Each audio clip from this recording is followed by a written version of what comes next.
If Ghanaians are not good, they will not be able to accommodate Nigerians. Yeah, the Ghans have a similar lifestyle, cultural display with the Yorubas. The Ghana Traditional Council played a wonderful, great role inducting Igbo throne in Ghana. President Mahama also close to him. He loves us, he loves Nigerians. The current president of Ghana, President Akufo-Addo, he loves us, he loves Nigerians. We know him, also close to him. So we are submissive to the authority. The priority of every Igbo man is his wife and his children. Even where you never expected to send Igbo man, he's there. See them.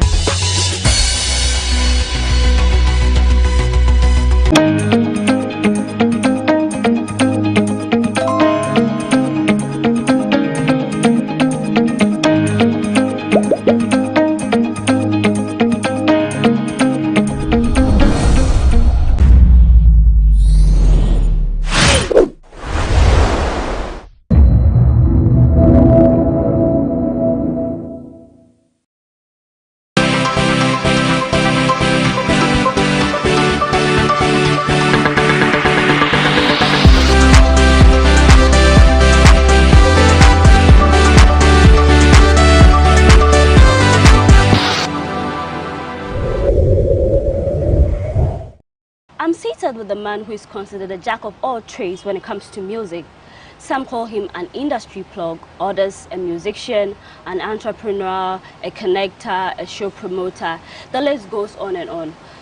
I am here with a man who got all the links when it comes to music in Ghana and beyond. This is Talkatainment on GhanaWeb TV. When we come back, I introduce my guest.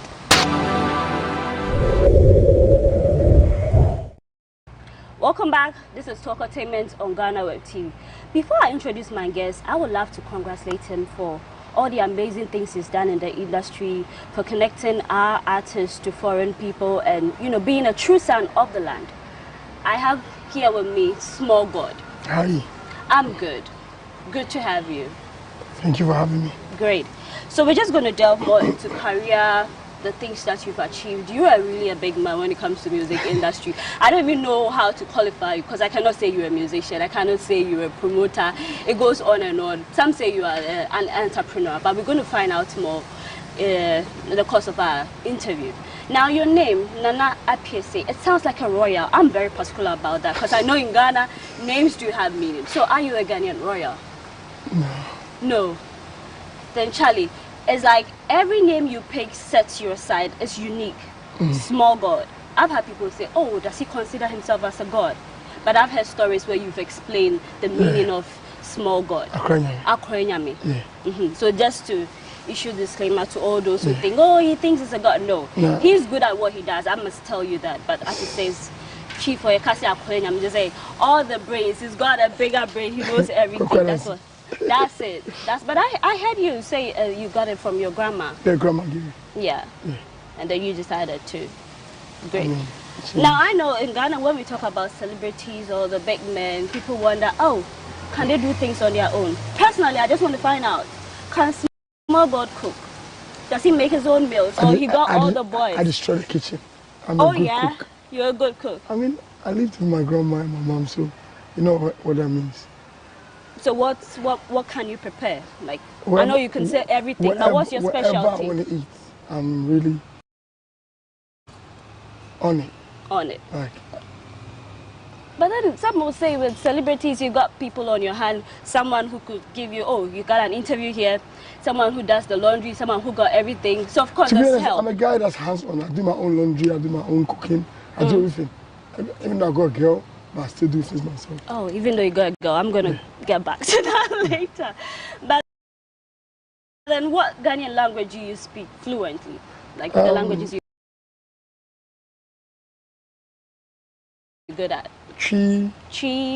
Ga. Ga. I'm still learning Hausa a bit and I'm learning a bit small. But the Chi is... Chi and Ga.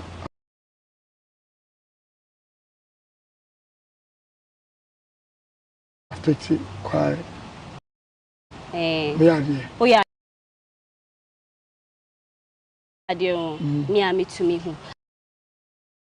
But I know your background, reading about you. You know, you spend most of your life outside Ghana and inside here. You've been around for a long time. But do you feel that you are sometimes being tagged as, oh, he's a foreigner in your own motherland? Do you get that feeling? It's normal. Like wherever you go, you're always tagged as somebody else. Like for instance, I was born in London. Okay. When I came to Ghana, they call you the London boy. When you leave here, going to Amsterdam, they call you the Ghanaian or the London boy. When you leave Amsterdam, come to Ghana, they call you the Amsterdam boy. So it's like you don't belong. It's very hard. It's very hard because you don't belong anywhere. You just, unless you go back to London. Then even there, they say, oh, the Ghanaian boy. So you just... I can imagine. I don't know what you want to call them, but you don't belong anywhere. You just... But then the word belong in the industry, because I know you do music. Yeah. In the industry here in Ghana, do you feel like the belongingness, like you've been accepted? Well, accepted. I just started the music, to be honest, but I've always been behind the scenes, as I said. So I did my work. I've done the groundwork. I've done the footwork. I've done everything. So it wasn't like I wanted to belong. It's just something I was doing. So when I say they needed me, per se, so it wasn't like, oh, you don't belong, so we're not going to help your people or whatever. I'm helping people, so it doesn't matter whether I belong or not. It doesn't even matter. You're a Ghanaian, and that's what's most important. I was just getting the job done, so it doesn't matter. But now, I guess I've done enough noise enough. You have. Completed my name, so cemented your name. That's it. That's so, it. Yeah, but then, are there plans to fully relocate to Ghana? Or if you have, I'm here now. You have now. Yeah. Well, okay. Yeah, let's talk music. Let's talk music. I know you've been here, as you say, you've been in Ghana, but then for someone who stayed outside in Ghana, some say, oh, our system not working, economy hard and all that. How would you describe the system, the economy, which currently everybody's complaining about? I wouldn't say anything different from what's happening. It's happening, we all see it. It's not only in Ghana, everywhere it's happening. But, I mean, it might be harder in Ghana than other parts of the world because other parts of the world, they're using the credit system to survive. In Ghana, I don't think we have the credit system, so it's just hand to mouth or wherever. And so have to hustle. Have to hustle to make it happen. So it's harder here, would I say. Apart from that, I guess we know how to use whatever we have to make it work. Okay. Now let's talk music. Yeah. Usually when we say small God, we know that he's really bridged the gap when it comes to local artists and foreign. Yeah. You got some of the craziest links I can ever think of. Now take me through the process. If a Ghanaian artist want to collaborate with a foreign artist, what are the... with me, it's not per se you want to work with a foreign artist. I don't do like that.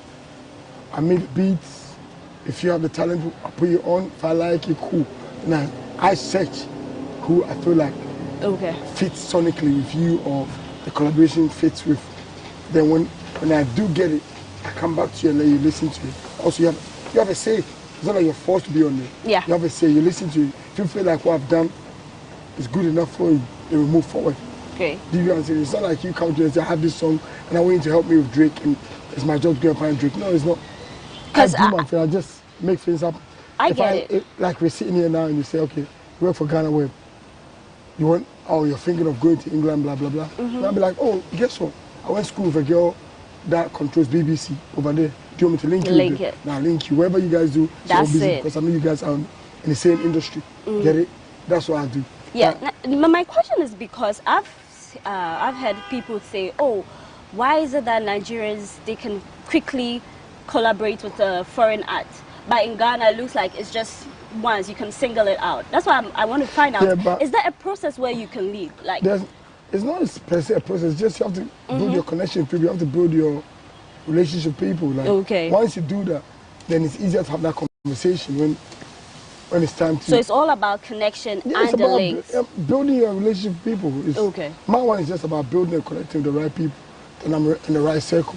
Then when it's time that I need Mr. A or Mr. B or Miss B, I could say, oh yeah, I met Miss B here, and I say, yo, what's happening? I got this, what do you think? And maybe if she cannot do it, she could say, oh, I got Mr. A, I could connect you with Mr. A. Okay. I go through that, then before you know, the job is done. Some will say it will not be that simple as you are saying. I always try to make sure that I'm 2 calls away from what I need. Maximum 2 calls.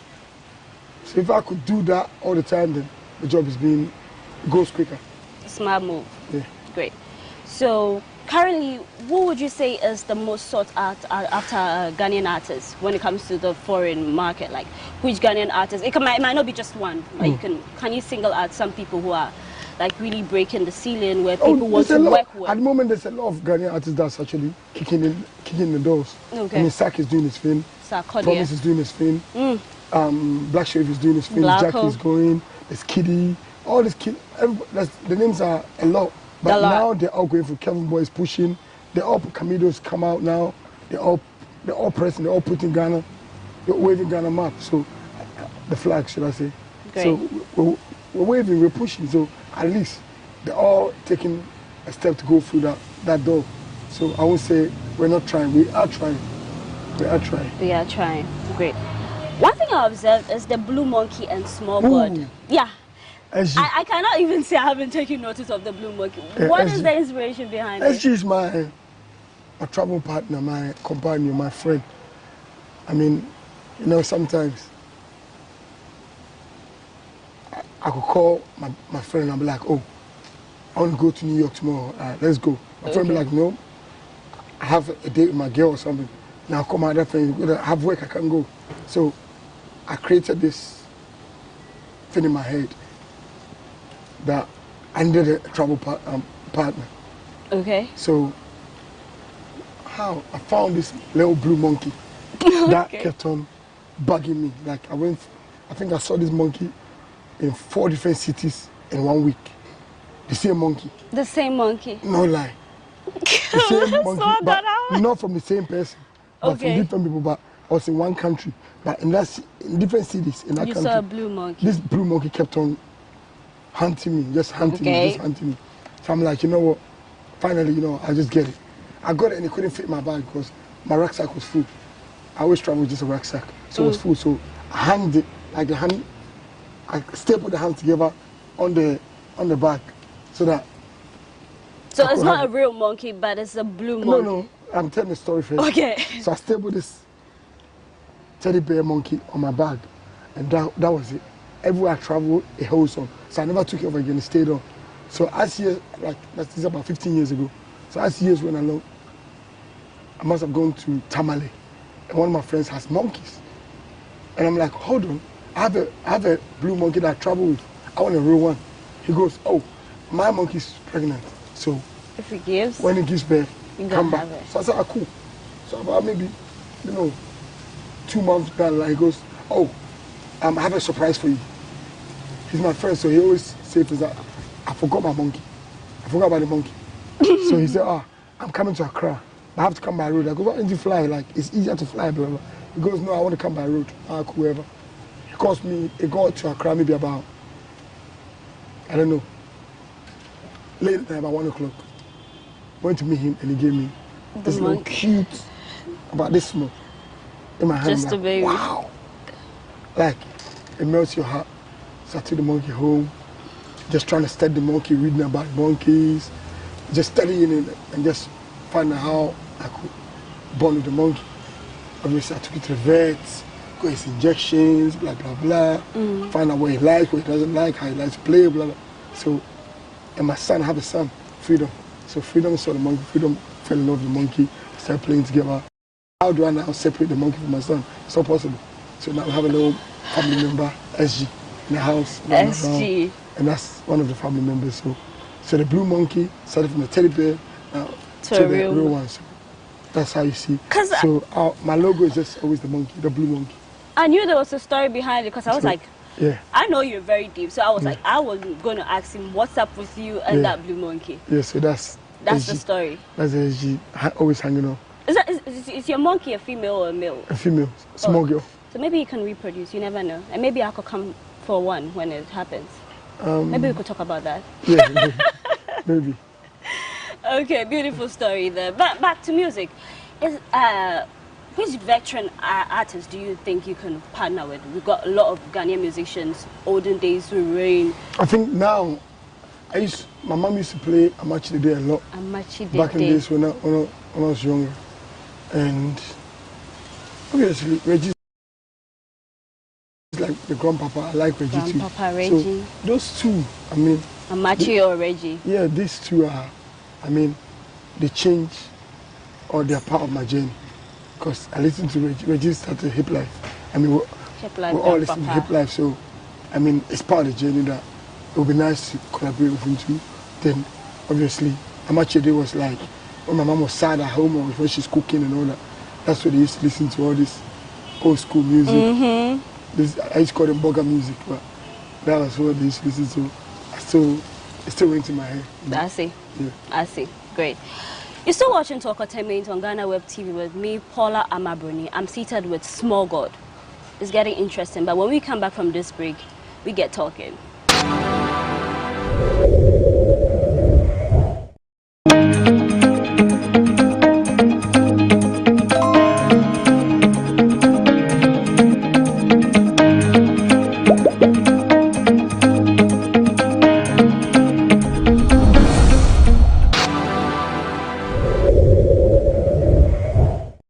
Welcome back. Before we went on that break, I asked Small God, the veteran artist he would love to, work with or partner with. Now your tattoos, I cannot say I didn't take notice of it, but I know tattoos got meanings. Everyone tells a story. It's crazy. It's crazy, yeah. It's crazy. Like the stories are deep. You want to read one? There you go. Too rare to live, too rare to die. Exactly. You're rare, like I must say. So last one. Let's leave it. Let's continue. Let's leave it there. Yeah. But did you do it here in Ghana? Or? Different countries. I kind of put them as I go along so that it tells the story. All right, great. Now back to telling stories. I would love to ask you, let's get a little bit personal. Yeah. Do you still remember the name of your childhood sweetheart? Back in the day. Childhood sweetheart. Did I have one? Did I have one? Don't tell me you were the hard guy who never gave up. Did I have a sweetheart?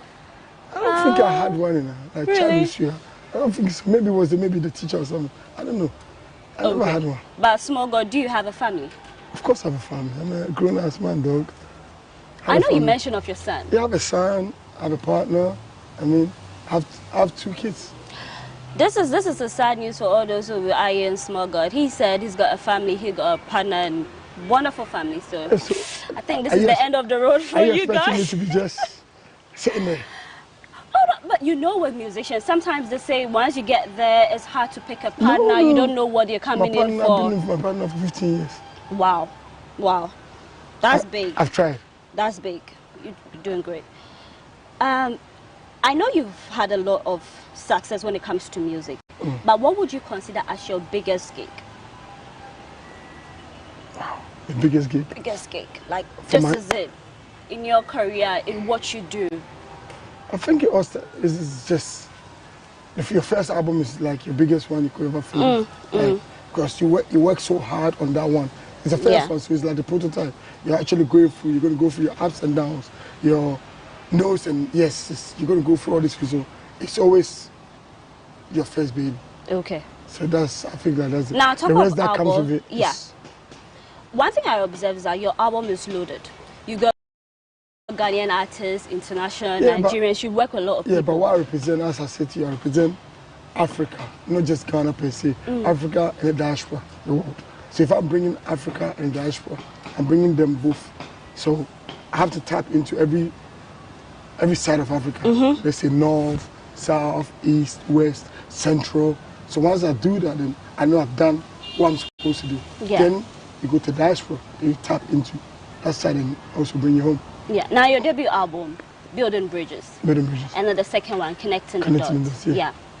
What really went into it? Like the selection, as you said, you like to work with Africans, it's like the whole thing. Yeah. But one would say, for an album that is solid, like, there's not even no bad song on it. I personally listened to Building Bridges and Connecting the Dots, and I'm like, this is everything. It's like you tap into this genre, you tap into that. It's not like one way. That's what I say. When I'm making an album, I think of all scenarios, all situations. Like as we're sitting here, if we want to play music, I think about, okay, what kind of music can we put in the background that will not disturb this conversation? Then I'll make one like that. Okay, like you're driving, what kind of music would you listen to? Now find one that will fit that. So I'm catering for every occasion. Where they Koso, they need a song. They need one. Obi girl, there's a scenario in your Kuami. Okay. You know what I'm saying? I know. Of course, I fucked up. And it's all scenarios. What am I saying? So you have to plan for everything. So that's how I make an album. And I love your style. It's unique. I know you say, okay, this is a small God song, but you know here, like his, usually we think, okay, this is you featuring maybe Tiwa Savage and Kwesi Arthur. We expect that maybe you hear the person's voice. But which voice? This one. So how did you create that style for yourself? Because I feel like Master KG, I know he does that. Yeah. So what happens? It's like DJ Khaled. What does he do? He does the beat, like the production. Okay, you sit with the producers, you create the beats and all that. Yeah. Then you direct what artist goes on there. So you're like executive producer. You do everything with them, and you make it happen. It's your song, so featuring them. I didn't sing, but I was part of the creation. Yeah. I was part of the beat making. I was part of the writing. I was part of all these things. So yeah. Yeah. Sometimes when it might not be your voice, but on you're there. DJ Khaled is dropping, but okay, you can hear him screaming. We're the best. But we're the best. I can't say we're the best. So, yeah. But anyway, sometimes we get lucky and then we see your face flash in the music video. So I think that's... In my own music video, maybe. No, you see me in Kwaku's video. Oh, okay. So it's intentional that you don't appear in your... It's not my shine. It's the artist supposed to shine, not me. That's the brain behind it. The artists are supposed... They're singing. They're dancing. It's their shine. It's not for me to come and say, oh, I want to take the shine. It's not. No, it's not. Just for the artist. It's the artists. They're supposed to take the shine. It's their platform. I feel that. Yeah. I feel that. It's their stage. They enjoy it. Great.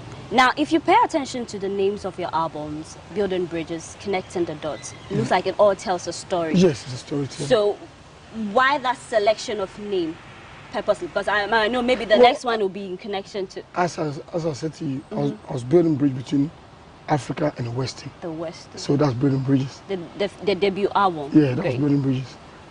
Then I came back connecting the dots. Some of the dots wasn't connected when you're building a bridge. Because some of them maybe screws now baby. So you have to come and tighten it. So that's connecting the dots. So the third one that's coming in October. Oh, okay. We have a new one coming. October. Great. Bridging the gap. Building bridges, connecting the dot, bridging the gap. Yeah, so it's all storytelling. Good. Storytelling. Yeah, so it all comes together. Together. Great, great. Then, if you don't know, let me just mention some of the artists that Small God has on his songs. So he's got like African Giant. You got Tiwa Savage on the song, Tubaba, R2Bs. This South African singer, I always get her name wrong. Bisuswa. Yeah, she's crazy. Yeah, Bisuswa. I love her style. So you got her, you got Eugene, you got Harmonize, Samini, Quams and Flavor, Asaka Boys too. I know you did a thing with them. Charlie. I F with them, man. They have Kwaku DMC, O'Kenneth, YG. Yeah. He's hard. Those boys are hard. Charlie. There are more of them. Like, I can't put all them on there's Reggie, there's J-Bad. There's all them, but you can't put all them on one song. So we pick them one by one as we go along, but we'll make it happen. We'll make it happen. Yeah, we'll make it happen.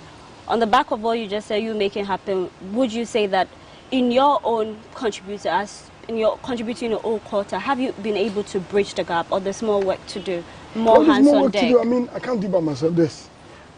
There's more to do, so I mean, I'm trying, I'm playing my part, and I'm just saying the rest of this, we need more of me. Let's gather, let's make it work, you know? Let's make it work, let's help each other. Yeah. Let's push this. Let's push Ghana. Let's forget individuality.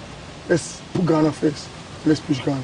Right. I mean, I think that's the only way we can also rise and stand up and say, yeah, we're here.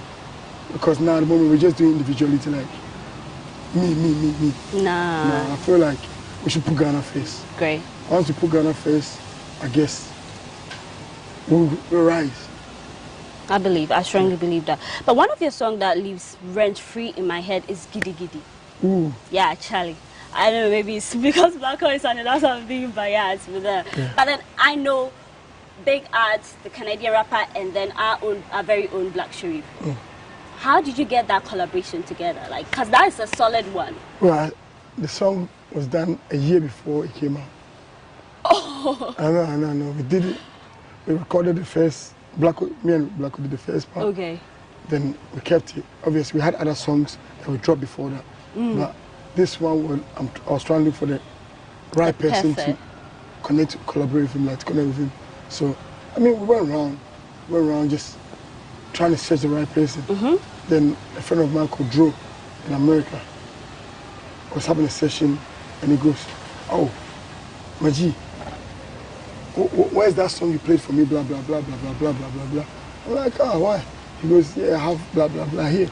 I'm like, "Ah, cool, let me talk." We just had a conversation, blah blah blah. We connected, and I sent the song across. So he listened to it. He's like, he called me back FaceTime, screaming, "Yo, this is crazy, man. This idea, I like the idea. What's the meaning of what he's saying?" I had to break it down, not to the perfect, but I broke it down as much as I can. So I didn't call Blacko and say, "Yo, can you break it down more for me, because I speak cheap, but you know Blacko goes hard." So we broke it down. I explained to him. He went in. Just, I mean, it's good to be Ghanaian. It's good to be African. It's cool to be African. So everybody's trying to. So him hearing it and also trying to connect with his roots, it fits perfect. He listens to it, likes it. He goes in, that's his part, send it across. I listen to it, and he goes, "Yeah, I like where I head first." He goes, "No, I want to go in again." Like, wow, the guy wants to kill the song. We send it back to him. He goes in again, came back. I played it to Blacko. Blacko goes, "No, I want to go in as well." So Blacko goes in again. Charlie. So it's like, I like the energy because everybody wanted to give their best. Okay. And they gave their best, and I mean, that's why you also love it. That's why it's living rent free in my head. If they never gave their best, it wouldn't have come up. Yeah, so. Now, the music video for that, the visuals, is unique. It's something I've not seen. Yeah. And like you pictured I sponsored some places in Ghana, and then how you wrote. I did that. Gosh, like. It's a crazy idea. I love things which are different. Like, give me something that is different, something that will get me talking. I thought about this for too long, but at the end, that's what we came with. And it's perfect. It was. I was scared to give it to the world because I thought they would judge. But who am I? I mean, sometimes I don't give an F. So I said, you know, it is what it is. I'm going to give it to them. It's something new, something different. Let me start it. Maybe everybody will join the trend after. I'm sure. I'll be looking out for that. Yeah, so if you haven't checked out the visuals for Gidi Gidi, do check it out. It's on YouTube. Because I don't want it to be just a normal visual. People just reading. Because sometimes I do, and sometimes I lose concentration there. But if you make it fun, yeah, they're waiting to see what's next. Charlie. And that's how to engage them on there. Great. So before we wrap up our conversation, I want to say I haven't taken notice of your style. I love your style. Thank you. Like, it gives you a little bit of street, but then it's class. Like, you know, what informs it? How you put it together? Daily paper, stuff like that. I know you like the designer. Daily paper, they're like my people. Like, they're like we're like family. They're my friends. Okay. My boys, you know. So, I mean, you know where they're based? They're based in Holland. They're doing their thing. One is Ghanaian, one is from Morocco, the other one is from. It's 3 boys that created daily paper. Okay. And I mean, I'm always with them, they're doing their thing. I help when I can help. I said to them, let's go home, let's go to Ghana. I mean, you're doing your thing, you're big there, but let's go home. So we spoke about this for about a year, 2 years, and we came home. So when we came, we did a collaboration.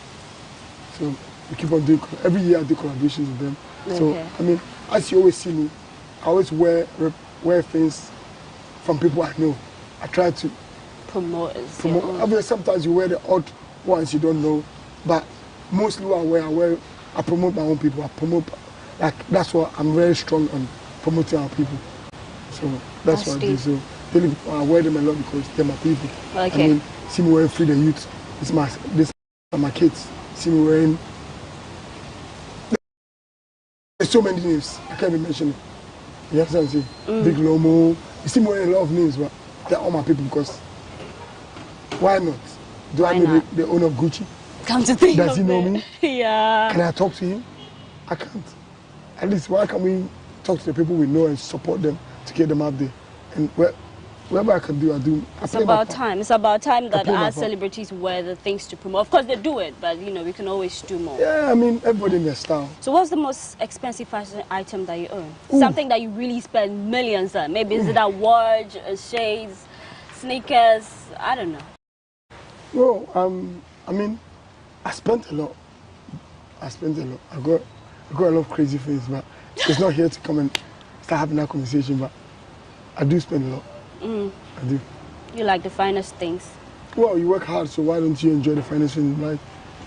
That's what you're working for. What are you working for?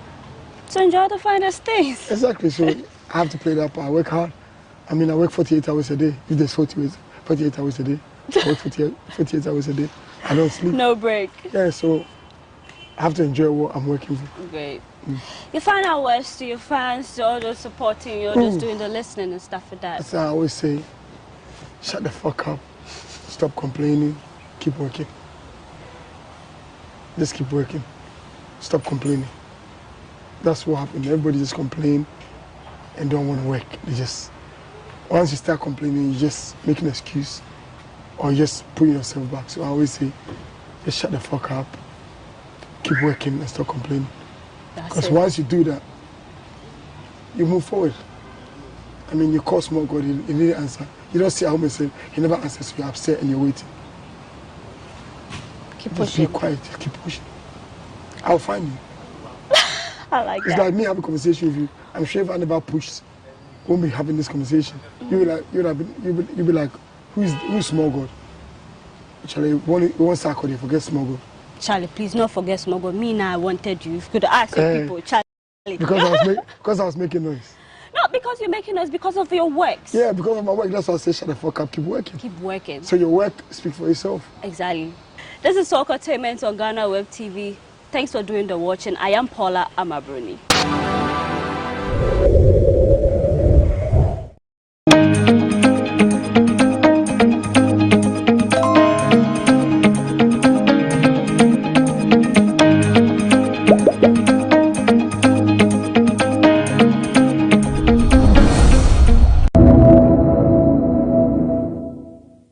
Your supporters are excited. I see them jubilating already. But counting is yet to start. Why? What's happening? What's happening here? Yes. First and foremost, I want to take this opportunity to thank my incoming vice chairman and my incoming deputy youth organizer and other colleagues who are around. The wind of change, and then the wind to retain those who have worked successfully for our party has been shown. And not shown by any other people, but has been shown by the party faithfuls who were vetted, who were sworn in to be the delegates of our party. And from the side of those who are jubilating, they are the side I will call my stronghold, that is Choco. You know, we have lived in Choco for years, when 4, 3, 5 elements think the whole of the electoral area belongs to them. So anytime when there is elections, they go around, peddle lies, take whatever they want to take from other candidates, come and enforce it on our people, force them to vote for them, and then at the end of the day, the people leave, and for 4 years, those of us they claim do not have the means to take care of our people. And that is why they have brought in rich men. These rich men will leave our people for 4 years, and the struggle, the toil, the pain of our people comes back to lie on some of us. And I can tell you, I have lived steadfastly thinking of my people and protecting their interests. Like, you know, I was once working with Kolebu. I have to leave Kolebu to come and work with Honorable Fred Bafo for a while. We lost power, and so we're not able to keep the office again. So we have to move. From there, any other thing that I've done for this party is to work for our party. And I've worked diligently. I've worked in the morning, I've worked in the afternoon, I've worked at night. I have even worked on empty stomachs, not even knowing when the next meal is going to come from. And so, my people, I think, understands my work, and today they have come out in their numbers to let me know that whatever I do for them, they really appreciate. All of us are anticipating because counting has not even gone on. But I'm telling you, the excitement you see from the people will be what the boss will decide. It seems like you just rightly said, it seems like people are already jubilating even before counting is even done. What gives you that confidence that you've already won? Let me take the story of Solomon. You see, that woman who knew she hasn't gotten any child. When Solomon pleaded that, look, let's divide this kid into 2. With the fastest of approach, she said, okay, go ahead. But that woman who thinks she gave birth to that child said, no, my lord. Even if she claims it's hers, you can give it to her. I know at the rightful time, it will come to me. They've gone around peddling a lot of things about me. I am not working, I'm jobless, I'm this, I'm that. Yet still, I'm the only person that takes care of the paramount needs of my people. And so, when you have a fight with me, and I said I cannot fight you, yet you say you want to fight me, gives a description of you. Like you rightly asked me, counting has not gone on. Why would you bring your tax in to come and distract the process? It means you have considered defeat. If you are winning an election, would you distract the process? So their actions and inactions is what is causing my people to know that whatever they left their homes to come and do for our party has been achieved and has been achieved well.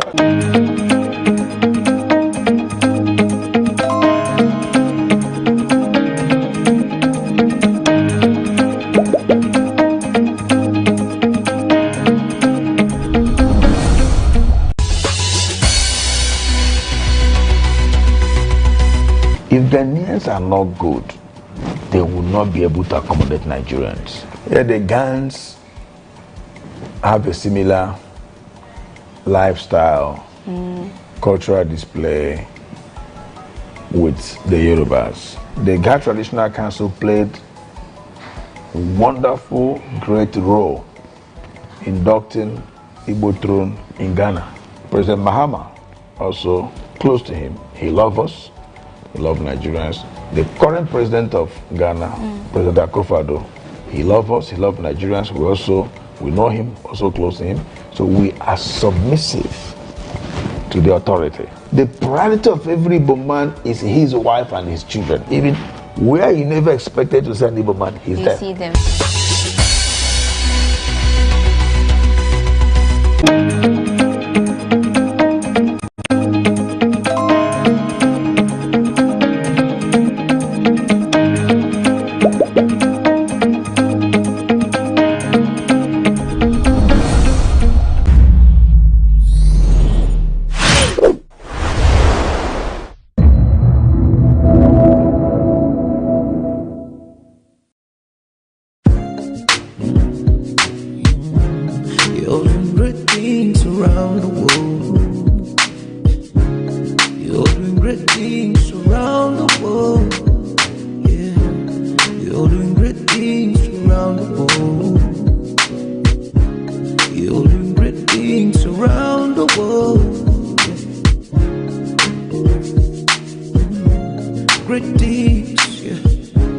Welcome to another episode of Diaspora Link. I'm your host, Diallo Sumbri, exclusively here on GhanaWeb TV. I'm not even going to say a whole lot about our special guest today. We're just going to get right into the interview, but I promise you, you're going to love it, and I promise you, you're going to want to look them up. You're going to want to become a member, and you're going to want to officially join the diaspora movement.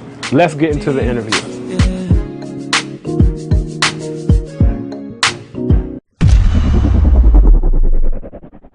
Welcome back to Diaspora Link. As I mentioned in our intro, I'm excited about our guests, as I am every week, but this week I'm super excited because we have somebody who has been doing what she's been doing for 10 years and is major in terms of connecting the diaspora, Ghana, and the African continent.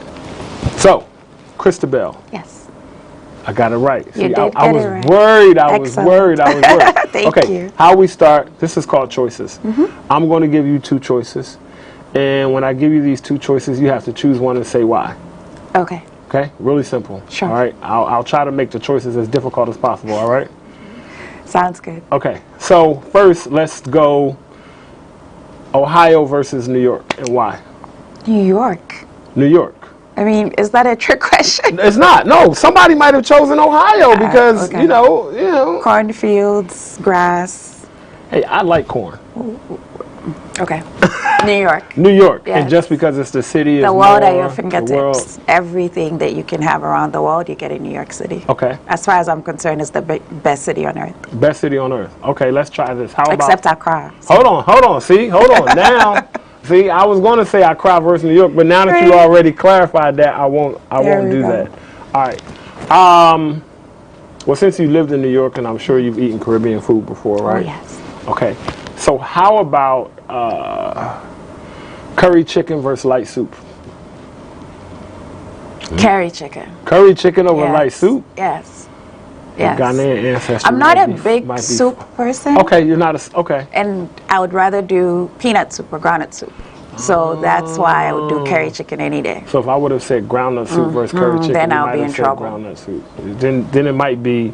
Exactly. You might have to kind of figure out which is which. Exactly. Okay. How about this? Afrobeat music versus reggae music. Afrobeats. I'm not a reggae person. You're not a reggae person at all. Any kind of reggae, dance hall, I mean, I'll dance to ska, it, but Afrobeats any day. It's in your blood. Any It's day. in your genes. You're sitting and you move. Okay. That's it. Or I'll move. Okay. Yes. How about this one? A standard European women's business suit or an African wear? You would choose this all day.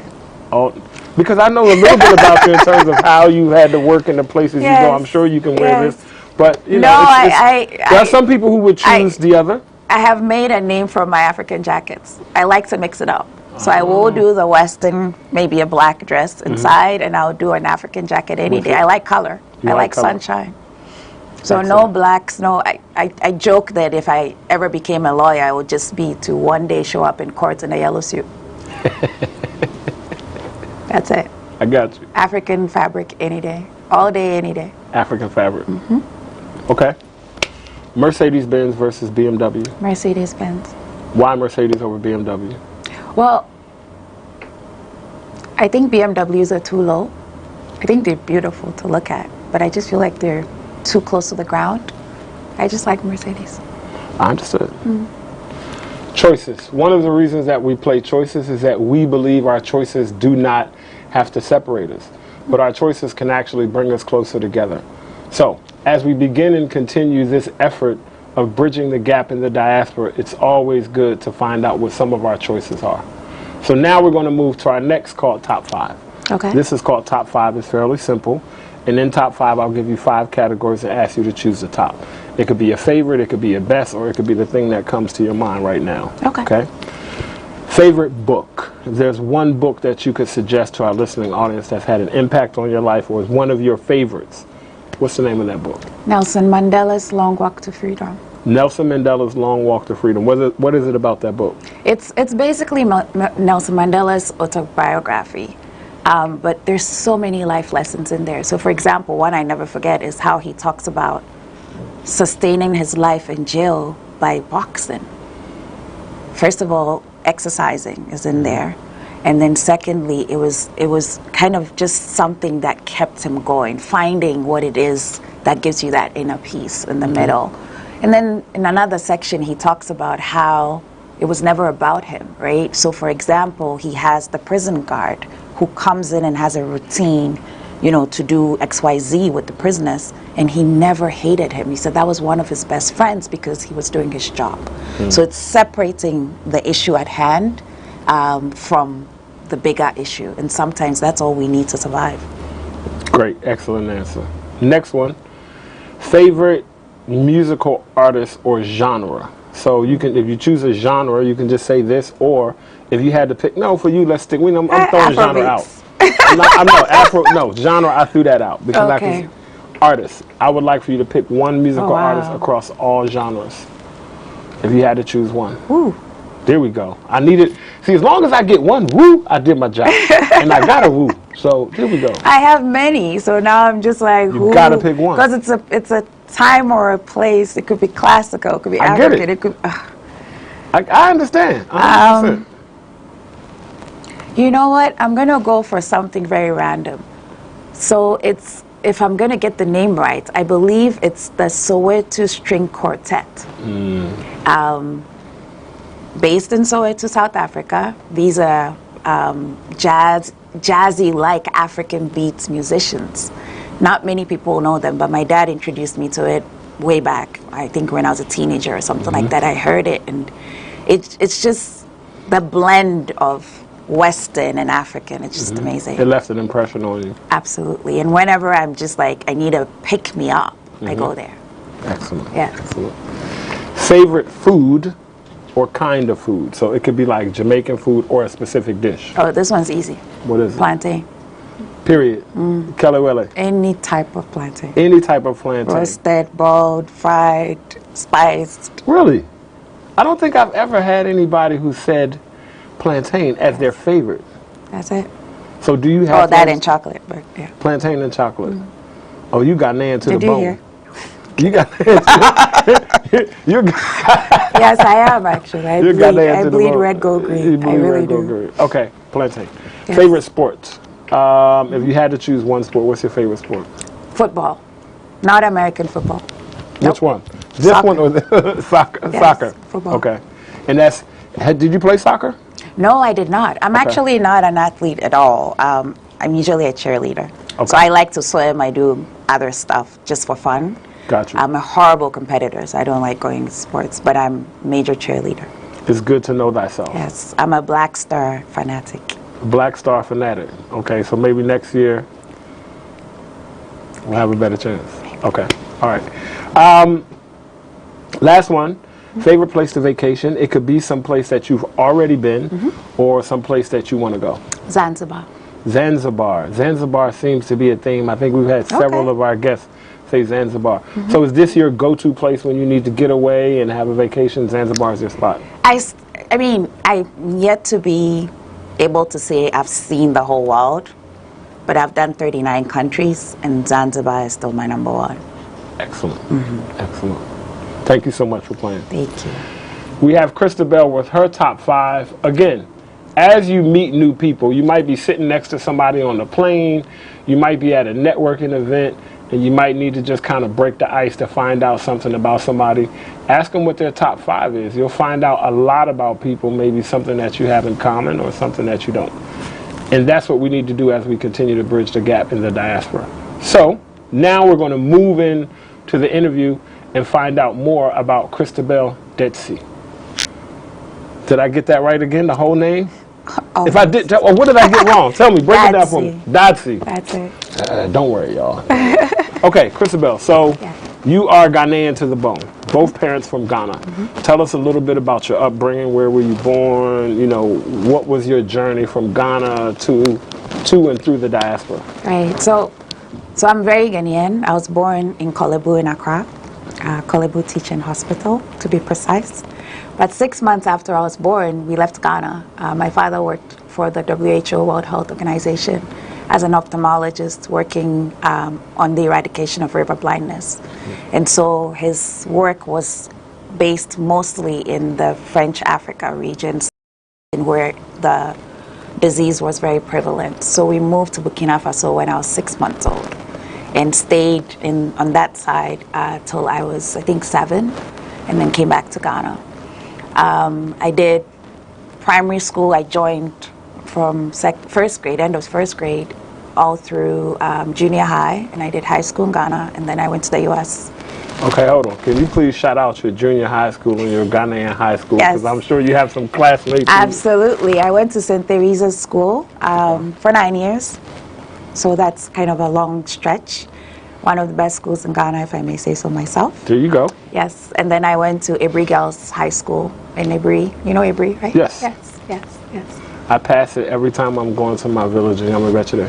Oh, exactly. When you go through the mountains. Exactly, yes, not far from the police station. Correct, exactly. Yep. Yes. Right before Y Junction. After Mumphy. No, before. It's before Mumphy. Before. So you do Ibri, Mampong, Mumphy. Okay.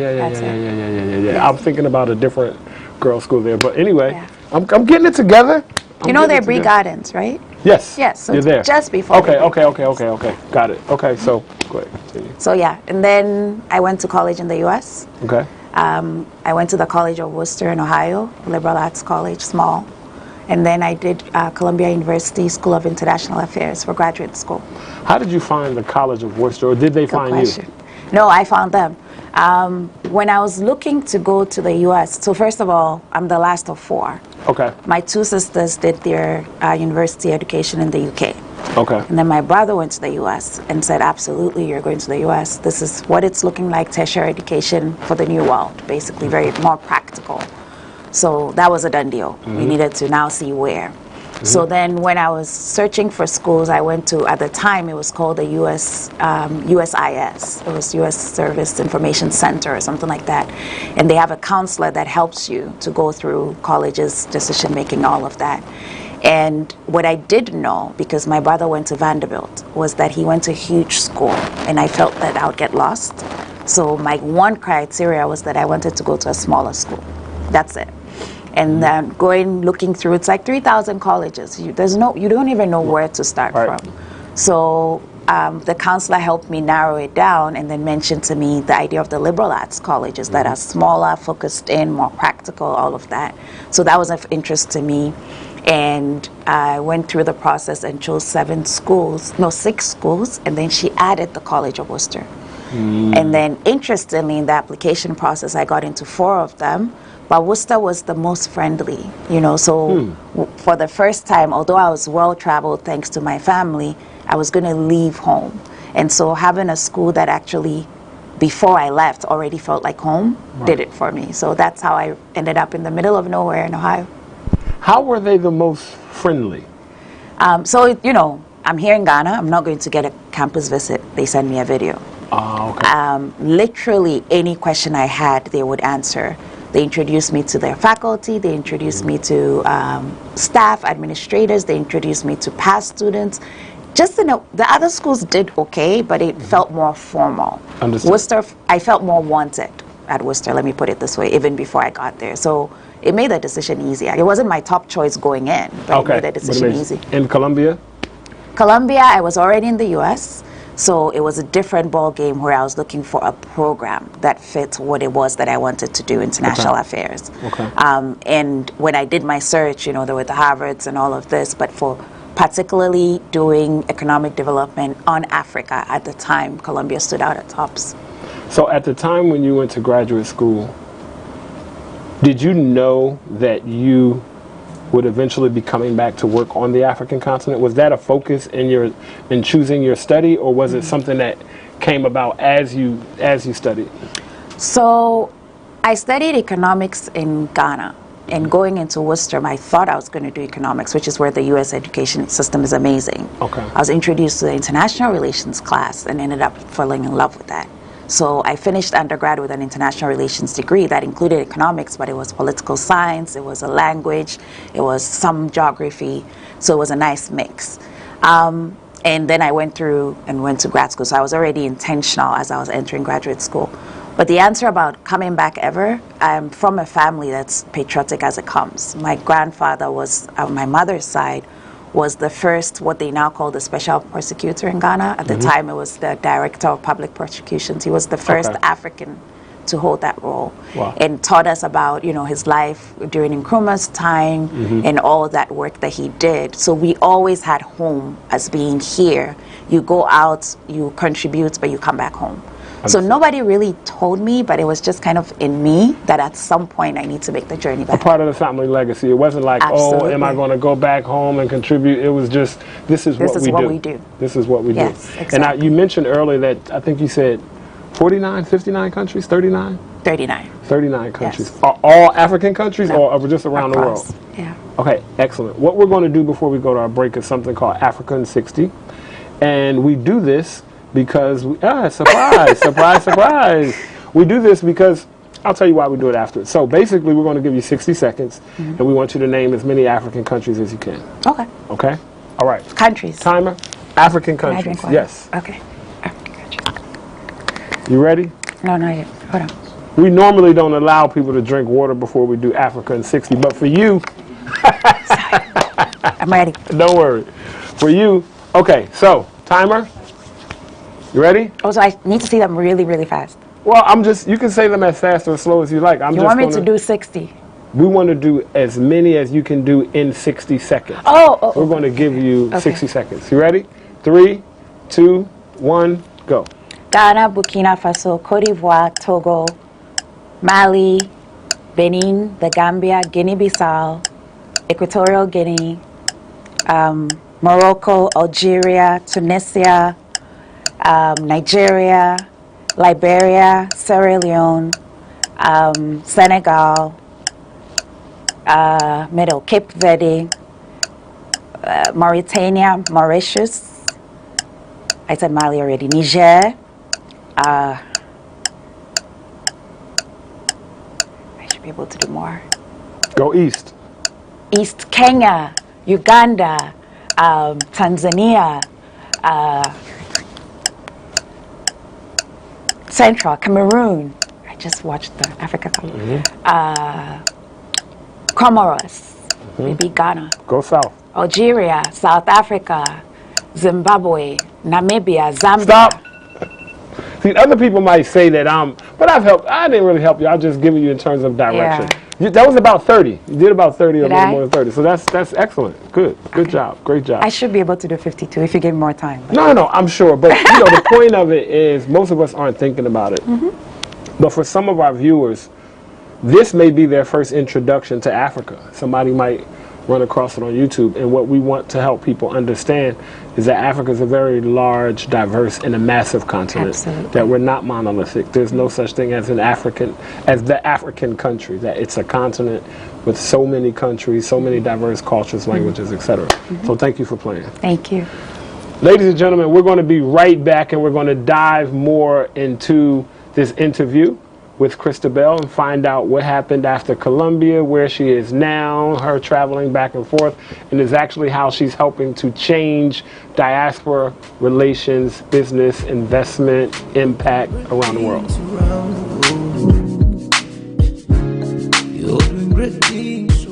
Peace, global African family. My name is Diallo Sumbri.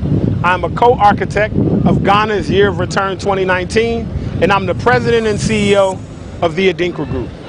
For the past 5 years, we've been bringing loads and loads of people to Ghana. Many of them, their first time on the African continent. Their first time putting their toes in the African sand, in the African soil. And so many people have had their life changed. Our birthright journeys are curated cultural immersion journeys centered around reclaiming cultural identity, exploring your ancestral heritage, and celebrating African resilience. It gives me great pleasure to introduce our Birthright Journey Partner Program. It's really simple, and you really don't have to do much, other than email us at info@theadinkragroup.com. Now, what makes a great Birthright Journey partner for our program? Are you a leader? Are you an influencer? Are you that person that your family calls on to organize, or do you automatically know that that's your job? Are you somebody of status in your community? Are you a community leader? Are you that person in your church or in the school? If you are the ideal Birthright Journey partner. Do you believe that every person of African descent should have an opportunity to touch ground on the continent of Africa? If you are, then you are the ideal Birthright Journey partner. It's simple. We're going to show you how you can travel to Ghana for free. Not only can you travel to Ghana for free, but you can actually get paid to travel to Ghana. Really simple. Just contact us at info@theadinkragroup.com and set up a discovery call. You'll get to travel with your family and friends, you'll get to travel with your community, and the best part of it is that it'll be free for you. Or you'll even earn money doing it. So again, info@theadinkragroup.com. We look forward to seeing you in Ghana. We look forward to dancing with you in Ghana. We look forward to eating fufu, eating jollof, eating wache. Make sure you contact us now, and we would love for you to become a Birthright Journey partner. Madasi.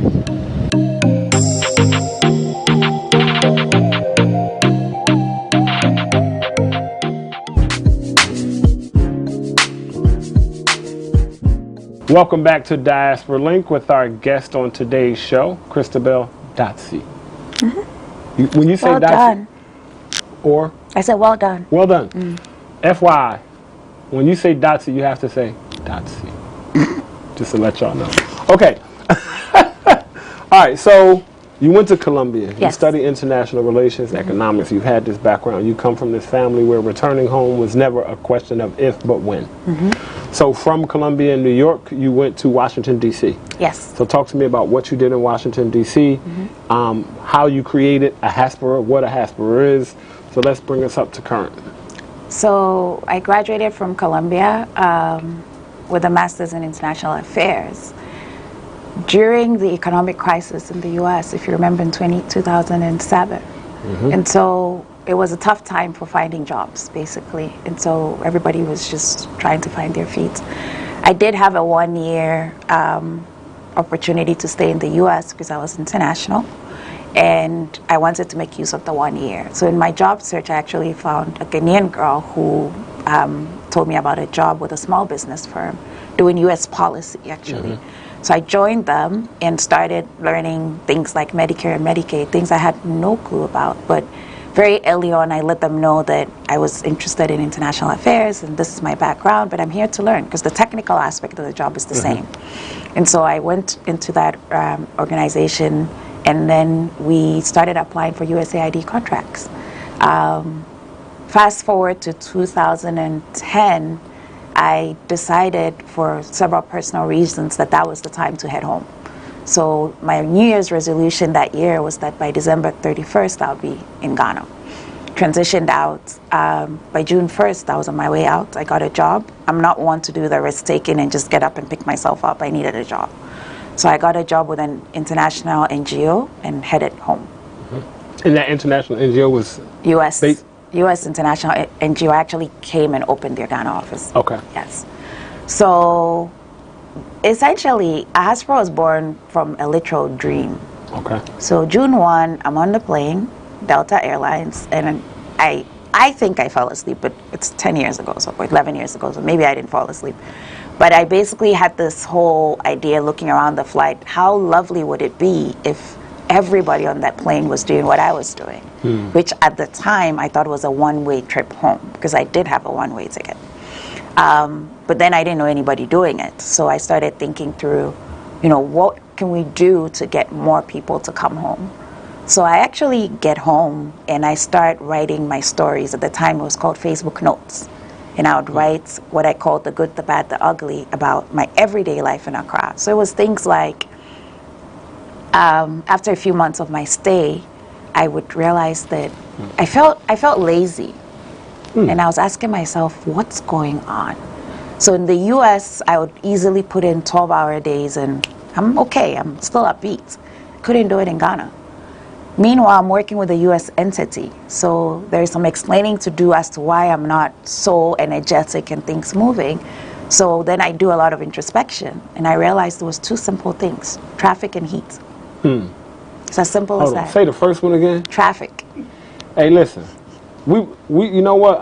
Now we about to dive. Now we about to get in. Let's go. Yes. So once I realized those two things, and I'm lucky because at the time I was living at my mom's house in Tesano, which is in the city.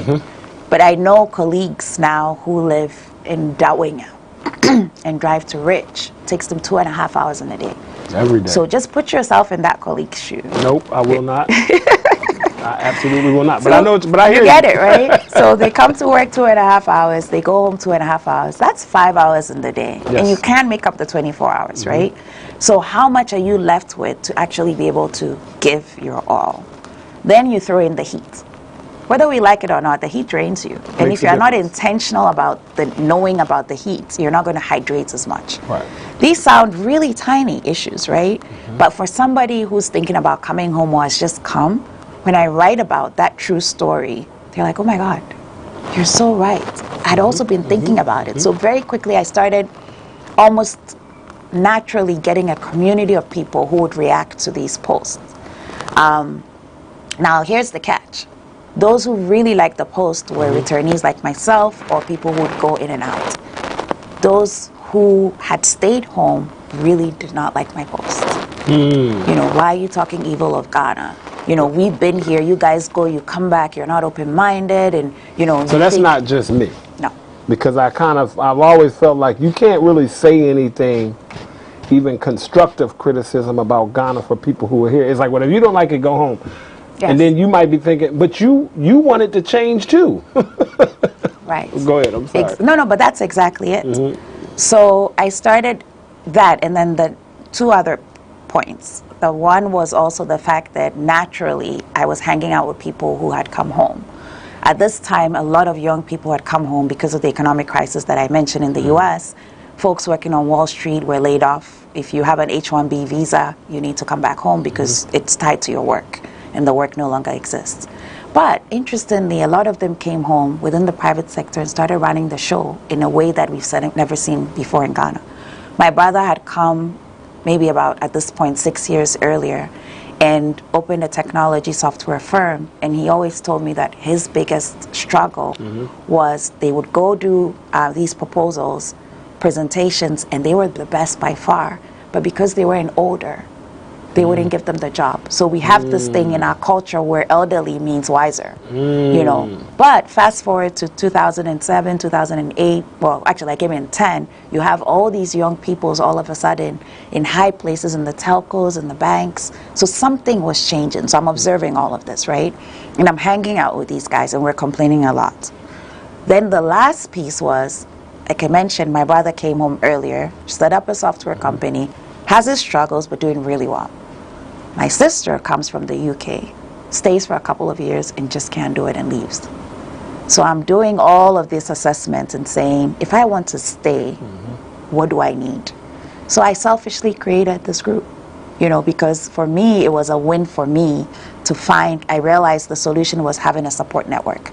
However it is, it could be church, it could be Rotary, it could be, you know, in this case, a network around people who have come home looking to make a difference and like-minded individuals. So I called 11 friends over to my mom's house over lunch, and I always tell people food works. We had fun discussion, and then I told them this idea of trying to create something that would just support each other intentionally as we navigate this journey home, because we needed to work on the bridging, the us versus them. It's not going to help anybody. We all have a role to play in developing our country, so we need to have more conversations. Then there's another us versus them, the returnee versus diaspora. It's just so many. And you mentioned, you know, different cultures. Yes. So how can we do that? And then what I also found was a lot of people came home to make a difference in their own small way, but a lot of people need help to do that. So if we come together as a community, an intentional one, then we can support each other in giving back. And so Diaspora was born April 16, 2011 with 12 people. And since then, we created an online listserv where you can ask any question under the sun. So from where is the best barbecue pork in the city to I'm looking for a job in mechanical engineering, and people would answer questions.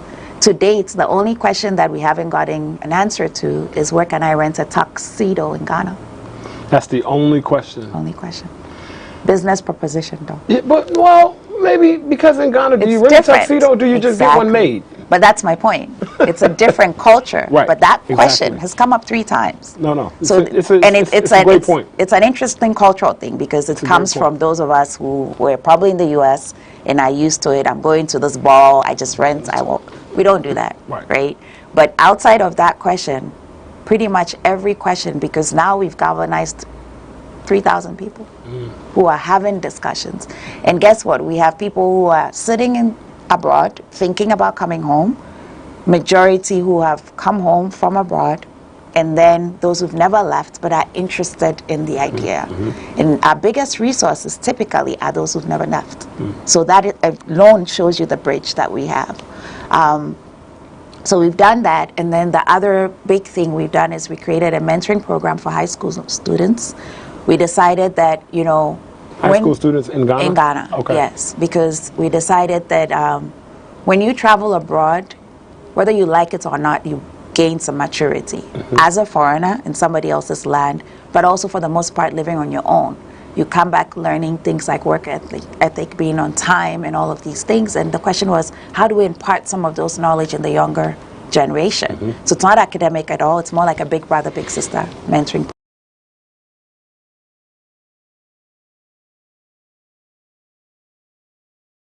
program. Do you have to be Ghanaian to be a mentor? Oh, no, no, no, no, no.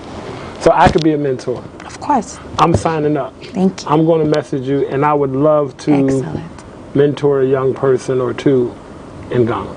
Lovely. So that's it. That's really it. Everybody has it in them wanting to give back, so we curated the space, and we've enlarged it over time. On the diaspora side, you did mention, you'd heard our organization because you saw our logo during the second Diaspora Summit, Homecoming Summit in 2000, I want to say 19. It might have been 2019. I know there was one. It was in July. There was one before 2019 that I didn't attend. Yes. Right, the first one. Yes. So that's another angle that we've gotten in. So we're good partners with the Office of Diaspora Affairs at the Presidency, and we supported in organizing that conference. So we try to find like-minded institutions who will help us answer some of the questions we get, you know, who will help in the enabling environment. During COVID, when we couldn't meet in person, one of the discussions we had, because majority of our members are entrepreneurs, was how can we help support them? So we brought together government agencies, we brought together seasoned entrepreneurs, and we had webinars looking at how we called it Beyond Survival Thrive. You know, so how we can thrive, how we can leverage COVID. Is it technology? Is it agriculture? Is it tourism? And pick on some of those areas to support. So that's basically what we do. And why we exist. How did you come up with the name Diaspora? Because that's different. It's very different. It is. And let us know, is it an acronym or just give us the history behind the name? Sure. Credit to my mother because she nicknamed me Diaspora when I came back home. So Aha is for here. Okay. Spora, stem of the diaspora. We're here from the diaspora. Diaspora. That's basically it. That's basically it. Yes. And nice. it kind of depicts who we are. You know, we're these global citizens who've come from all over the world and we've come home. And are your members, so help me understand, is this a community that you join and become an official member? And then once you become a member, then you get access to the online platform, you're invited to the virtual events, to the conferences and things like that, right? Yes, that are is there exactly levels correct. of membership? No, so initially really, and we've evolved like any organization over time. Initially, it was just a referral system. So I'm an diasporan. I know you've just arrived to Ghana. I talk about it to you, we're interested. Or I bring you to a happy hour, and then I write an email to the management and say, hey, can you add Diallo? And you're added. Then at a point, we realized that there's some data we need here that we don't have, because people started asking us, so who is in your group, all of that. Right. So we created a short survey form that you have to fill before we add you. Understood. So we're semi-intentional about who we're adding, but we're not, like I said, it's not only people who've returned home. If you're interested in what we're doing, a lot of our mentor volunteers are actually Ghanaians who've never left. You know, so we built over time. We advertise all our events on social media, so they're open to the public, unless it's, seated and needs numbers, really. But as a member, we want to know who you are, and that is the database we have of almost 3,000 people, where we can tell you where they're from, such that, for example, the British High Commission at a point wanted to support us and bring our community together. Prince Charles was in Ghana, and they asked us for who the Ghanaian UK people are, and I was able to give them 400 people as an example. So building that also is important. So what is the future for Diaspora, right? So as I understand it, currently it's an online community. You do in-person events, right? In conferences. Yes. And as you said, it started as a referral system, answering questions. So helping people transition. Helping people transition to Ghana specifically, right? Back to Ghana. What is the future for Diaspora? What do you guys have coming down the line? So first of all, like I said, we turned 10 last year, and the plan was to have a conference, thought-provoking, action-oriented conference to kind of look back on what we've done, but also move forward, thinking about how, as our community and beyond, we can change Ghana. So we came up with the Ghana Action Forum that was initially slated for December, but now it's on March 3rd and 4th. And the idea of the forum is to have a discussion with industry leaders who are actually in the act. So on the government side, we've selected people who are directors or CEOs that are actually the ones galvanizing funds and making moves, be it in the SMEs, trade. We have a topic that I'm actually particularly passionate about, which is called a new frontier for Ghana, where we're going to look at how do we want to see Ghana, how do we want to position our country, and what is our role. Now, in this conference, the key is going to be that after every panel, together, we come up with an action or two, and we're going to track those actions. So it's not just going to be, come, let's have a great conversation, feel good about ourselves, and go to sleep. No, we're actually going to create some actions, and we're going to track them. Will we attain all of them? No. But I think as citizens, we have something, citizens and like-minded friends of Ghana, it's important for us to be able to come up with 2-3 things that we can do on our own or together that we can track. So I'm excited about that. It's going to happen on March 3rd and 4th. Looking ahead for AHASPRA, for me, it's a movement, right? So one of the things I have never shied at doing is sharing our stories. We have what we call AHASPRANs of Africa. We're building a portal. My vision is to see 1,000 AHASPRANs on that portal who are telling people why they came home, how amazing it is, some of the challenges that exist, and why somebody should do it. So that's something we'll continue doing. I've never shied away from wherever I am telling the story of the returnee experience because my hope is other African countries will do this. And I've had people come to me and say, hey, I like your model. I'm like, here, take it. Do it in Zimbabwe, there's a group. Do it in Nigeria if you want it. Create it unique for you, but it's important that all of us African countries have these organizations that are supporting us and really promoting brain gain. So to me, if you ask me what my goal is for that. And then the very last one is to intentionally create the support. A lot of the support we've been doing has been more fluid. I hear of a job, I post it on the listserv, somebody gets it. Now I want to do a bit more than that. How can I connect entrepreneurs to, say, openings for opportunities within government or within the private sector in a more streamlined manner? We're looking at starting a buddy system where if you are in the US and you sign on and say you're coming, you actually are connected to Diallo, who's already been here, maybe doing what you do. Connect with me. Just it's long days and long nights. Exactly. We work hard and we play hard. That's so get ready. So we tell you the story, we help you hold your hand, but in turn, what I want to do with that is then when you come, you need to be a mentor to somebody else. So then slowly but surely, organically, we're creating this movement, really. So it's not about AHASPRA, it's about the bigger movement. What's really important about what you're saying and that I love is one of the things that I found, and one of the reasons why I wrote my book, A Smart Ghana Repatriation Guide, is the amount of misinformation. Correct. Right? Or just tainted information that I found as I started coming back and forth and people say, oh yeah, you can get citizenship. All you got to do is buy a piece of land and you're a citizen. Just the number of things. And I'm just like, yo, why would you do that? Like, why would you give misinformation knowing that you really don't know? You know, why would you do that? You know, our time is running short and I really wish I could have you here longer to learn a little bit more. Thank you. But before we go, what I would like you to do, this is something you do all of the time, but I need to figure out a way for you to make this special for us here at Diaspora Link. And, you know, give us your top 3, right? Your top 3 things that you would suggest diasporans who are looking towards moving to Ghana do. Like what frame of mind, your top 3. Number 1, make the journey because you want to.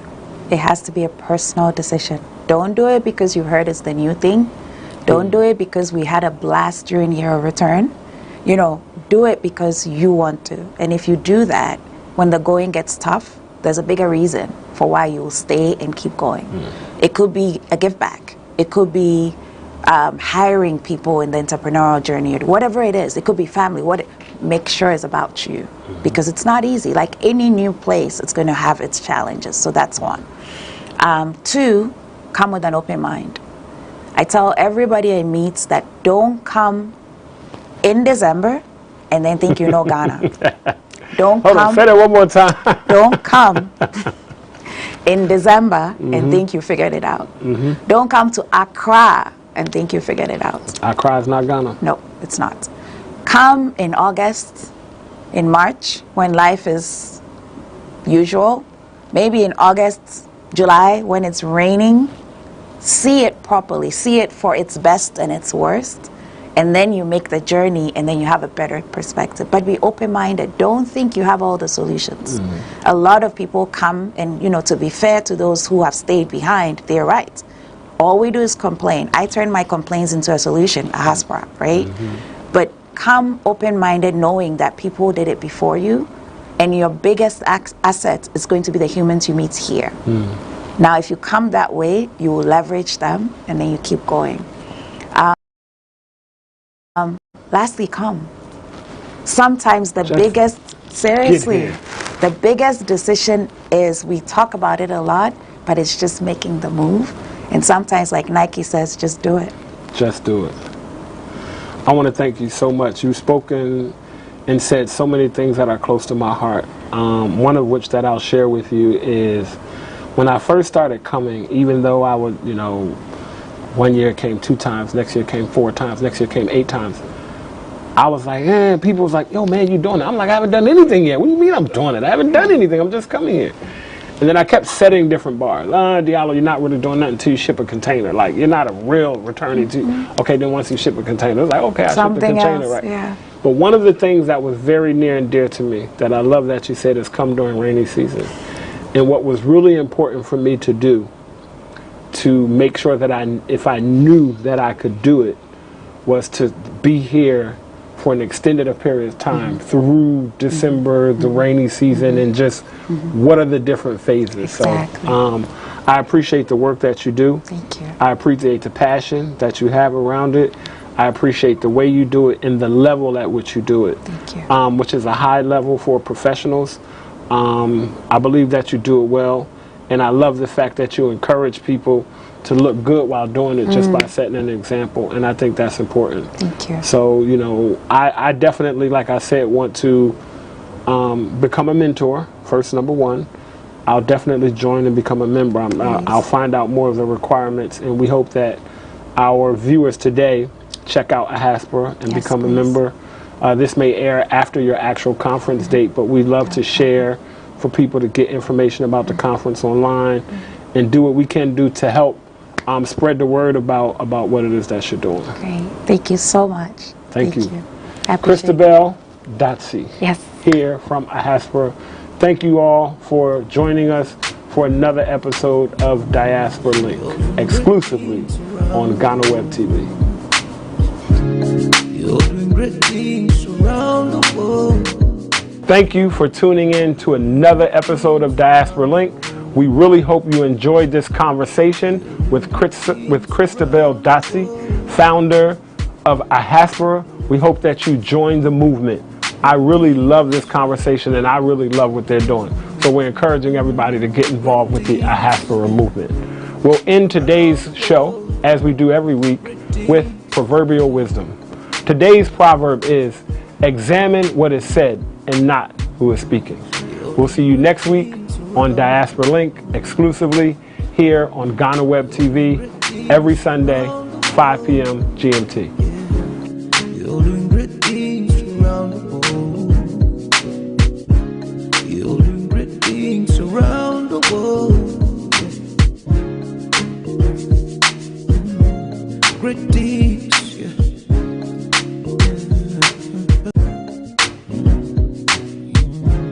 You're doing great things around the world.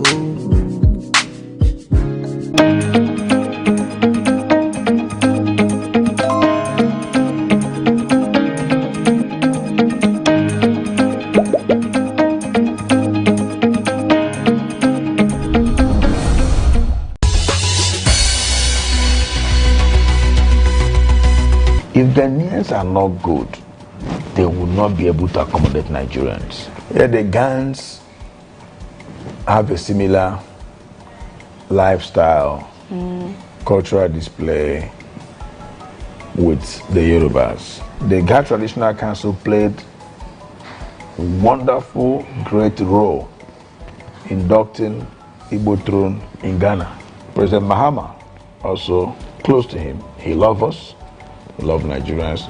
The current president of Ghana, President Akufo-Addo, he loves us, he loves Nigerians. We also We know him, also close to him. So we are submissive to the authority. The priority of every Igbo man is his wife and his children. Even where you never expected to send Igbo man, he's there. See them.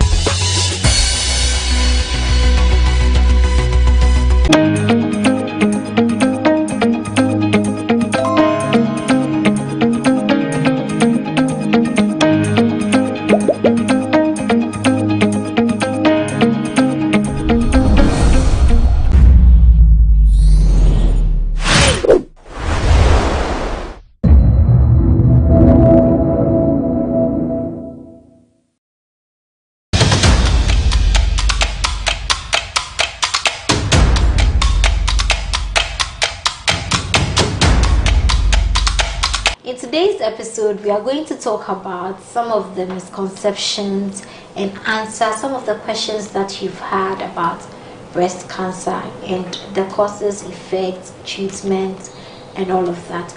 My name is Stella Sugli. I'm seated with a general practitioner at the Medifem Multi-Specialist Hospital and Fertility Center to bring you the answers you've been waiting for.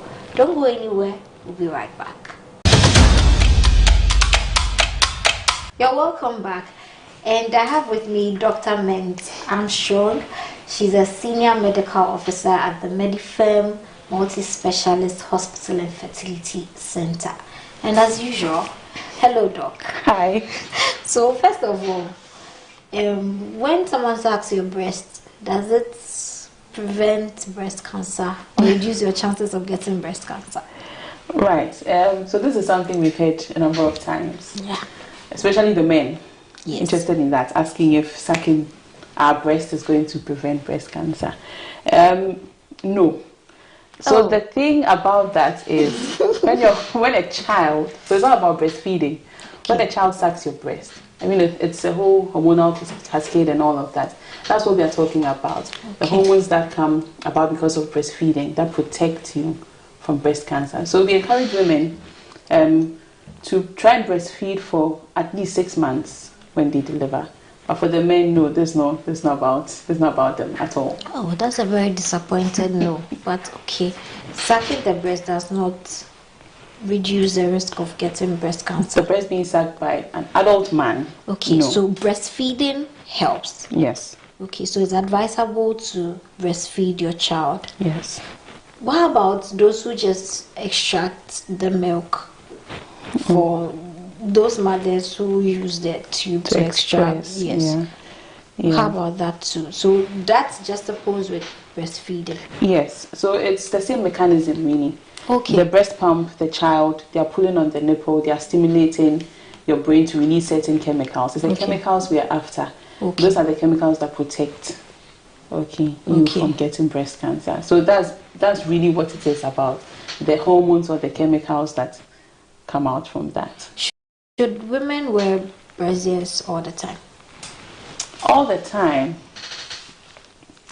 Okay, so the thing about wearing a bra is that first of all, breast tissue is, we all want our breast to look full and in the right place all the time. Organized. There's also gravity as we are walking around that pulls things down, right? So if you leave your breast hanging all the time, at a point gravity is going to, over years, gravity is going to make them sag. Okay. And you really don't want that. So that's the top reason why I would advise anyone to wear a bra, a well-fitting bra. What surprise you, 80% of women don't know what their bra size is. So today we are telling you to go out there. There are so many fitting shops where you can get your bra fitting done so that you know exactly what size you are. Then you wear a proper fitting bra, just to make sure that your breasts look good all the time. If you want over the long period, your breasts to stay in place. Okay. Yeah. So yeah. Does it have anything to do with getting breast cancer if you wear tight or too loose? Does it affect tight clothing, tight bra? No. The duration that you wear braziers for? No. Like wearing braziers all the time, like you wear a brazier for more than 8 hours a day, does it have any effect on your breast? In terms of breast cancer, no. Okay. Wearing your bra for hours is not going to give you breast cancer or even put you at risk of getting breast cancer. Okay. No. like I said, the whole issue of wearing a proper bra is to make your breast look good all the time, to prevent it from sagging over a period of time. How about hygiene? Hygiene, in general terms, excellent for everyone. You don't want to look or smell bad. Yeah. If you wear your bra for a very long period of time, sweat and all of that, it starts to smell bad. So then you should change your bra often, every day, and then wash your bras. Okay. Yeah. But then, really, breast cancer, no. Are there physical things that can cause breast cancer, apart from things that you take within and genetic factors? When you say physical? Physical, like death, or maybe you have a cut, maybe something, you are exposed to certain chemicals because of your line of work, or something. Yeah, chemical exposure, being exposed to chemicals, some kind of drugs. Okay, so in some pharmacies, those that work with especially the cancer drugs, you see them suiting up before they handle them. Okay. Because all of that, so germs, no. Infections and things, no. If you have repeated breast infections, some people get that. Over a period of time, that could predispose you to breast cancer. Because when you've got an infection, the tissue and all of that replication, in the first video what we spoke about, the breast tissue growing out of control. Yeah. So that's where infections come in. But that's repeated breast infections or breast disease. But then death in itself, no, will not do that. Chemicals, yes. Unfortunately now we are exposed to so many chemicals. Even the meat that we have, we've heard of people giving hormones and things to their livestock just to boost production. And this is also exposing us to a lot of those things through the food that we take. Okay, so I asked that because these days you see a lot of people wearing clothes that expose their breast. So exposure to environmental factors, does it have any relation to giving you breast cancer? For that, no. The only thing I'll say about breast exposure is that if you're going to expose your breast in this sunny part, we keep hitting on sunscreen to protect. Yeah, so if you're going to expose, just smear some sunscreen as well. Just protect your skin. But that aside, you're good to go. Okay, so we've also heard of deodorants, spraying your armpits too close to your breast over time. Does it have any effect? Depends on the chemical that's in your deodorant. So it comes back to chemicals. If, some of these deodorants have some metals, aluminum, something, and all of that. And that, over a very long period of time, is going to lead to oxidative stress, exposure to free radicals and things like that. So all those things predispose you to any form of cancer at all. Yeah. Okay. So I'm not saying don't use spray deodorant, but then you should be sure of what you're using, what the components are. Yes. Okay. So let's talk about men. We know that men also get breast cancer, just that they have low chances of getting it. So men do not have the tissues that women have. So how do they? Although more developed in women because of how they serve in child making. And so for men, yes, they could also, regardless of how flat or raised theirs is, can also feel a lump or even have the skin changes, sores and things like that. So they also must feel to make sure that they don't have any lumps. Like you said, incidence in men is much lower than in women, but we have a couple of men that have survived breast cancer. Okay, so does pressing of the breast also help to reduce? Pressing by who? Pressing by anyone. Especially during sexual activity. Some people try to, for sexual pleasure, touch in certain kinds of ways. Some people press. Does it do anything? Does it help you? So, does it help in breast cancer? The only way I see that helping is if your partner, so this is assuming that you've got one sexual partner, and this person knows how your breast feel, okay? So then he's going to be able to detect small changes. Oh, today I felt this here, let's have it checked or something. That's the only way I see this helping us with breast cancer, to detect that. Apart from that, if it's something both of you enjoy, go for it. But if not, it's not going to do much. How much pressing is too much? How Would much it have pressing? any effects or? Oh no. No. If it's not painful. If it's not painful and you are enjoying it, it's no okay. problem at all. No problem at all. Touching the breast does not no, any way. It won't. As long as you're enjoying it, please have fun. Okay. Thank you very much. And how different are I've heard that it's not every lump that you find in the breast that is cancerous. So how different are those lumps that you find in the breast from the cancerous ones? Okay. So first of all, any of these lumps can come at any size, whether cancerous or not. Okay. But for breast cancer, they tend to be hard, very hard. Very, very hard. Pronounced hard. Yes, stony hard almost. I mean, as it gets worse, it becomes harder. But then they are hard. They can be attached to the skin or the muscle that is under the breast, right? So then it becomes difficult to move it. Okay. Okay, yeah. And then for some of them as well, where the lump is, you start to get a sore. Okay. Okay. So those are some of the things that point to a breast mass being malignant. But then if ultimately it's a biopsy that will tell whether it's a cancerous lesion or it's not, whether it's a breast cancer or it's just any other breast lump. So it still goes back to going to the hospital? To the hospital. You can think that you've got a breast cancer, but then you're better off going for it to be confirmed, as against staying at home and then worrying for the wrong reasons. Okay, so does it affect any other organ of your body? Like, you just got breast cancer. Can you get other cancers in your body just because you had breast cancer? Yes. Having cancer anywhere in the body, breast, anywhere else, the big problem with any of that is that it can move to other places. That's what we call mets. Okay. It can move to any other place. So you can have the primary cancer in the breast, but then eventually it's going to move to the lungs. It's just going to spread throughout the body, right? So yes, if you have breast cancer, it's detected early, you do nothing about it. Even sometimes detected early, you are working on it, but then it starts to move to other places. Okay. And then, I mean, it becomes something very terrible, yeah. So it still goes back to early detection. Early detection. Okay, so checking your breast, how should it be done? Yeah. Okay. And how often? Is it an everyday thing? Or?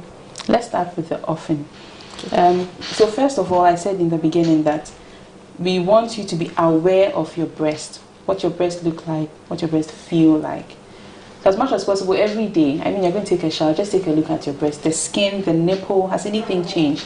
Some people already have or are born with nipples that are turned inwards. But if yours isn't that way, take a look. Is it looking that way now? The skin, are you seeing something like the orange peel?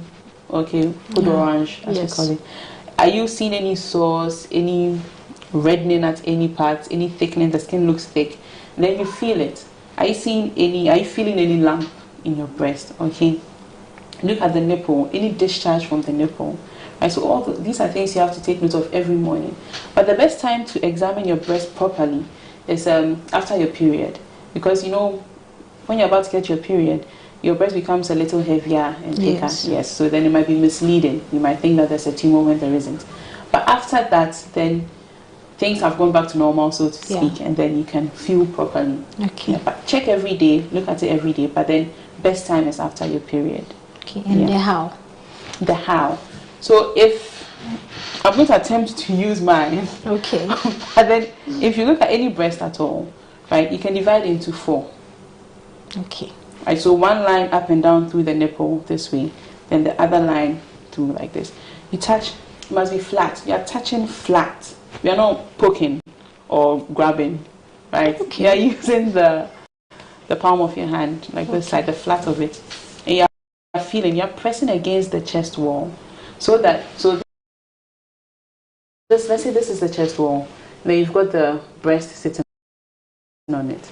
If you just press like this, you are pressing the breast against the breast. you might think there's something there. But then against the flat part, you move gently. So you take every quarter, you cut it into 4. So you go gently, this side as well, this side as well. If you feel anything, okay, there's something there. And then you don't forget the nipple in the middle, right? You press on it as well and feel, and then you try to squeeze the nipple, see if any blood or something is going to come out of it. And then don't forget the armpit, because when it starts to spread, it travels into the lymph nodes in the armpit. Then if you have any swellings in your armpits as well, that could also mean that let's have this breast checked. Yeah. Okay. Right. It feels like I'm in awe. But thank you very much. I've had most of the misconceptions in my mind cleared, and I think that it's been a very fruitful discussion. Thank you very much, Dr. Mengs. Thank you too for having us.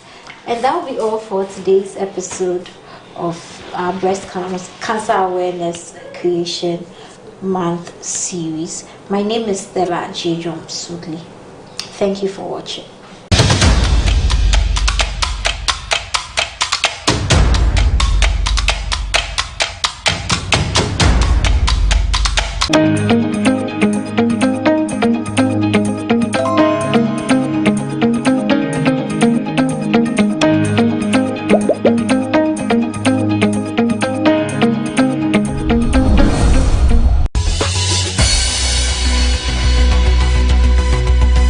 If Ghanaians are not good, they will not be able to accommodate Nigerians. Yeah, the Ghanaians have a similar lifestyle, cultural display with the Yorubas. The Ghana Traditional Council played a wonderful, great role inducting Igbo throne in Ghana. President Mahama also close to him. He loved us. He loved Nigerians. The current president of Ghana, President Akufo-Addo, he loved us, he loved Nigerians. We know him, also close to him. So we are submissive to the authority. The priority of every Igbo man is his wife and his children. Even where you never expected to send Igbo man, he's there. You see them.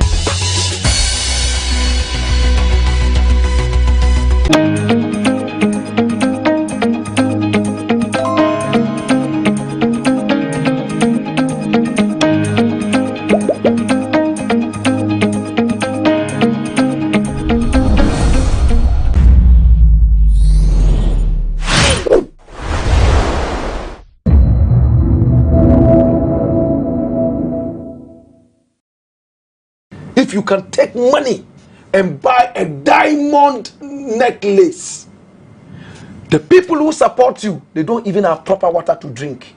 The people who are the core of your fan base, malaria is killing them, Qatar is killing them.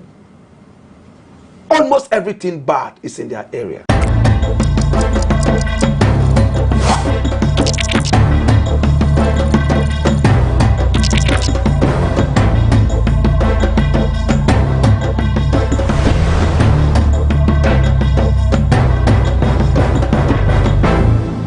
Welcome to the Lowdown on GhanaWeb TV. This is your most informative socio-political and personality interview program you can find online. My name is Ismail Akwe. In this edition, our guest is going to take us through some music. He is bringing energy into the studio and also going to give us some important news about his life and also give us the lowdown about his business. He is also a media personality, a poet, and all you can think about in the art industry. We'll be right back after this break.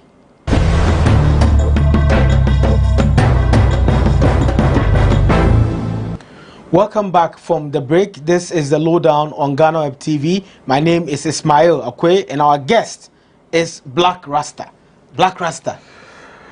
It's great to have you here. Well, it's my pleasure, You know, when I see you in your attire, you come out as Pan-Africanist, and nobody can take that away from you. Who has been sewing your clothes for you, and how many do you have?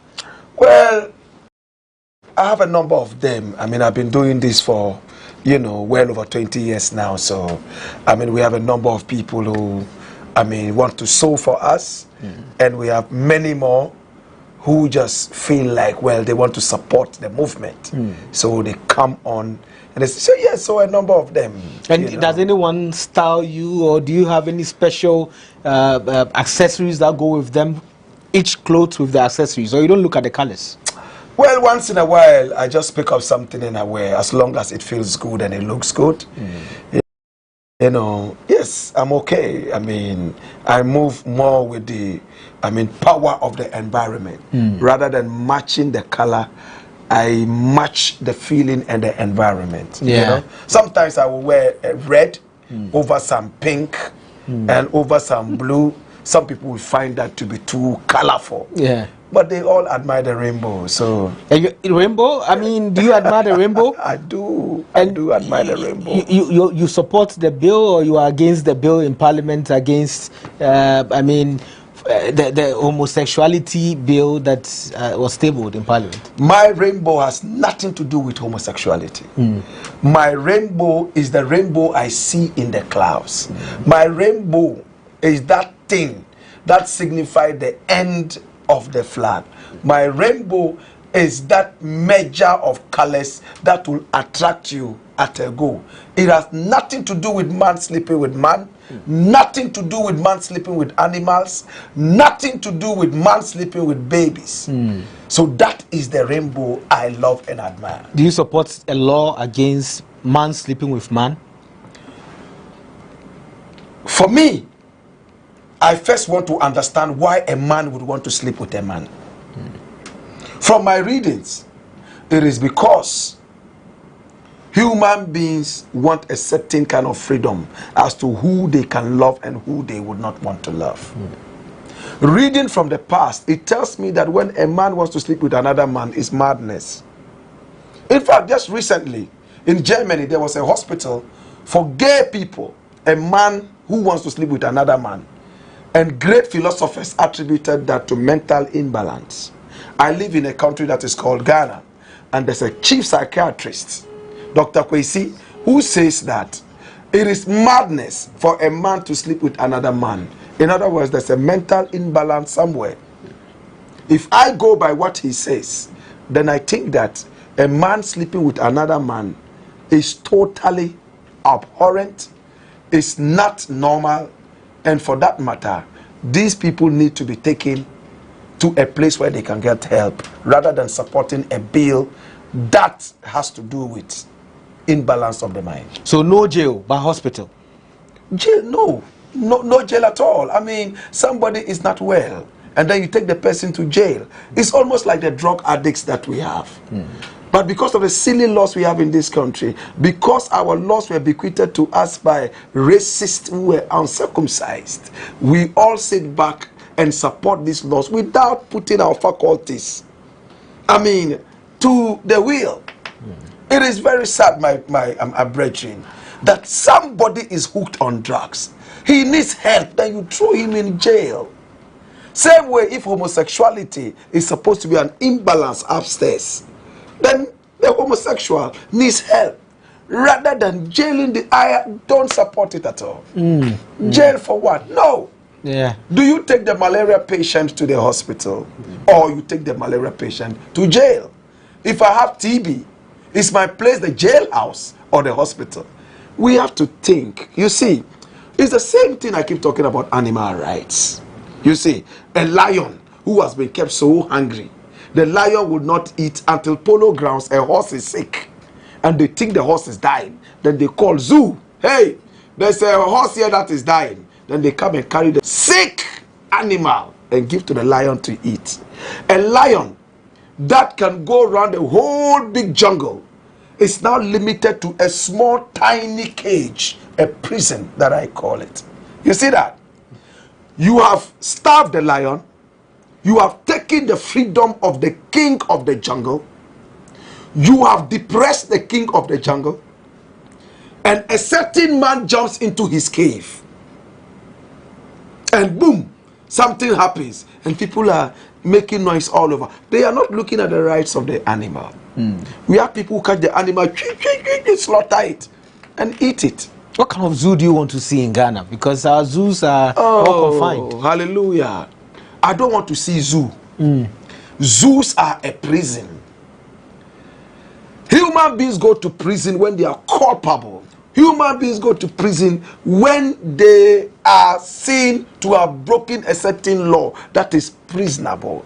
Human beings go to jail because they commit a certain crime. What crime has the lion committed? What crime has the zebra committed? The crime is that it lives in the jungle. Therefore, because of human greed, we want to see the lion, and we don't want to go to the home of the lion and see the lion.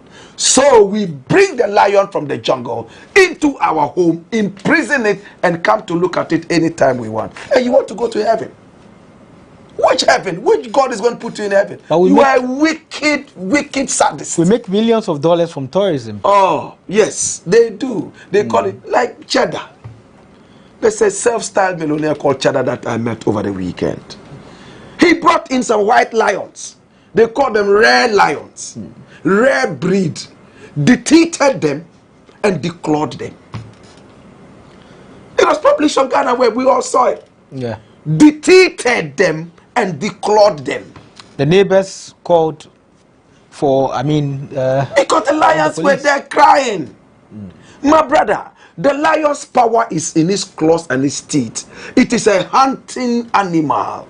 What did you tell Cheddar when you met him about the lions? I said it several times over and over. I said, look, Cheddar, you are being cruel to these animals. You are saying that you want to help the tourism of Ghana. Nobody needs this. If tourism is all about taking the freedom of the animal, then we are a barbaric people who have come together with our barbarism to make money from. Who wants that? My brother, if you want to see the lion, go to the home of the lion. If you want to see the zebra, go to the land of the zebra. There are helicopters. Sit in them, fly over the jungle and say, oh, this is the lion, this is the tiger, this is the this. See?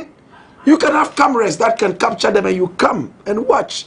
Rather than bringing them, dictating them, declawing them, and you think that you are smart. Hey, yeah, you have the swag. Your swag is in hell. You are going straight to hell. Anyway, Black Rasta, have you always been free? I saw a picture of you and Ras Kimono. You posted it yourself. Wearing a very long time. And he had his dreadlocks. Have you always been like that before you grew your dreadlocks and became the Kuchoko artist? Well, I come from a family where father was quite able. He had money. You know, I came from that kind of family where I could eat anything I wanted to eat, flow wherever I wanted to flow, just make the grades. My father was a teacher, mother teacher. I had books, all kinds of books. In fact, I started reading books for universities when I was just getting out of primary school. So at least I was exposed to a lot of these things. So dreadlocks out of my family. You see, you must wear a tie. I was the first little boy to wear a tie in the Zongo, in Tamale, the Moshi Zongo. In my area in Moshi Zongo, it was only Christians who wore a tie, and it's a predominant Muslim area. So if you wear a tie, it means that you are Christian. You are going to hell. That's the kind of, mentality we had then. Yeah. But now things have changed. So growing up, I got exposed to, a few conscious people, and I understood that animals have rights. I understood that I must not eat meat to be handsome and healthy. At what age did you become conscious? Would you call yourself conscious? Well, I'll say the consciousness started hitting me when I was growing up. I started realizing that, I was privileged and others weren't. And I wanted to understand why. Then my father told me their parents did not take the right decision. They did not go into real life. They were lazy, some of them. See? Went into it, but at the university, I met some great Rasta people, like Hope Singh Jekwo, called Ras Shao from the Volta region, Ras Bumba, and some other Rastas. We used to sit down and reason what Rasta would say, reason, whilst people puffed their thing and blew the air into the skies. We sat down and then we reasoned, and I picked up the bits and pieces And I decided that no, I don't want that comfortable life anymore. I don't want the life of the Thai. I don't want the life of kun fire kun. Anything you want, it comes. Hey, this it can now. I want to live a life that will teach me lessons, not the easy life. The road that is so smooth and so easy hits the brick wall. Is that when you dropped Islam? I never dropped Islam. Once a Muslim, you are always a Muslim. Okay. Saying, why should you drop Islam? Islam is a beautiful religion that I love. But I grew out of religion. I was religious. Friday, wear long jalabia, hold your tasbih, Ya Allah, Ya Muhammad, Ya Allah, Ya Muhammad, Ya Allah, Ya Muhammad. Go and pray and go. Sunday, go to the church. I grew out of it. Now, the God that I worship is a God that created me out of himself. So when I worship God, I worship myself. When I worship myself, I worship God. It might be deep for some people to understand, but I grew out of religion. I do not belong to religions that slaughter and eat animals at random.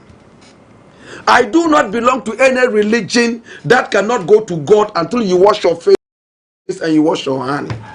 No, that's religion. So you are not religious at all? all? No, sir. And what are you? I am spiritual. There's a difference between spirituality and religiousness. Religiousness is, hey, pray. It's time to go and pray. Hey, you wash your hand. Hey, then you go and sit down and pray. Hey, it's time to go to church. Then you run. You are in the church. That's religion.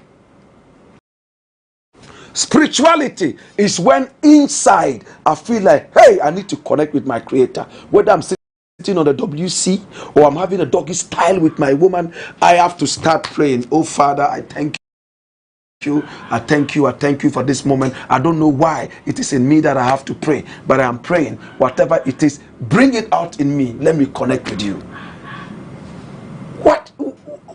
Why should I belong to a religion that has to dictate to me when to connect with my Creator? Does that mean you are not a Rastafarian? I don't know what it is to say Rastafarian, but what I know is that I am not religious. I am spiritual. I wear my locks because I realize that it's a certain consciousness. Remember, I started by saying consciousness, not religion. So some Rasta people will tell you Haile Selassie is God. I don't belong to that. No, sir. Some Rastas will tell you if you don't smoke Ntampe, then you are not Rasta. I don't smoke Ntampe. So if you say I'm not Rasta, take your Rasta head. You see, take it. What we have done for Rasta, the so-called Rastas who smoke Ntampe and worship Haile Selassie will live in this world for 1,000 years and will never be able to achieve that. That is where my excitement is, brethren. When I was raised as a Muslim, I couldn't touch the Quran until I went to pray. And I asked myself, so if I am dying and my life depends on falling on the Quran and holding it, and I've not performed ablution, it means I can't touch it? Things like that kept flowing through my head. And then I started thinking about the Bible, thinking about this. And I told myself that, hey, religion is not for you. So I decided to be unreligious but spiritual. Were you a popular person in KNUST? Well, I would say that I was one of the most handsome on campus. So my face caught a lot of people. I didn't have dreadlocks, but I had a unique face that people said I had Chinese eyes, and a lot of the girls liked my Chinese eyes. But I was so shy, I could never approach any girl. And because of my philosophies, people would gossip and you would get popular. But I became more popular when I started singing. Agro, also came to the university campus, and I was invited to come and perform. You started from Agro? Agro. And I started jumping and doing my things, and some of them say, woo! You know, and I was also on campus radio, firing reggae and throwing all the fire. In those days, reggae was all about consciousness and spirituality and the intellect. Now, a lot of people get into it because they have no job. So it's a default. See? But in my days, you had to know the Bible. You had to know history. You want to know the Quran before you sit and open the reggae mic and say, Ja! That is why, up till now, I don't see any competitor to Black Rasta. And it's unfortunate. I'm graying. Right now, I'm getting some grace in my beard and my mustache. 47. 2 days to come on 2nd September, I'm going to be 48. Where are the other ones coming up? Are you referring to the whole reggae genre, or you are just referring to conscious reggae music? I'm talking about reggae on radio. On radio? That's what I'm talking about. Okay. We don't seem to have anybody. This is a guy who says on radio. He's talking history. This is a guy who is talking entertainment. This is a guy who is playing his own music and talking. This is a guy who is talking wisdom in terms of motivation. All in one. Probably I am the only mainstream radio presenter in Ghana, maybe Africa, who doesn't have a DJ. There's nobody who says to play music for me. Say, I don't have guests. I am my own guest. One man million. I sit and I'm doing every. If it's history, I'm talking history. If it's entertainment, I'm firing. It's just 4 hours and it counts like it's 20 minutes. How do you read? How do you learn? Do you have a lot of books? How do you do it? Well, I'm a bookmaster. I love books, honestly, because we're teachers, you know. So I love books. I read anything in print, I read it. Sometimes I wake up, GhanaWeb, I read all the stories from business to, I just read. Because there's some kind of clock in my head. TikTok, and tells me that, hey,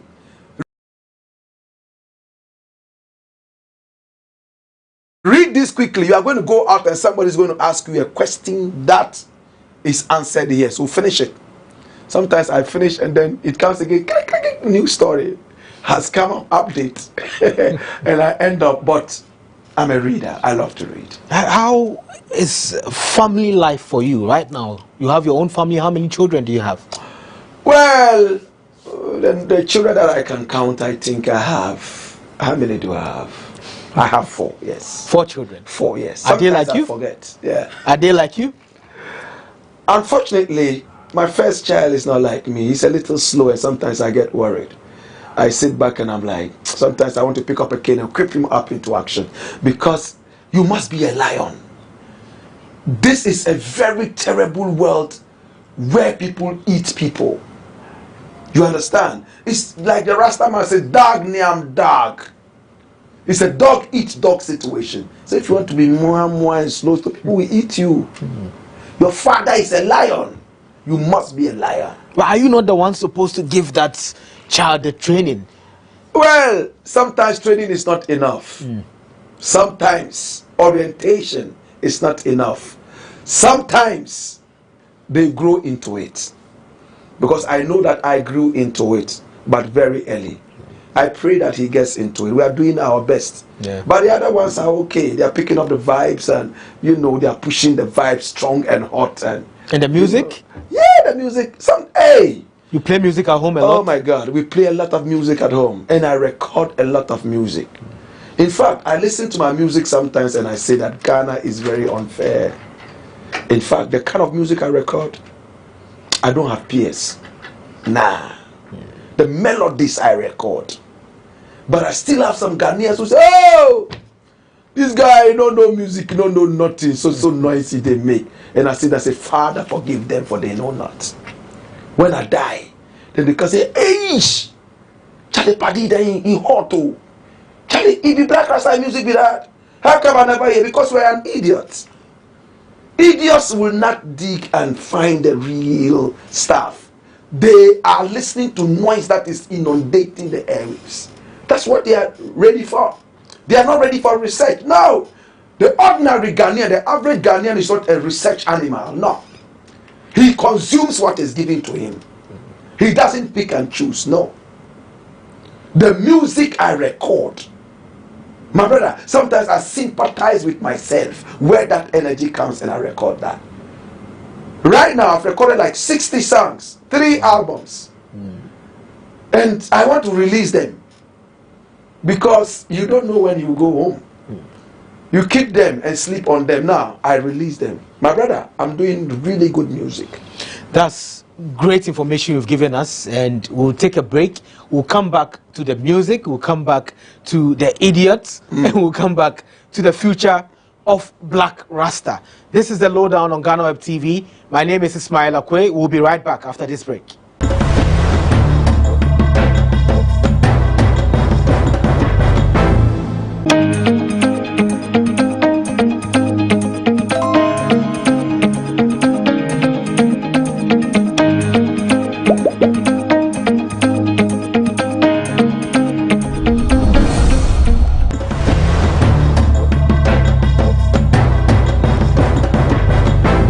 Welcome back from the break. This is the Lowdown on GhanaWeb TV. My name is Ismail Akwe, and our guest is Black Rasta. So Black Rasta, you were telling us about the music and how people don't appreciate the music and how much music you make in a short time. Besides reggae, do you listen to any other genre?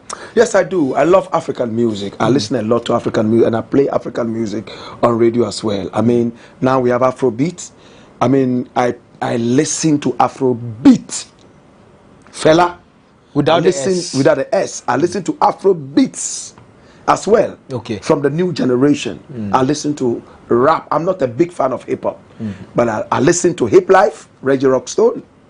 You know, but basically my music is reggae. And I listen to some selected dancehall, the old kind of dancehall. Now the new dancehall doesn't impress me at all because I think it's just trash. Oh, you know. You don't listen to Stonebwoy? No, well, I mean, Stonebwoy doesn't really do dancehall like that. Stonebwoy is more of Afro dancehall. Okay. Mix. I love Stonebwoy's music, but I do not listen to Jamaican trash that they call dancehall. Now, in the days, I would listen to Cotty Ranks. See? I would listen to Nado Ranks, Shabba Ranks, you know, and all the wonderful artists, Super Cat, Silver Cat, and Yellow Man, my all-time favorite, Beanie Man and all that. But now they are doing something they call trap dancehall. It's hip-hop laced. Yeah. You just hear hi-hat,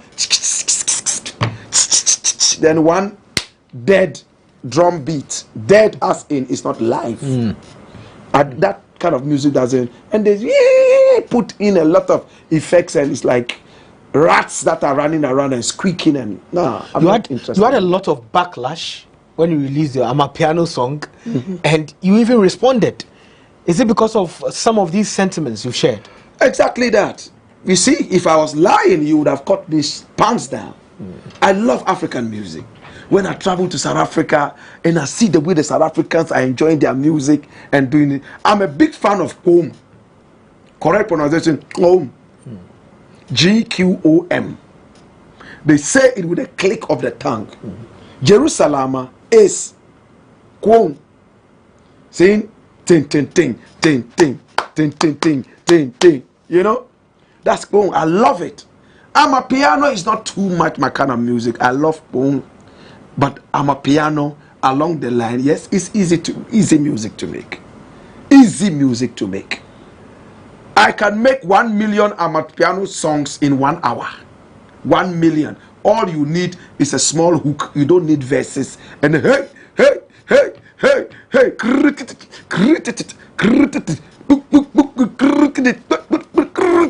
That's how it goes. And did it work for you? Oh, yes. I mean, I'm a versatile artist. I've recorded high life. See? I've recorded dancehall. I've even recorded, maybe I'm the first Ghanaian artist in contemporary times to record soca and then calypso. I travel a lot. I was in Guyana and they were enjoying the soca and calypso.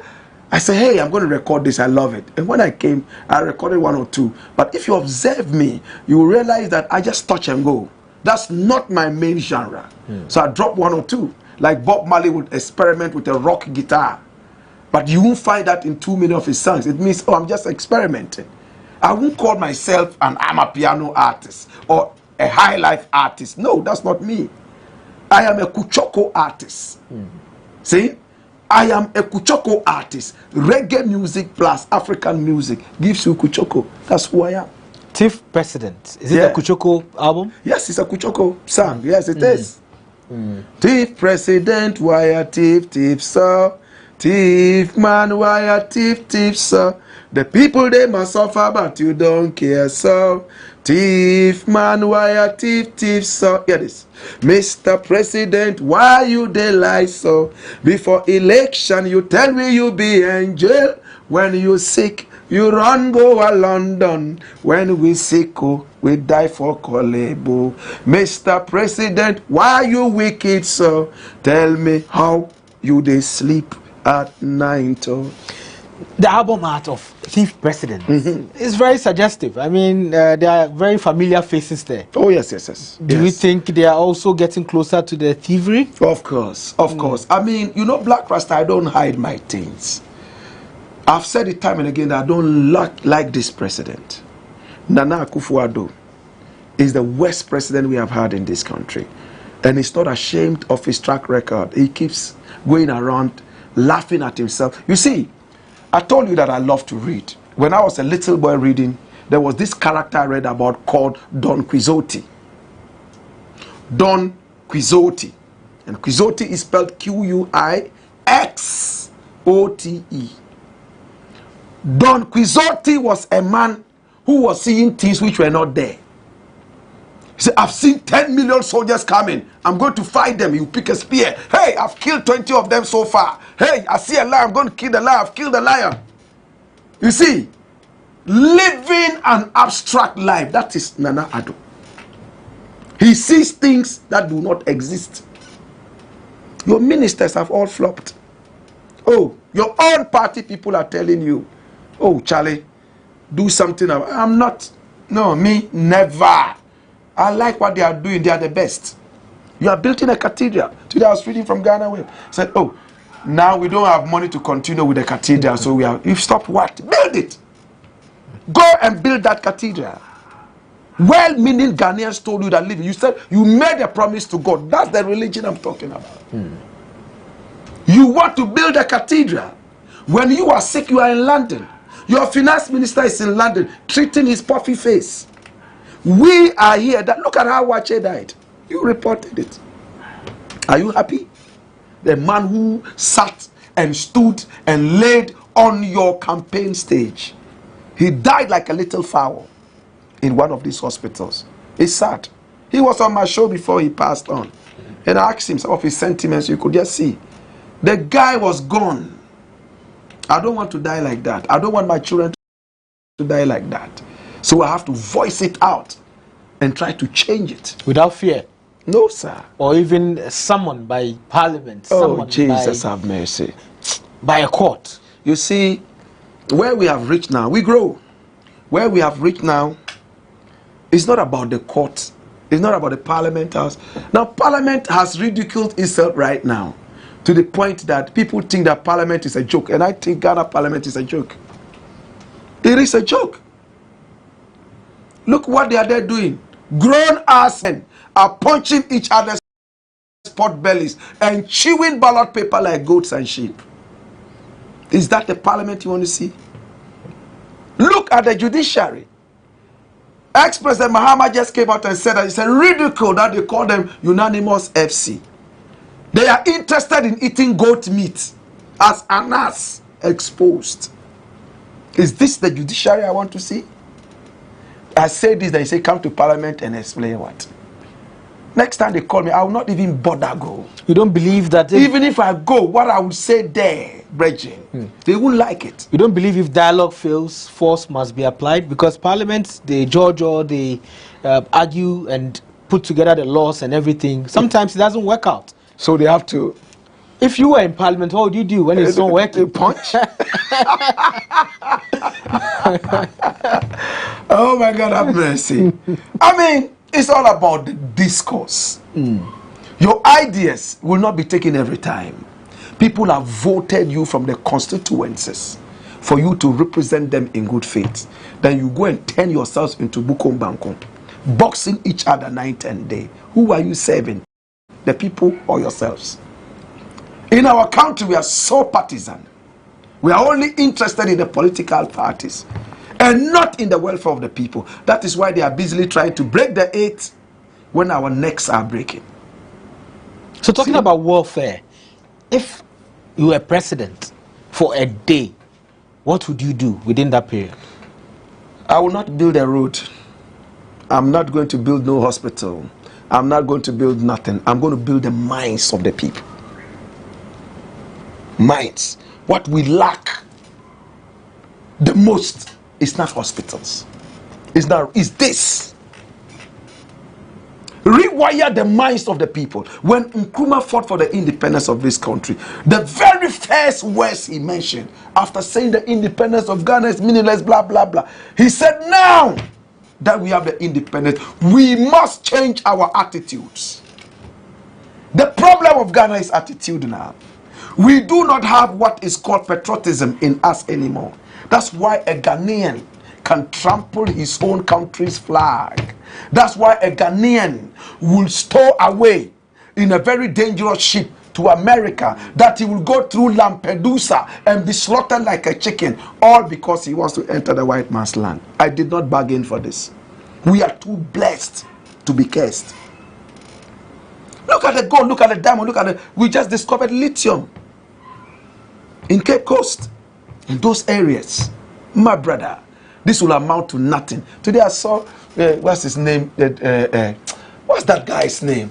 The Magdan, saying that salt in Songo salt is going to be the solution to Ghana's economic stabilization. And I said, this guy is a joker. Somebody should tell him the truth. Your gold couldn't save your economy. Your diamond couldn't save your economy. Demolishing that place there did not solve the economic problem of the country. It's Songo salt, that bloody salt. Salt that he has gone to take political goodwill and goodwill from some careless chiefs, some of who have lost their faculties. I was there, I recorded all of them. What is the history of the Songo salt? What is the history?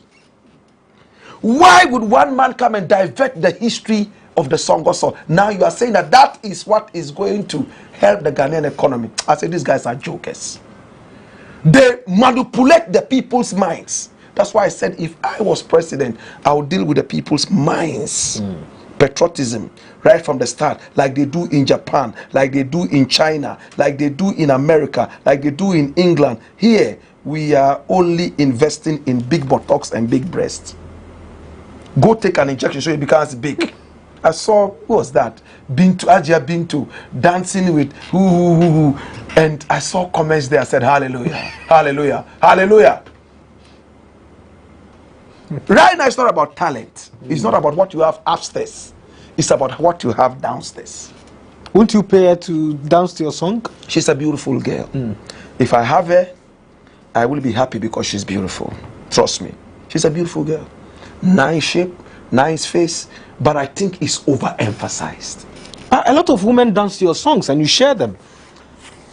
Look at the ladies who come. Like I said, I would put her in my music if there was an opportunity. But it is overemphasized. Okay. When women dance to my music, watch how they do it. It's all about the culture. It's all about the beauty of Africa. It's not about concentrating on one or two parts of the body. Shake, shake, shake, shake, shake, shake, shake, and that's it. It's done. So where do we go? My little 4-year-old growing up doesn't have it. She doesn't have hair. She's growing. So where are you going to place her? She will look for a surgeon, take injections, blow it, and there's a next big star who is looking for her to come and shake it in her music. No, that is too lowly. You are only good because of your body parts. Where are you going with that? You are only good because of your body parts. Hey, that is dangerous. You should be good because of your character. Good because of what you have upstairs. Because those body parts there. Anyway, let me not say so people will say that he disrespects women. Anyway, Black Rasta, you are on Class FM now. Yeah, that's right. You moved from xylophone. You don't want to say so much about it. You started a YouTube show. Yeah. Blackpot. Yeah, that's right. On YouTube, which is also doing well. And you're doing it concurrently with the Class FM show. Yeah. How is that going? Well, it's going good. You see, I'm a hard-working human being. I work really, really hard, and I do my best. So, yeah, it's a lot of ideas. You bring this, you bring that. You listen to people as well. You know, I don't just read a story on a blog. I look at the comments as well. Much as Ghanaians like to play and misbehave and insult almost anybody, sometimes I see my stories published there. For instance, Black Rasta has gone to pick up an award for maybe flying to space. First comment, somebody will write, say, Teniba. Next comment, you know, with this foolish guy where that day, as he say, they walk like rabbit from my area. What has that got to do with my flying to the space? What has that got to do with it? That's why you have the hijabing tools and the rest controlling the universe. Papa no all over the place.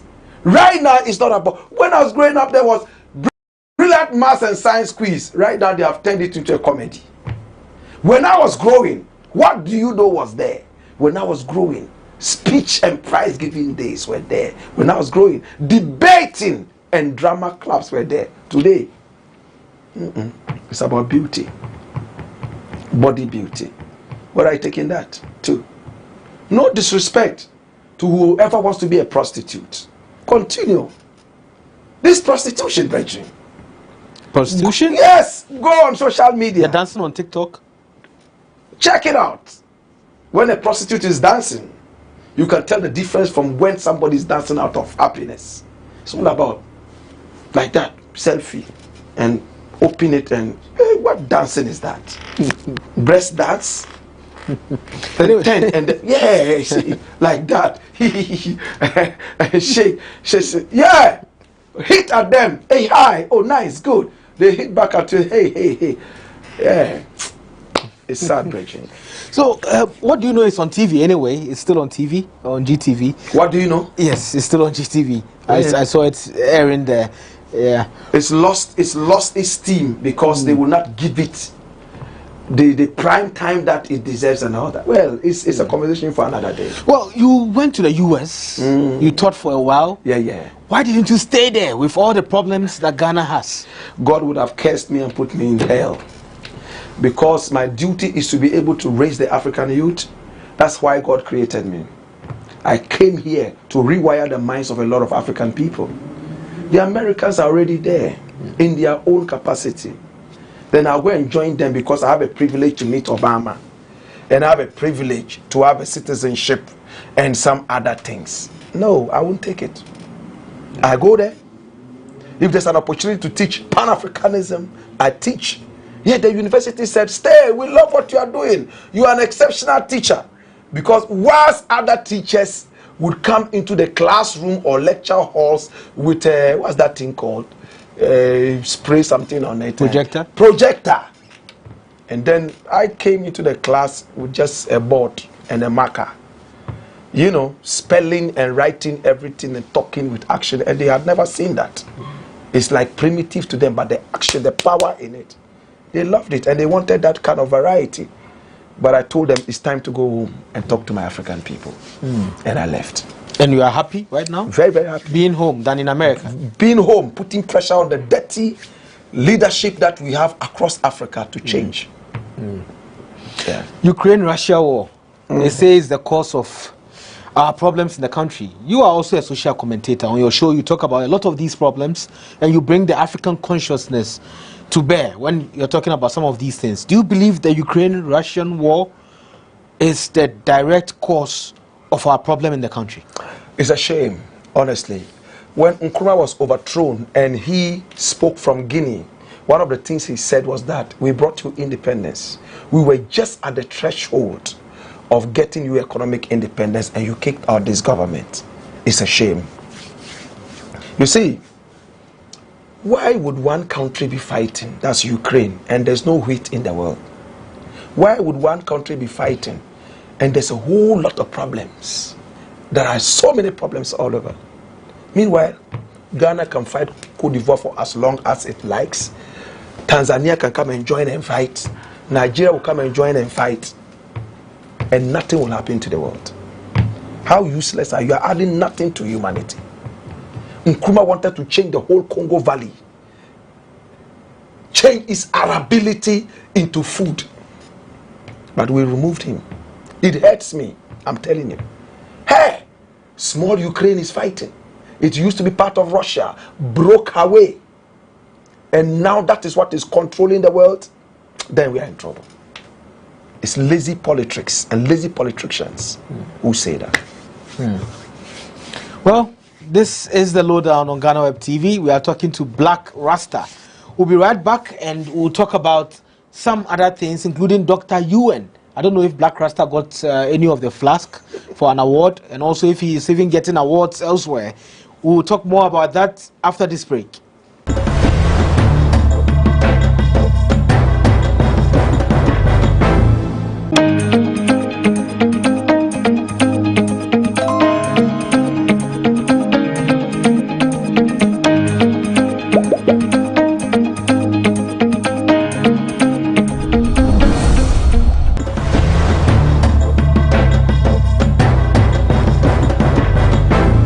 Welcome back from the break. This is the lowdown on GhanaWeb TV. My name is Ismail Akwe. Our guest is Black Rasta. Black Rasta, you're a big celebrity. Do you accept that? Well, I mean, it depends on who is talking and who sees me as one. There are people who see me as trash. See? You know, I do not have control over what people think about me. Yeah. But I think that whoever I have touched positive will, even if not now, accept it, would accept it later. Some people, because of ego, no matter how positive you are and they know you are positive, they still want you to feel like you are trash. But for me, I think that I'm doing my very best for the nation. So when it comes to celebrities and also their significance in the country, what do you think celebrities should do? We have a lot of actors, we have musicians, and some of them are supporting politicians because they think that's how they can give back to the nation. What do you think is the role of celebrities? Well, I think that if you're a celebrity, that word simply means somebody who is celebrated. Celebrity. A celebrated person. Ask yourself, am I worth celebrating? If yours is to follow politicians and push them into power, or to come and cheat the very people that you are singing against. I heard some celebrities, so-called celebrities, say that, oh, I'm not the one to train people's children. Yes, you might be right, but you have a responsibility. See? Say, oh, my music, I sing anything. It's not for me to train anybody's child. You are not being responsible. For me, I'll be so ashamed if at the end of the day my music does not bring out a certain level of positivity that will help change the nation. Then why am I here? Yes, celebrities have a lot to do. You have a lot of following. What are you doing with that following? That's why I keep talking about Shatawale time after time. You supposedly have a huge following. But what are you teaching that following? It's insults and foolishness and fooling and all over the place. That's what you are doing.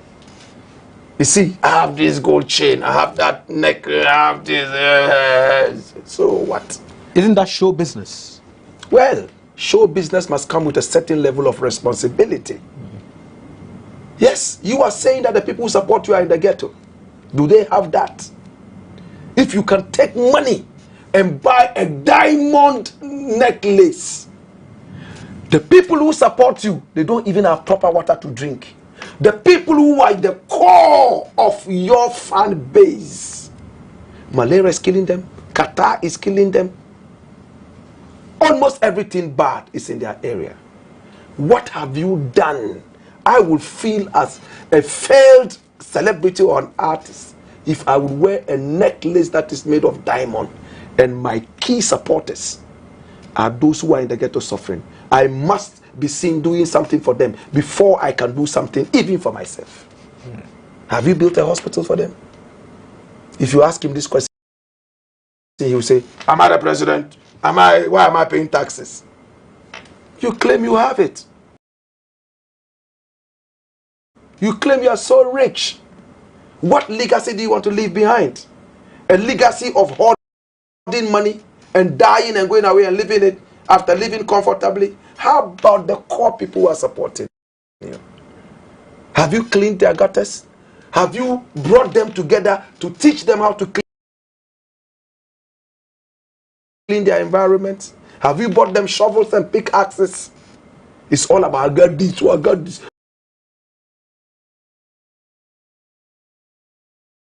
Me, I get 20 cars, so me, my house, I get 20 swimming pool for inside. It's too infantile. Celebrity should grow, so showed her house and all those. I'm happy for her. I speak with her. Oh, nice, nice. I don't know what kind of suffering she went through to be able to build that. So I am happy for her. See, she's not a boastful kind of person. She showed her house. You understand? I believe in growing in the quiet. My people have a saying that, you see that lizard with a red head, that it hides itself so that the head can grow red. The lizard that does not hide its head, for it to grow red, it dies early. To come out and be doing this. And, hey, children, hey, pop! It's gone. It will hide itself. It's a proverb. Did the Gombe say it? Bandwa swarlo zokar mora. Bandwa is the lizard. It hides its head so it becomes red. So ubenyina chair. So is it right for them to also support politicians? It's not right. You don't know your work. I know when I said, oh, you went and supported Obama. Hey, is it because Obama will be Ghanaian? I said, because you don't know. I am a Pan-Africanist. You understand? Everything black that is positive, I want to support it. It's different. You are supporting a politician so that he can support you. When some of the artists had the chance to meet Nana Akufo-Addo, what did they say? Buy me a car. I will feel so sad if I ever told that man that. You know what I would say? Nima is struggling. Please, we need something there. As for me, I can take care of myself. If you watch Titanic, when that guy was dying, what did he tell the wife or the lady or the girlfriend? Say, go! Say, I am a survivor. I'm a survivor. I can survive. The people who I'm not sure can survive are those I'm asking you to go and help. That's what it is. God is not giving the money to the people who can support the people. He's giving it to people who have no brains. That's why the Nigerians say, money don't miss road. Yeah. God is not making people who have wisdom presidents. He is making idiots presidents. God is not giving some of the things to some people who can really change the world. He's giving it to people who can do nothing. For a reason, I will ask God one day when I meet him. You are a Pan-Africanist, as I said earlier, and you follow African politics as well. For real? Yes, and you saw the election in Kenya. Yeah, I did. Is that a standard election to you? Kenya has always been full of problems, you know. From the days of Jomo Kenyatta, all the way down. Kenya, such a beautiful country. Its biggest export is tourism. I watched how Uhuru Kenyatta and how all those people messed up this country. And I saw how people were killed in broad daylight, all because of elections. Before their elections, America announced that its citizens should start moving out. Why? Is it a war zone? But that's how they degraded that country. That election was nothing but a fraudulent election, just like many other African elections. They record 101% of the votes in total. Can you believe this? It's being contested by the main opposition leader. Fraudulent. Right from the start, fraudulent. And it's been happening all across Africa. I don't know why. Is there any single African president you can pick as a model president that other presidents should follow? Some of them have passed on. Can we talk about the living the right living now? ones. And then maybe later we'll talk about the dead. Magufuli just went away a couple of years ago. You support Magufuli? Oh yes. Magufuli was positive in several different ways as compared to the rest of them. So you accept that there were challenges like the media? Of course. Okay. Of course, he had that.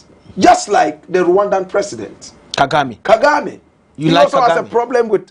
Kagame is not my favorite, but he has been able to do positive things that I would sit back and say, okay, he has done some bad ones, like there's no media freedom. People are abducted and killed because they are political opponents, including gospel artists. See, he's fighting political families that he thinks are a threat to him.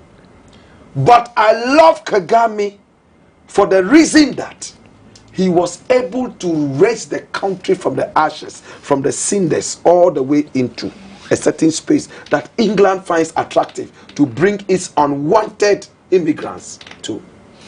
Look at Rwanda now. What's the population of Rwanda? Like 11 million people. But when you check Rwanda, there is no day a driver would give money to a policeman and say, oh, take it and let me go. Like it happens in Ghana in broad daylight. Kagame is not joking. I love him for that. He's brought discipline into his country. In Rwanda, you cannot bribe anybody. Try it and see. In Rwanda, they are beginning to have bullet trains. A country that just came back from a civil war that took the lives of about 1 million people. For a very long time, we did not even have a word called genocide. Kofi Annan could not believe that the mayhem in Rwanda had to be called a genocide. Hutus, Tutsis, it happened. But today, Hutus and Tutsis are dancing hand in hand. Forget it. They say, don't tell and don't listen.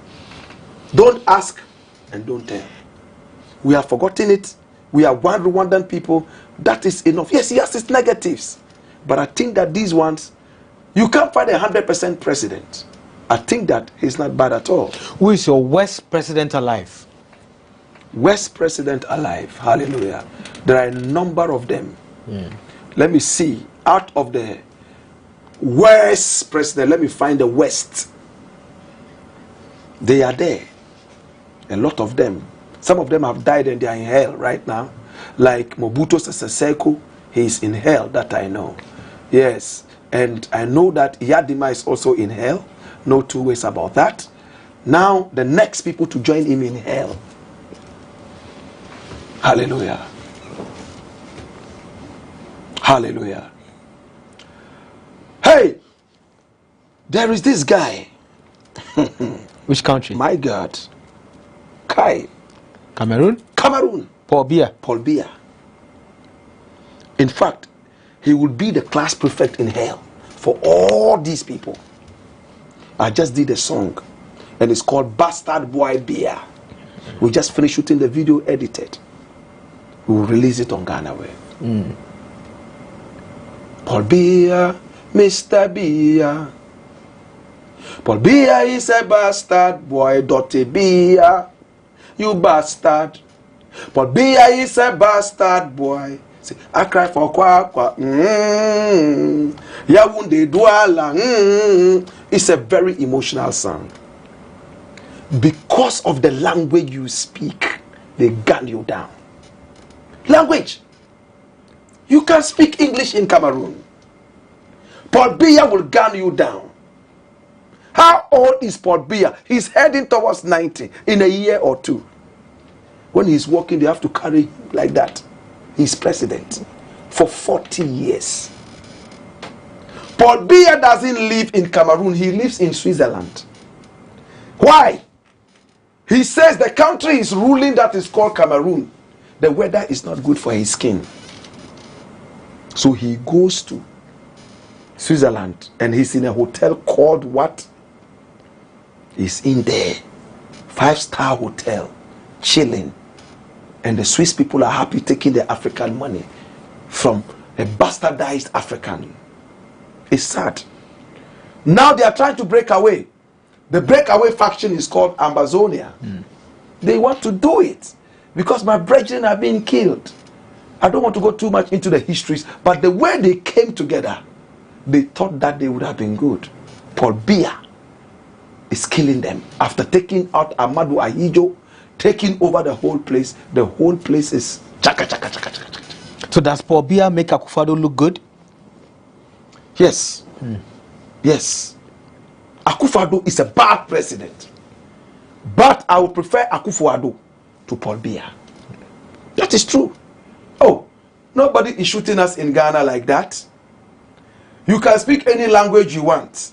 Nobody shoots you down. There's a certain level of press freedom, even though this man has come to bring it down. Paul Biya, you can't utter a word. Akufo-Addo versus Museveni.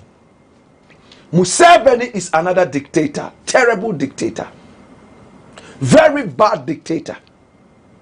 He's a bad man who is also abducting people left, right, and center. Akufo-Addo is better than him. But I am on Akufo-Addo because he's the president of my country. When Togo, La Côte d'Ivoire, Benin, and all those countries are seemingly smiling in one way or the other, we are still blaming Ukraine, Russia, COVID for our woes. That is an irresponsible president. He's a president who has no wisdom.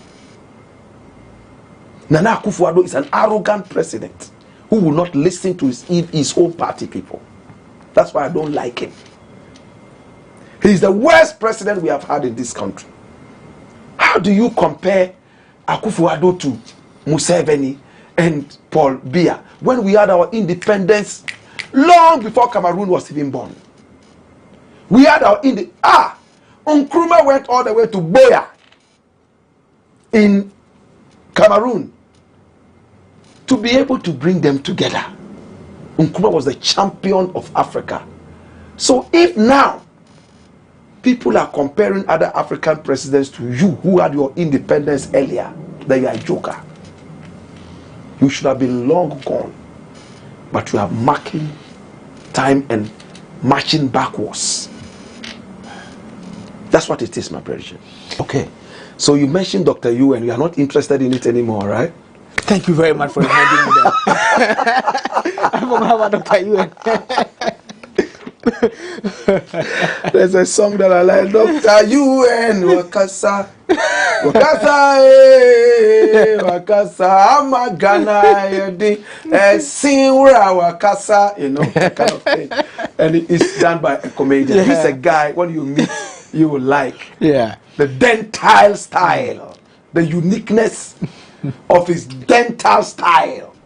He's always smiling. He excites people. Excites people. I love him. So everything that he says, is that true? Do you believe all of it? I don't know. You don't know. I don't know. But you know he went to GhanaWeb TV and he did all of that. Everything he says is true. But I was with him at UST and he was at CAT. I think he was one floor down from the studio. Yeah. But he was always in the studio. Sometimes I go to play my reggae and I wanted all of them out. He would hide at the back trying to fix something. I said, sir, please, could you excuse me? You know, he was always in the studio. You know, that was what he was. So at a point I asked somebody, Charlie, this guy, into him, student. Say, yeah, social guy be that. Social science, social guy be that. You know, but he was always in the studio and I wondered if he was going for lectures at all.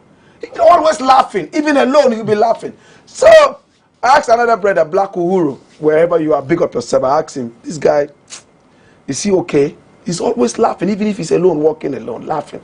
He said, be so there be Irie man. No? Irie man. I said, well. So when I heard Dr. Eugene, till I saw the photograph, I said, you know, Wyclef be this. Wyclef. You know.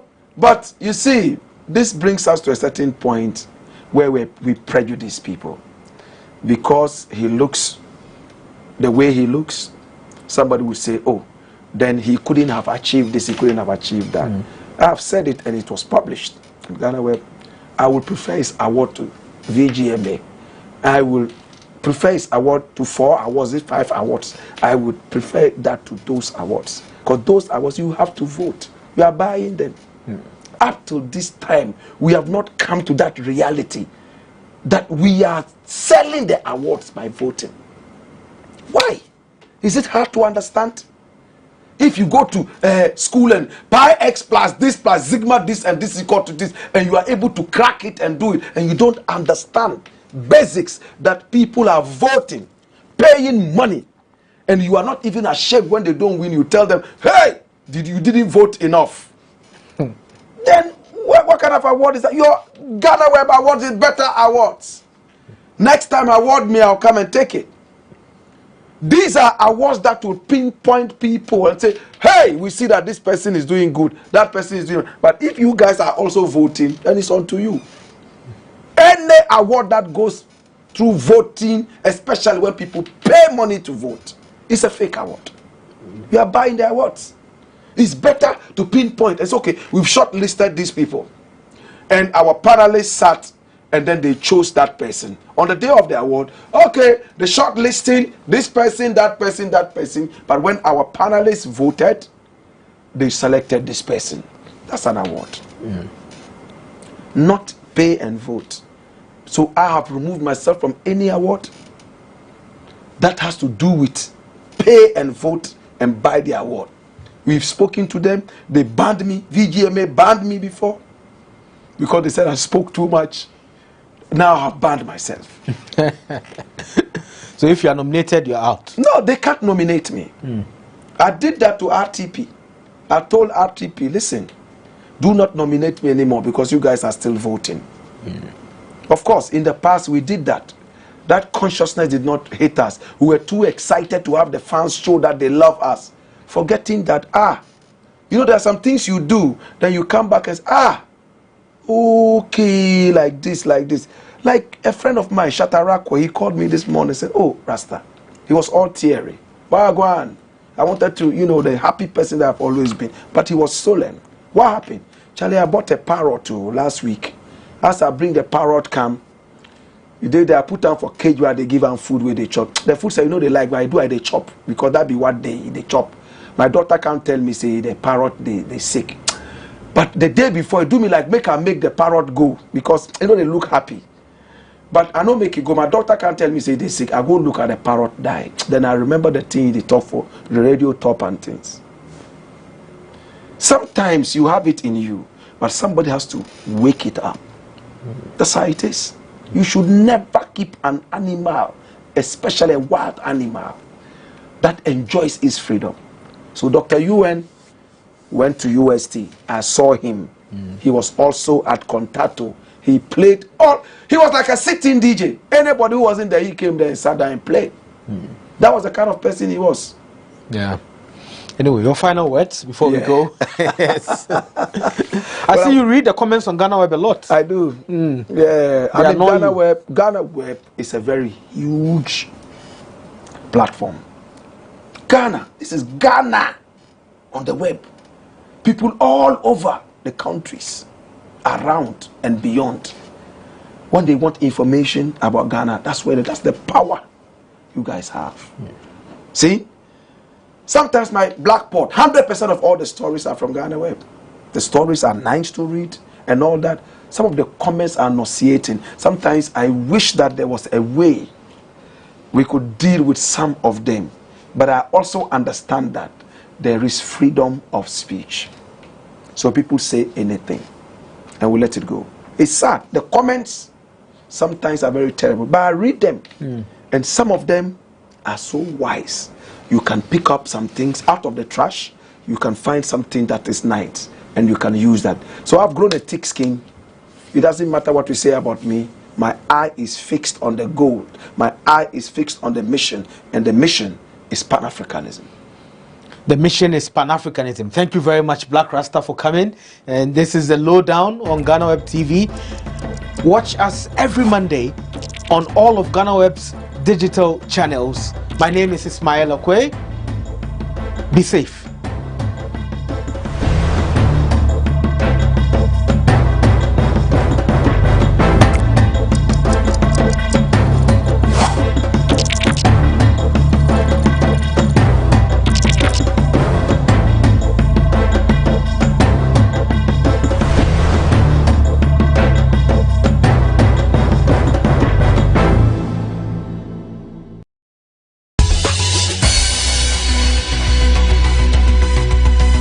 If Ghanaians are not good, they will not be able to accommodate Nigerians. Yeah, the Ghans have a similar lifestyle, cultural display with the Yorubas. The Ghana Traditional Council played a wonderful, great role inducting Igbo throne in Ghana.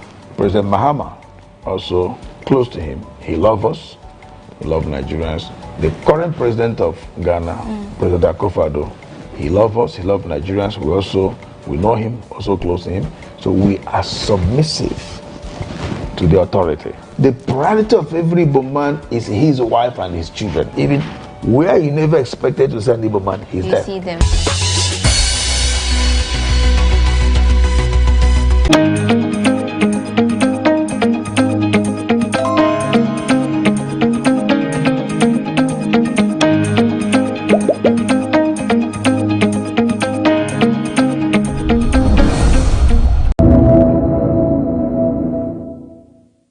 The High Office of Justice of the Supreme Court have ignited some public interest in what the president can do and cannot do. Since the law is in your bosom and we are only here as members of the parliament, let me correct an erroneous impression that has been said somewhere. No one has questioned the authority or mandate of constitutional power of the president to appoint a justice of the Supreme Court. What we have sought to express concern about is having been appointed a judge at the High Court. Just at the beginning of a career, you are elevated and fast-tracked ahead of your superiors from the same High Court through the appeals court to the Court of Appeal. And Chairman, let it be said on authority that we have expressed to the Supreme Court, we have expressed concern that that can be a disincentive to other judges who have played their part in public service to serve our country in that capacity at High Court who are not being recognized, and those at the appeals court. We respect the ruling of the Supreme Court on the matter that the president can exercise that prerogative, but our right to also be heard. You see, your right to speak ends at my right not to listen. So the public must appreciate that we have expressed concern that from 16th September, is that right? You went to the High Court. Sorry. So is it fair that you be jammed your superiors straight to the Supreme Court? Fair. Mr. Chairman, I thought he is raising a concern, but is it for me to answer? He is now asking you whether you say fair. It's entirely up to you. Well, it's a constitutional mandate granted the president, and I look at it and said, no, it's a constitutional mandate granted the president to appoint. That is all, and there are criteria within which the person qualifies or doesn't qualify. You fall within that criteria? Yes, I do. Which article in the Constitution are you relying on? Article 128.4. Kindly read it for our purposes. Thank you very much, Mr. Chairman. The one which says you have spent up to 15 years, but read it for our record. Thank you. It says a person shall not be qualified for appointment as a justice of the Supreme Court unless he is of high moral character and proven integrity and is of not less than 15 years standing as a lawyer. So 3 things: high moral character, which will be assessing here; proven character, which will be assessing here; 15 years. 15 as years. As a lawyer. So yes. How many years have you been? I'm 22 years. Like Honorable Mahama Yarga? Oh, no, he was my senior. He was a senior, 23. So Yarga, you now qualified to go to Supreme Court. Okay, that's noted. But Chairman, to some years ahead of Ayaga, then Obiamwa is here. Tampule Uncle can also be behind me. But my Lord, on a more serious note, so we are concerned, and when we raise a concern, we state it as a matter of public record. Very well, sir. That appointment and promotion to the judicial organ of state, which must ensure compliance of all citizens and all institutions of state with the law, must be done with balance and with respect for merit.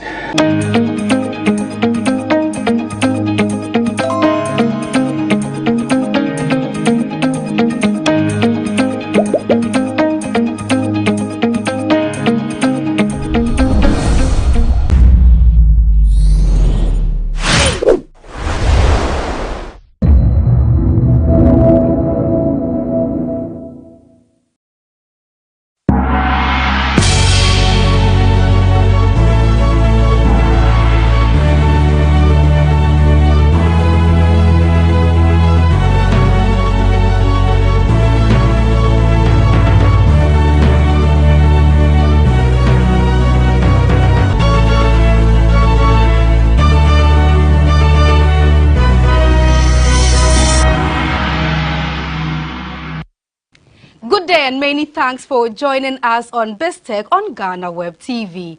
I am Ernestina Sewa Asante. As usual on BizTech, we serve you some stories that made headlines in the week and an interview a member of the business desk had with an expert. Harsh economic conditions are currently biting Ghanaians very hard. The situation has led to the closure of shops by members of the Ghana Union of Traders Association. My colleague Stella Giejom-Sogli visited the Accra Central Business District and has the full report.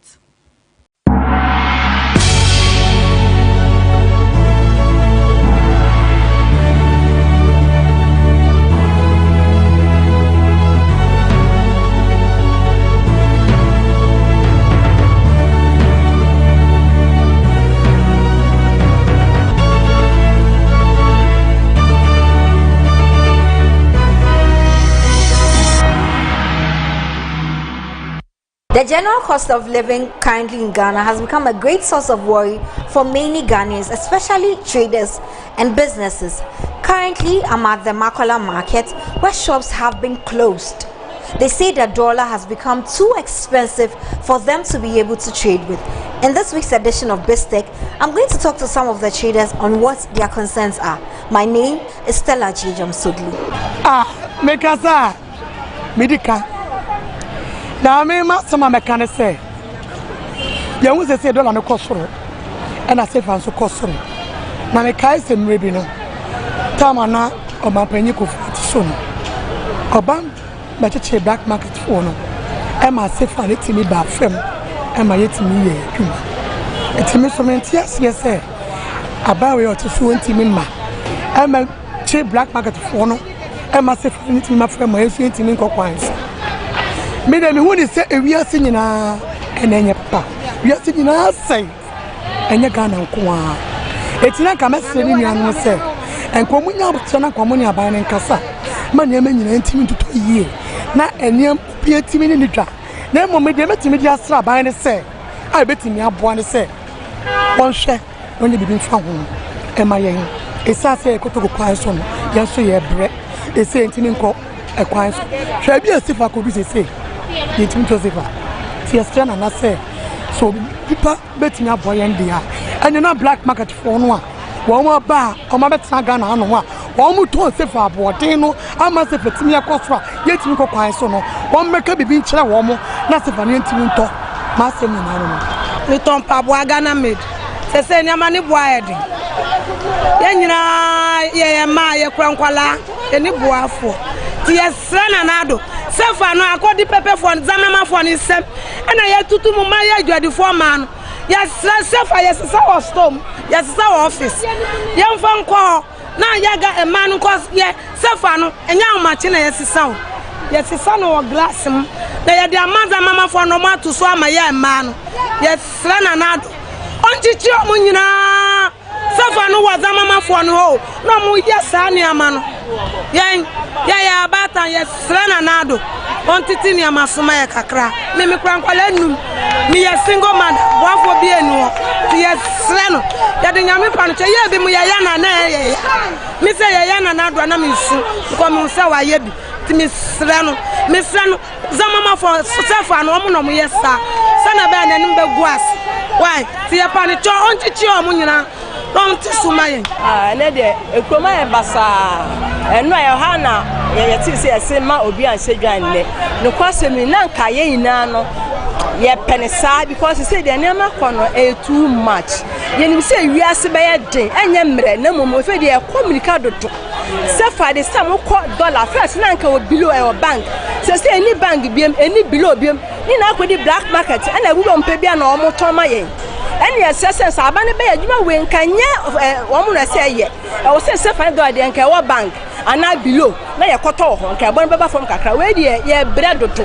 madam ye wu papa ye ho chi yankasa e say enye koto ade 1000 oto be ko e maso 5000 de atutu mu na ya kese nye 1 nye 2 double too much e be do from this time akutu next year de enye ye wo ma omu enye ye ho chi ye pa sa wo hwemu a wo busa me se dollar ne tax ho asem enye sa dollar ne de any tax ni na affect business ne pa e sign say dollar no ekosoro na e wo soro a ade a wo koto ne no ochina wo kwa koto a enye sa abiem Ghana hanom so ye nyina enim say ye kofa niema wo amanone te se China no ne Dubai ne kofa niema yes $100 ne ne de akofa niema no enti ebeba se dollar ne wo soro na wo kwa fa niema na chese wo bedru ho dollar no asesa enti sika bebri na be sesa ansa no wanya dollar no akwa enti dollar ne de ekosoro a higher in papa ana wo busa me bibi for tax ho tax ne nso no me de me magene de nka tax no se de dollar ne kosoro no nka aban be hwe tax na mayen na ba fomo kakra se de be ya yen so ye ba tax no enkosoro bebri ne ye de aba be gu niema no a ye ton ama ye nuanom no anase ye customers no eso enti no mienu ni nyina hia yen pa tax ne mra fom dollar ne de minim se enye Ghana sika eye sika e free baabi na eba enti no se eye den ye ho be ye den kakra mo if you say akosu epebi Kuami epebi na eye bibiri se obi epebi a ebe kosoro nti eno de eduru baabi ankanti ase ewom nti se nka aban no ebe hwe na obete tax ne so ama na ba form kakra me gidi se ebe bua ye nyina. Yeah, we are too suffering. See,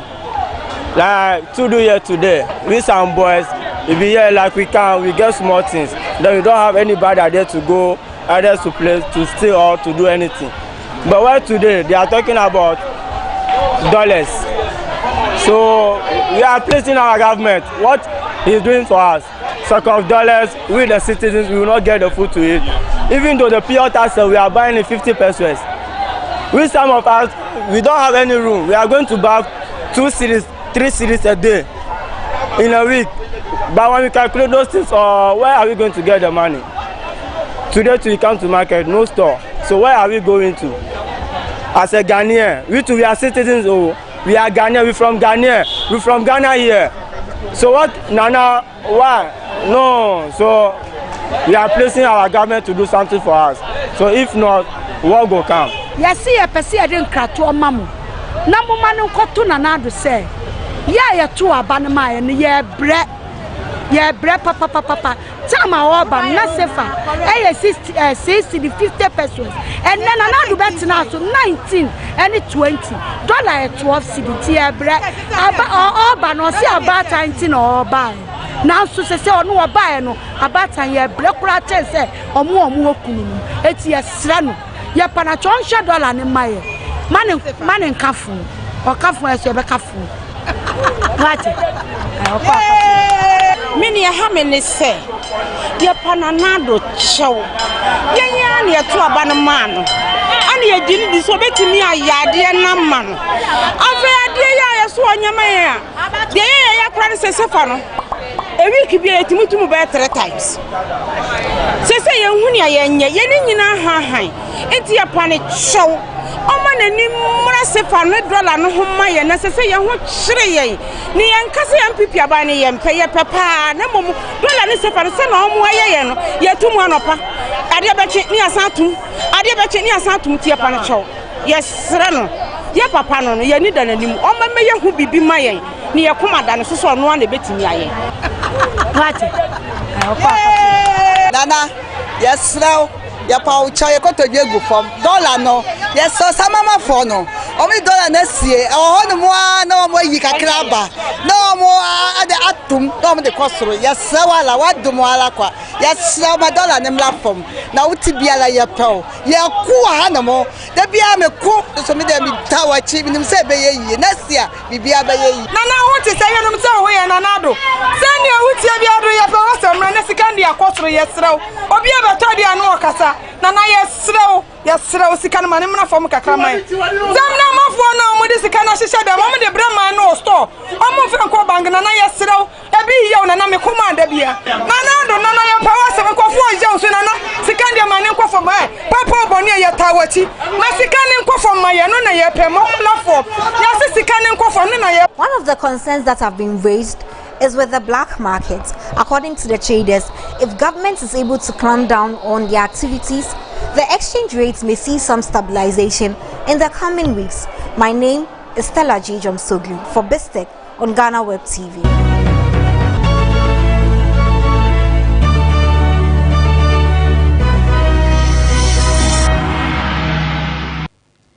Thank you very much, Stella Sogli Jejom, for that report. Meanwhile, the Ghana Union of Traders Association has called off their strike.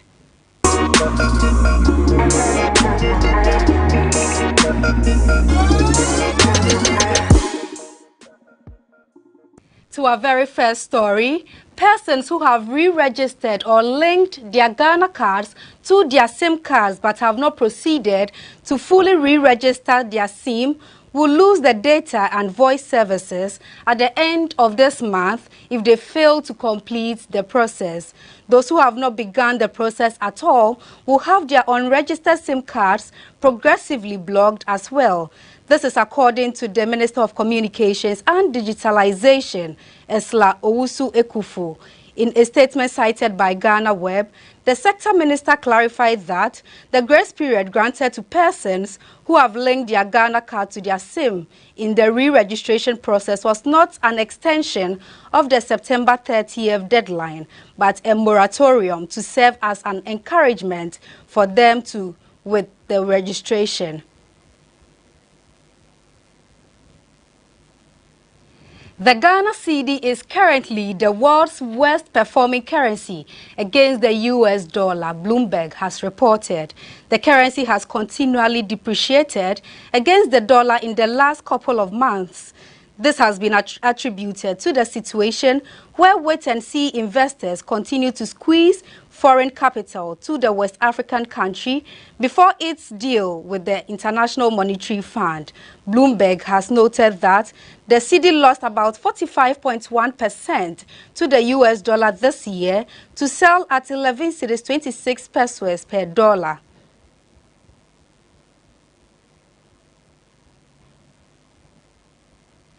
The International Monetary Fund has stated that Ghana's rising inflation is largely domestic-driven. According to the African Director at IMF, Abebe Selassie, Ghana is among countries whose inflation is caused mainly by internal factors. Ghana's inflation has risen to 37.2% as of September 2022, as it has been on an upward trajectory from the beginning of the year. But government has noted that the inflation has been due to the global factors, including COVID-19 pandemic and the Russia-Ukraine war. Patrons who thronged the Mokola, Okanshi and Abosokai markets on October 19th had to go back home as shops remain closed. The traders in these markets have closed down their shops in protest of the increasing economic hardships in the country. According to them, the exchange rate and the depreciation of the cedi, coupled with high inflation, are taking a toll on their businesses as well as their livelihoods. A trader who deals in footwears bemoaned the alarming rate of the increase in the prices of goods and services. A report by Data Bank Research has noted that investors want higher yields on treasury bills as inflation continues to rise. The interest rates on T-bills are currently high but lower than the current inflation rate. This means that despite the high rates, the yields are lower, posing a high risk to investments. Inflation currently stands at 37.20%, while interest rates for the 91-day and 182-day treasury bill stands at 30% or 31%. The report also noted that despite the risk, investors' interest in T-bills is maintained for the repricing benefits while focusing on the near to medium-term maturities in the secondary market. However, government could not meet its T-bill auction target in the second week of October. Government is expected to raise 1.44 billion from the 91-day to 182-day bills to refinance the upcoming T-bill maturities of 1.44 billion.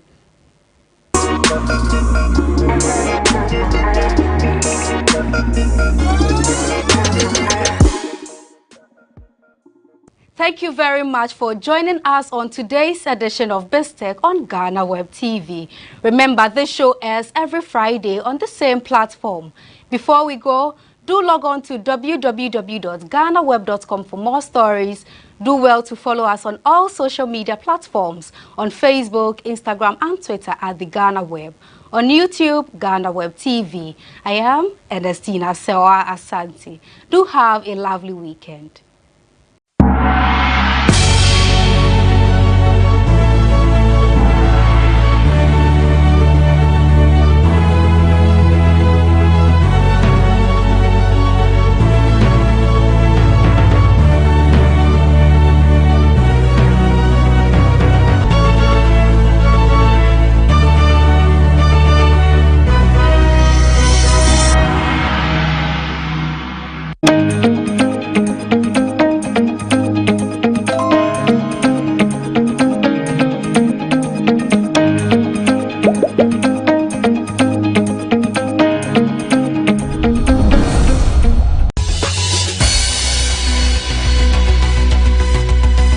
If Ghanaians are not good, they will not be able to accommodate Nigerians. Yeah, the Ghanaians have a similar lifestyle, cultural display with the Yorubas. The Ghana Traditional Council played a wonderful, great role inducting Igbo throne in Ghana. President Mahama also close to him. He loves us. We love Nigerians. The current president of Ghana, President Akufo-Addo, he loves us, he loves Nigerians. We know him, also close to him.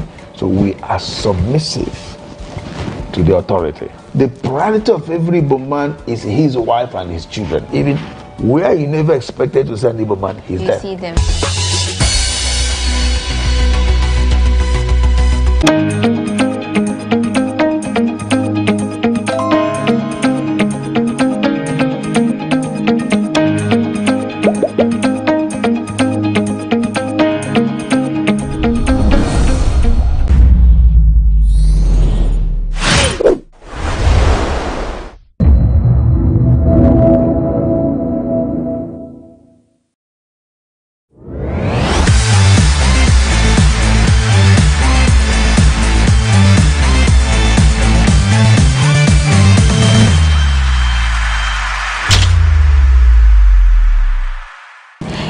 Permanent Secretary of the President, one, Masanso Atrimiti. Me ameni so amani mu ayedeng, nanso to awe ni bigu. If you say amabroni me di eni jesem de enenam. Nkomo on GhanaWeb TV, so onim se hu me say dia. Eni na showbiz nkomo trends just be akos na watwe die boss baso. Just say Abiana just say wodi bibi mema no. Watwe ma mentor judge, akwa judge obi na efa hikosi hi Links Entertainment Kuami Eugene we say we fin we jani old man is and somebody there doors. But Mikita Kiss, unim se hadi ye chiremu pefe, na ni aye wadri mu na mede mu nchiremu abron. Ti ye nsemre kwa. Mama ye ntwa ye ho kwamra sese ne ye ba de nkomo ne de etefie tabang. Ma be sang ni na egu ha mamo. Mema wakwa bankomo on GhanaWeb TV and I say when you go so wushi. Na watwe de Kuami Eugene are trending ye more den ankasa. First of tweets be a year October 17. O take it to Twitter na me person make can tweet no de betu dwa no chema. I try say I go stay. I pidgin na make can me pidgin and say that you correct but me fa ne sa. I try say I go stay but chele I for left. Sure nipa into simple and short nkofu hu tweet na woka say eh I do be ha Kuami Eugene I try say I go stay or the links ana na fan kosi cause wo be kaya asem kuma bi wo so be so fi links nya den she dan be dey di pefe nti sa e tweet na mafukika so we dey na na bia we dey on the links ejai on reach one party with 7 be ye bebre but amanfo bi hu sa na wo say muka say September Kuami Eugene be tu dwa so be release EPB ebinum so say ba be release nyom bi nti akoye to say publicity stand na ye say hu okrom ha ya eya abeku santana radio presenter akwa beka so bloggers na mo carry say Kuami Eugene feelings anya no kware o nyom bi ba be release international we wey pra kwemu tima mo fa ni serious ye wo hono ma na ehu say Kuami Eugene asanso make another post we do chire mo say ni new family eya empire wa joining empire Africa na tese mafo eya wan adwimu na ebidum say we feelings ana na fa nkosi ba monti as say eya two things links eya ne management na empire unu say we distribution company ti wona akoko say record label na identity say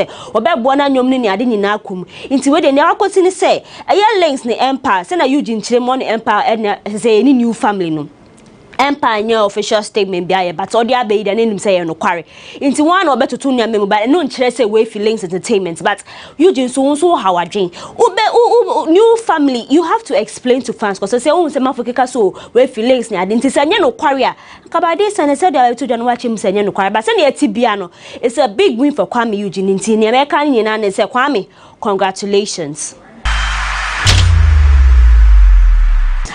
Na watwe the trends bebre akoso na me akasa ba ko bia me hu na me hu nya hu video na me kase we de e betija na eye Abiana ai Ghana nunum tuni nso onyom bi sika say we really a VGM female vocalist just said she's one of our best talents in Ghana men kan dada men kan han many e bia wona wunim na e wona e bia onye popular ma ba mpese me chawo say Abiana, she's one of our best talents from Ghana. Now, this year, mentor, or a judge. Now, you on the episode night, just audition winning. No, we are judging. Kofu punti one person mutunyumu, or banana just one betunyum. Menya na wa sako. A young Susana just one kase wa pass it to the next stage. Now, you na brand bidini Nico Pio on say young boy just all coin and say kid nyum mom baby. Or say no better for me. Now, kwe so baby na no just say introduction. Girls wanna have fun. One nanum poinsi and Abiana. Out just say boni sem go abranti you say where you nefim just about no kwa say video no as atone so o hwehwe ne nche say you no ana na ni bi ka che ni say onko no bi foforomra na video yi beto abonto TV3 organizers of men to one wo share na video no beto abonto man ko say Abiana the way I reacted to boy na enye fe unim poshe bia otunyum na te bia ofele say talent na enye on point a na ni di kwan so fine waka so abranti try again next year watchre ma wo Abiana ukotena YouTube na ukase woni makweku mantenya encounter bi ukofa ye music reality show you na akwa travel like na ukwa na okweku mante kache uso wo boy say de enye kura nti kofie na kwaya polishing wo say nsem na mark kind it weigh you down that say and she nye nkran she semsa but the offer be film that part no cut corner polishing na polishing na say de wa ba ya Abiana yi na yenim it so be so about audition na say wo na ya judge you pass through that humiliation nti ankanya badaya kakrampo ma brand ye de wa osaka wo say chirima enye fe ba ko bra very out opinion but wo hwe majority obi as Abiana wa anya ade kwa na wo bo echi na e fa ne ko se ba me hu say against so agenda for bi de won hu agim wo chirima Abiana ye underground me nke bi da sister yi nya underground she's one of our best talents e wo kromati mesrem mo una wonnim no nyoma that's all right but wo hwe modern ba sister ibo nti wo de wo doubt no ko YouTube streaming platform baby na bo Abiana na tie ni nyom ni bi na tie mu ankasa na obehu say she's not enyebawo she's been in the system for long but nim say Ghana had there we take some people na say be one hype no sintia na kwakwa yesen kofu so ya underground but ne chinti ni mutia ne say Abiana nsem na odebetu dwa na mafoche mu awanya ade ti me de minim Abiana if you take a cue from this now you go back and do better nim say Ghana had there na ye tutu ye wo for kakra nti ababi obefemu bia na obomodan na wafa ba binum so chirema Abiana koyo obia na oye ka very many say na binum afa chi say and obia na wo ka very many say but say you know there you have to change your mindset because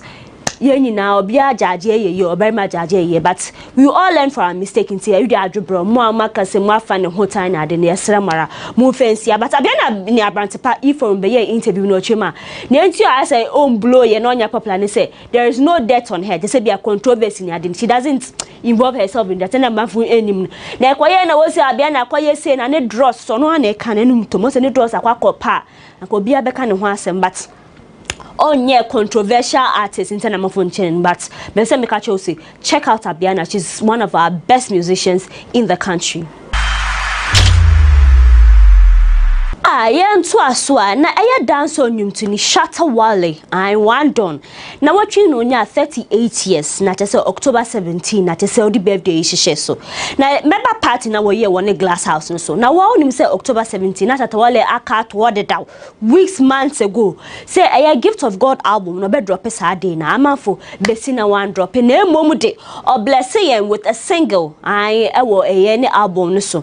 Nti eno na tese amanfo ye di twitwa ye na ase ne ade o say friend cash out nyom ne de ayede memo obi anana nyom de emu ye hwaman kasa na wo say it's one of his best songs so far na album no say na nyom ye de single ye de na mafaka so na album no de na peni behwe but ye de album no nsem ne kogu achi a eye Shatta Wale ni birthday party no mo ye wo eye ne glass house no newly opened a mansion no na ehu say the Range Rover be abre no na Range Rover it was customized it has been pimped red na just say no Saturday Range Rover that kwakwa says one of his favorite cars na mafu kika wow ni nsem ne kobasa na mafu bibi kika jesim wo chirema car na wa present ma Shatta Wale no enye brand new old car ni na just one spec ni car na ni Range Rover na we register 2021 no and one kwakwa fa ba na fa ni kosi mafu chirema wa wo hwe car na ene ni old one ye pe but mafu say dedi Oma Shadan kase is a brand new and you say a tear rubber anti I am munya butter.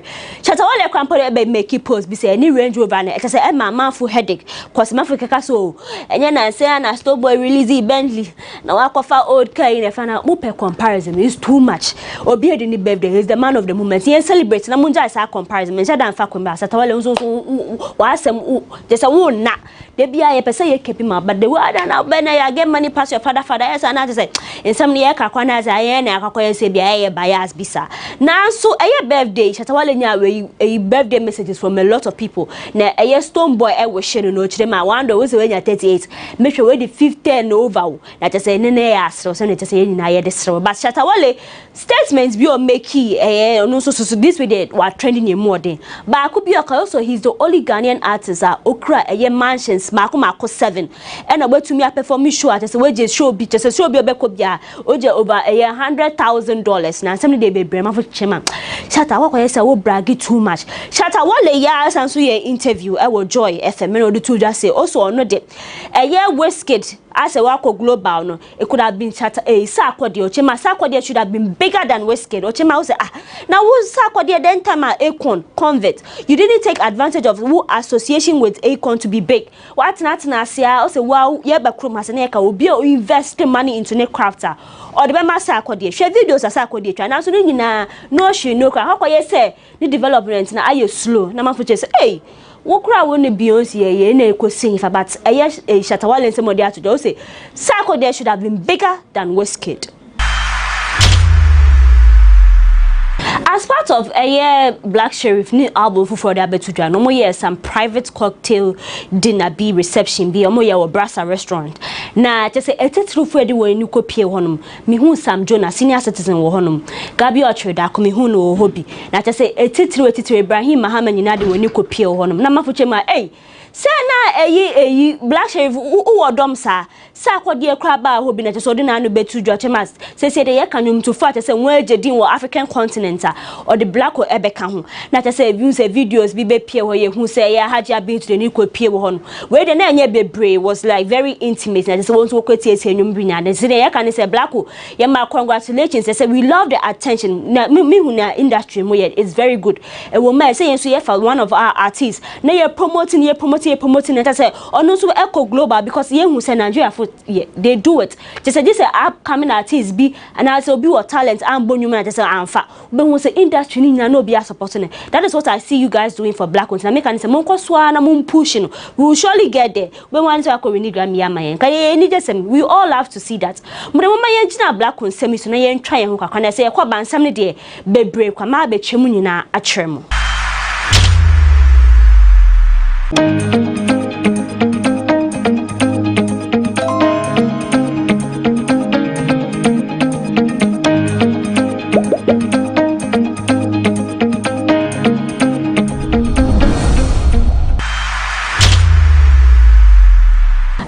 Mema kwa ba komo GhanaWeb TV and ati say wasugusu a wutie na maba no denu se de bia na watwe bia me be hyem ha say dia enye goru so kra me be kiremu akire ni wode na eye unim se Ghana for de enjoyment December ma ye kwa but ye warm me up Tidal Rave ekoso ekokro beach a luxury beach na as casualties because so kakra na as it's mad the events kakra I unim say Tidal Rave they've been in the assistance for a very long time that is a rave senior just say afi bia wo do ni kopie wo na say kopie wo beach hono ma and e me ye she bikini one wo she just say say wo yi skin ya but of course it's a beach event into what do you expect that is one why mu bikini kakra on say we mu ni ade dress ni dey just say pay ni kwasha nkasa na eye afi waka say black obey headline artist na just say wo chema so best at event no eye wiem kaka na bebo best attend na we wie ba rodofo one wo chema wo do ni kopie ye Tidal Rave wo chema one start event ni sa akwa say ye Ghana fusu ban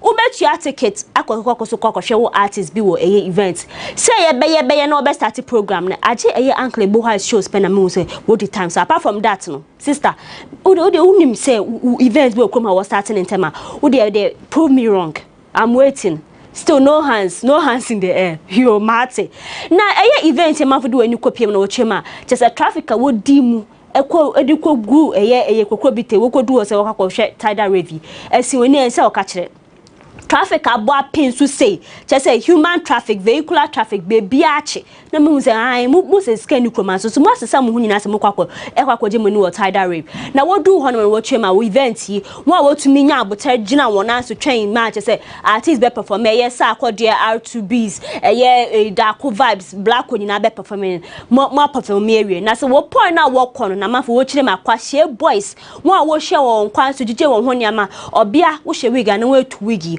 ukita phone waka to say gina hono ma reset phone na just we je kwa say gina hoji instant kron na word bo ese woni na ese okache na just say manfo share one experience what Twitter what you they were so traumatized just say wo hu pass so oda se ni de sekan esi wo so se fa phone bra na wo ze wo kwa hu hia na just wadan ma obo chema this year the casualties na door so do but over days a brew more than 4 days now organizers and found 1 December 2 just so be sorry for what happened but see the finally Tidal Rave for organizers said the one was they've seen the consensus now where they were pamacho mufa one born chaba yeni so can say we all want to enjoy but I organizers they be amaka say ground nation will be providing security but outside near pon show na namu nim say hono na kofu be wi aye nti esrema mon deploy police personnel security na mo modern akos obekwa events wa akwa chele now we na say when we are no you child na na koya na say wo bai na watching na ye hu say delay interview bi on Felicia say TikTok star since they do sanso ye TV presenter say they won say as if TikTok no honum kakra say they were media as she said she's always loved to be on TV ni ade na won say Felicia any delay show be a delay show no so no den say me bre tudwa no kirema ne papa owo no ne ma Melindo say on ne na we no kirema they were in the house one day so okra won so pia ba enu ane na akwede ne hu kanwura ogwan wan hwe won biom mami ya Linda say no sign ni mfifiri na ode hwe ne ma nti wonyi na afede ndo pa ne bag be sometime be bear so be explain but chema explain nyina anko bebia nti manfu chema eye Felicia be exposing papa e wo delay show na ye wo hono ma na Linda eye mami owu eye TikTok star yi e de be camera say ni so chirema ni berma no ne we na afre na ka se ade na ne ba ne kwota delay show so gu ne ma se ka so guan na we ngwa no se wan hwe won ba na se wo cry se wo fifie na wan ya nti won ka bia na nya guan na wo guan wo do ho akenwura is me ba na so justify ho na merry be ones moon try emi abomode an mo wo na te se bia ho kire ba na o de we guan nti obia ne do oye de no hwe ban sometimes I munya abadaye kakra ba nsem ne de Felicia said the bebre to dwan nti wo de wa wonya bi na de wa abomode na ahwe delay show na hu revelations ekwetwe ko brema teka so bi dwane ya so wo fa car so wo fa truck so wo fa motor so wo fa boat okwo ye no kwa mwadwane because so nwane ade no wanya president wakra na brabo obeka enche kwa na mebe bo nkomo bi se eye gift you say sorry Mr. Ma gift ya doye I Empress 1 hopsi na doye wife ni grandmother aka baby na enche kwa se wo ye yiwu toto se wo be sie no na che se gift ni nwia pehi esanso ka baby nti we de ye double trouble ankasa na wo ka se ni ne busu ya adwen se wo be sie won nyina abum da ba akoso just one day wo be sie won nyina abum na che se wo ye yi na yi ya se na ye hu se titru bebrede woni kopie hono eye Alan Tremantin current trade minister oni kopie ho na hopsi na doye gift kunu ya na onu su gina yi asibi mu se na ma Meg Brown se no boni din no onu su kopie ho bi na wo we gina na esi uti no so na dress na nkasa your look was on point na eye na se na onu se yi di areho se me se ye koja na ni su tetiwi na je se wa wo hwe gift no hu se ne na eda ho ni nua bia so na eda eyi pasu je se na asem I don't even know how to say it. I reho sempa. Na gift is so Mike so perform na just say reho ti gu ne so na just say oh hu ni oye ne ho kura na mafuche ma na gift where is that me say nto wa da wo uko eyi asepanda hu se wo do pa bi na eda ho pa wo fre no ntumi nje so ya say bia na wo beti ase mafuche ma gift she exaggerate ba me enye sa na ete sometimes say ukoto pa so eyi ase a reho abete kire wo na nyo bi na be ka say tietim na say so nti mo nya abotere obia ne se no ayo grievy Ya Jackson Edini birthday. Na seni any man se na bia we pose with balloons. Wakoye photo shoots bi wo outdoor and I say cake bi na say we twem na ta say ya chema. Yakopon aboard afefo fraka won fe. Na we de anya sa na ti o. Ya Jackson do say na say the rebrand ne mo aye den. No sister yi a transition for so oyi movies just we nim no. Kama ya abofra na ne otwitwa movies kaka ka ne mama se gbanum na say ya ka so ba be bonwom. Na ne wo be kai dressing bi na say o dress e na reveal kakra okoye interview with Delano Chema say na atare 1000 untumi ntobi na ya Jackson be ye enfa bedrop yi birthday photos na ye fan celebrating na ase bikini bi na body we jaw ne to ho na che o show skin ya hey nyam painful be na che say ya Jackson but she's of age amfo Chema che say onya abofra obia bone bra nti ya Jackson bone bra mama ne bone bra na tese sex yi de se woni na ehye o ka kire na tese pictures e mafu pani kwhwe na akwa ya Jackson social media pages na un post o make na se bia half naked bi kakra bikini kakra na tattoos that sister yi hunu na sumu so nkade se woni na ehye o ka kire na amfo me pese mama ya we hu say she's I don't know say ye show biz na but obia living a life nti aye bia mo pese bi obia to line so obia ye holiko ya Jackson so no don pese ye holiko nti na wa ye bia mo accept ne santi ya me ma happy belated birthday. Orofo na watwi ansa na me sorry so mama me fa we until san komo ifu obeka ya Prince David say he took to his Twitter page no do betu just so no many my den asa ban ye kasa muntie no aka Ghana fo mbomode ana ye stage de mo kakra bi obeka ye do so ma stop vigil on Yvonne Nelson other celebrities 10 times mama bear so nti wo chema say kufu ado bre so enkoya aka mama ye stage ye de mo bi kakra protest kakra be na enchire won say ye ni nyenya wo ye won na Fuchema wo last a year presidential election who could just have a campaign my MPP o this can o be afed o fred dem the one ye kwakọ gina area brand so na obefra yare nko notice what to be man amafo oni pay ya we all have our rights we all have freedom it's all company my end since and I am ye won obi kwa campaign am MPP na say dia aban ya betina so ye nko ya. Why are you attacking you guys have a point me person mo ka be no ka say am body person wo je Prince David or say person wo je ni ti mesre wa e ya asem na me kana me say me di chire I want to be very fair and balanced. Prince David said that bitu just say Ghana has say also onim kro bi wa Africa che say one person was so I drop person can kwana tell person ka wo shade bi ni ade no say shade Ghana full shade in person say they say don't cut through corners go straight na person drop it bomb bia drop it bomb na ye hu say all the yen na Prince betu just so say na Ghana man kono e say na ye kan ye hu bom na say ye pe say ye CD at say agent hu say say do watch check CD to the dollar they say over some people who go forest bureau bi mu take 13 cedis for $1 e binum so ye 12 cedis 54 pesos say e so no dey bebe but na ye kwan say o man dey say e collapse atetia pansam economy na ye basa ye hu say president so bontoa oh yes some you visit some regions but I say drop shades o say mo say mo kan ho asem say o better so hu hwe no obema muni mu egu ase ne ade but it's about time mo fix the country no ye kan we nim de yesrew nim say Ghana de srew to ye hot so but it's about time mo fix the country no ye kan da na President David say so no de e ka ko no nkwa mo put aside politics na ye kan bom na ye mpe a lasting solution to the depreciation cedi into no da to jante mafo mo na ya adwe mo be support corner na mo say still mo be koso abonate but sometimes you let things go aye na watchi amabroni nkomo ho on GhanaWeb TV na me de aye Kuami Eugene links exit empire new family aye Abiana shades amu shady no mo chema wambo ne homoden ni nyina aye adwobrew na mu nkomo ne ekeka ni nyamde nyina besom da sene se na me yema modano me di mani di echi trends be a bekoso ne admedi nyina bebrem me dem atspanse mu nyamre ene aljade na mo hwe mkoso a social media mo follow me Paul Amabroni say ye interact but me dey di echi news be bebe bia na watch say ne medi nyina ba besom makram.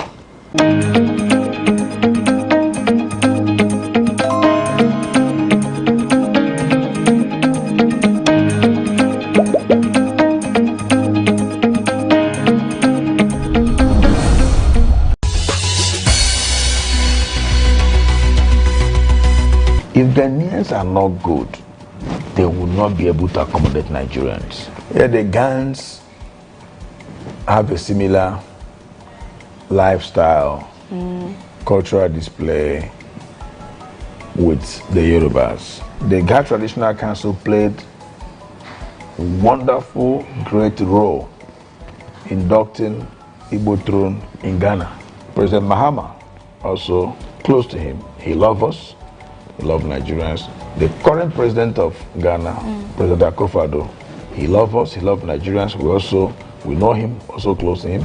So we are submissive to the authority. The priority of every Igbo man is his wife and his children. Even where you never expected to send Igbo man, he's there. See them.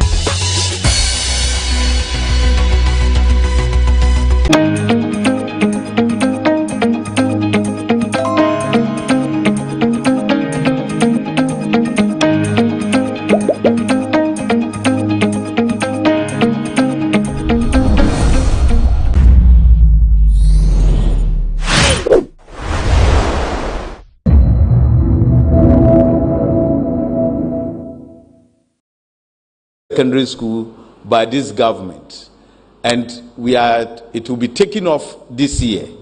That is the Larbanga Islamic Senior High. It is one of the new secondary schools that is supposed to take off this academic year, and so that is what you have seen there, ladies and gentlemen of the press.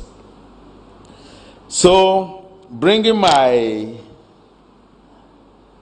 report to an end, I cannot end by not talking about health. And so that one I am not going to talk plenty.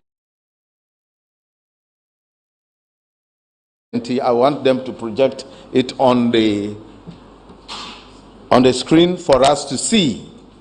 Bole District Assembly have constructed 5 chips compounds.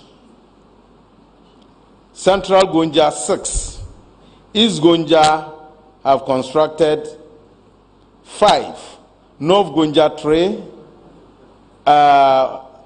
Northeast Gonja 4. Solatuna Kalba 2. Damongo have constructed, West Gonja, let me use West Gonja, have constructed 3. So when you come to health centers, 1 has been constructed in Bole, 1 in Northeast Gonja, and 1 in West Gonja. Clinics, we've already constructed only 1 in Central Gonja. And the rest, 1 hospital, one hospital has been constructed in Bupe, and 1 has been constructed in Salaga, Sola, STK, Sola, and 1 at Bamboy. They are the emergency hospitals that you find along the major trunk routes to at least attend to accident victims along the main road. So that is, and lastly, we cannot end by not talking about Agenda 111. Which is another very important program rolled out by this government. And Savannah region happens to have had 3 of them, but 2 is under construction. That is the one in Northeast Gonja, specifically Kalbi, you can see them there, and 1 in North Gonja, precisely Daboya. And the last one, that the environmental impact assessment has been done and waiting for funds for the award of contract, is the regional hospital in Damongo. Ladies and gentlemen, I bring my report to a close. Thank you very much for your attention. Thank you. Thank you so much.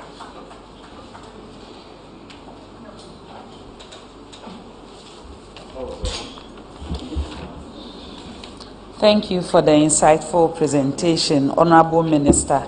As promised, we told Ghanaians that we will bring you State of the Regions reports from each region. And I believe if you are in this room or if you are watching us on GTV or watching us on Facebook at Ministry of Information, you must be so satisfied knowing that every aspect of development in the Savannah region has been covered. But these are some highlights that I picked from Honorable Minister's presentation, that the region has had so much improvement in terms of agric output, and especially with the introduction of planting for food and jobs and planting for export and rural developments. He mentioned that for planting for exports, a total of 1,424,526 seedlings have been distributed to 18,349 beneficiaries. That is so substantial, and I hope we acknowledge that. And the second thing that he mentioned that was really hitting home was the fact that 3 warehouses are being constructed and 2 are completed and in use. We know that there is so much waste in the agric value chain that a lot of farmers work so hard and it goes to waste. And for the government's insight and foresight to make sure that we have adequate storage for agric produce so that we create and circulate value and not let the suffering or the hassle of farmers go to waste. That is so commendable, Honorable Minister. It is also important to note that a lot of improvements are being done in the area of roads. An Honorable Minister mentioned some very interesting facts, including the Damongo Township roads, which are asphalted, and I think that's so beautiful. I was really excited because the last time I went to Damongo a long time ago, I didn't see asphalt. He also mentioned the Salaga Township roads and the Daboya Township roads. Most importantly, there has been so much development in the area of infrastructure when it comes to health and education. And the Honorable Minister mentioned that a total of 80 educational infrastructure projects have been delivered, and a lot of them are still on the way and are still at the baby stage, but inshallah, there are projects that would also be completed. He also mentioned that a total of 37 health infrastructure projects have been constructed, and he mentioned that the Agenda 111 projects are ongoing. Out of 3 projects, 2 are at various stages of construction, including the Agenda 111 projects in Daboya and Palbi, and we are looking forward to this.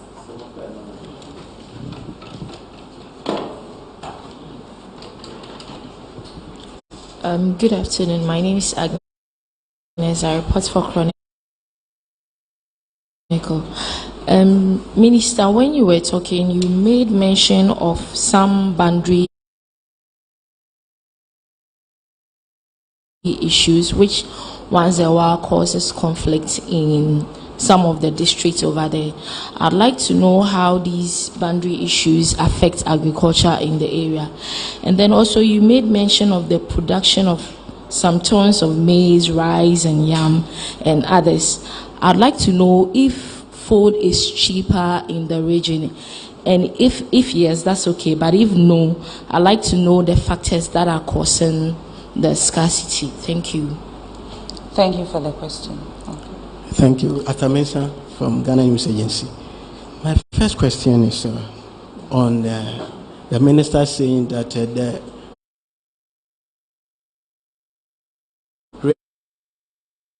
region rely on rain, natural rain for agriculture production, and sometimes because of a low pattern of the rainfall situation, it affects some agriculture production. But I'm wondering, because every year Bagri Dam in the Burkina Faso is spilled, and we see many communities flooded, farms flooded. What plans have you put in place to harvest this excess water? Because I know government has been implementing one village, one dam. What measures has your outfit done to store this water so that you use it during the dry season? Then 2, boundary demarcation issue. 3 years into the creation of the region, and you are still saying you are having problem with boundary distribution, and sometimes there's dispute over land. What is the current stage in resolving this boundary situation? Then my third question, you mentioned 33 store projects by Ghana Highway Authority, 33, and out of the 33 projects, 16 kilometers. What are the reasons that have been alluded to this storage of this road? Thank you. Thank you for the question. Please, if we can keep the questions brief and maximum 2, so that we can take another round. All right, thank you. My name is John Awuni. I represent Kesbin.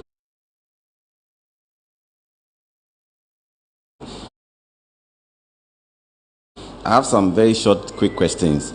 My first question is, I just wanted to know how far the Damango Water Project, what is the current status of the Damango Water Project? And then my second question has to do with, when it came to the manifesto of the MPP, you did campaign or you did talk about one village, one dam. How many dams? Basically, there's no school activities. They've been forced to shut down. So what's the way out in terms of the dam spillage? Because this keeps coming up. And if Honorable can address the issue of the schools that have been shut down, we'll be grateful. Thank you very much. Thank you for the question. I think that was the last question. Okay, so we'll go for Minister's responses and come back.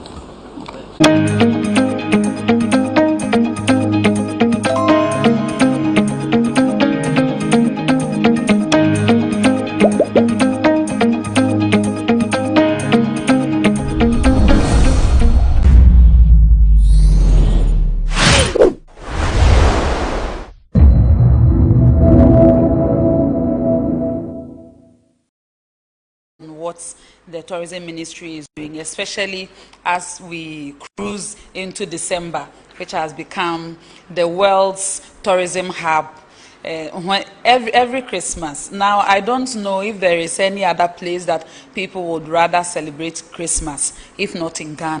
So thank you so much for making time to join us this morning and for making Ghana the #1 destination for tourism in Africa. So before I yield the podium to the Honorable Minister, permit me to acknowledge some dignitaries who have joined us this morning. I would like to acknowledge directors from the Ministry of Tourism, Arts and Culture. If you are here, we acknowledge you. We also have with us the Executive Director, National Commission on Culture, Ms. Janet Edna Nyame, with us this morning. We have the Director, Bureau of Ghana Languages, Mr. William Boateng, with us. Okay. Also with us is the Deputy CEO of the Ghana Tourism Authority, GTA, Mr. Eko Samson. Ladies and gentlemen, we are also joined by the Board Secretary of Ghana Tourism Authority, Mrs. Stella Osei. Also with us is the Director, Kuami Nkrumah Memorial Park, Alhaji Osman Abubakar. Also with us this morning, we have the CEO of Ghana Tourism Authority, Mr. Akwesi Agyeman. We also have the Executive Director, Ghana Museums and Monument Board, Mr. Kinsley Ofosu-Nyamwa, with us. I also like to acknowledge the presence of the Acting Director, the Dubois Center, Reverend Rubin Kwajofio. Also with us is the Executive Director of National Theatre, Ami Apia Frimpong. If you are here, we acknowledge you, Madam. With us this morning is the Board Chairman of Ghana Tourism Development Company, Lawyer Kuami Eugene. If you are here, we acknowledge you. With us also is the Executive Director, National Folklore Board, Ms. Bernice Dey Kuma. We are also joined by the Chief Director of the Ministry of Tourism, Arts and Culture, Mr. John Yao Agbeko. Also with us is the Project Coordinator, Ghana Tourism Development Project, Nana Safo Kantanka. We also have the Director, Beyond the Return Secretariat, Ms. Annabelle Mackenzie. If you are here, we acknowledge you. And we have the Deputy Minister of Tourism, Arts and Culture, Honorable Marco Krekumante, with us this morning. And as I mentioned earlier, we have the Minister for Tourism, Arts and Culture, Honorable Dr. Ibrahim Mohamed Awal, with us this morning. So, Honorable Minister, ladies and gentlemen, I will now yield the podium to the Minister for his presentation, and then we will come back to you for your questions. Thank you.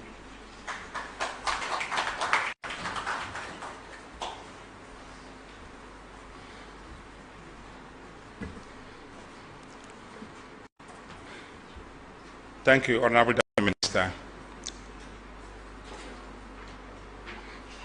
My Deputy Minister, Mark,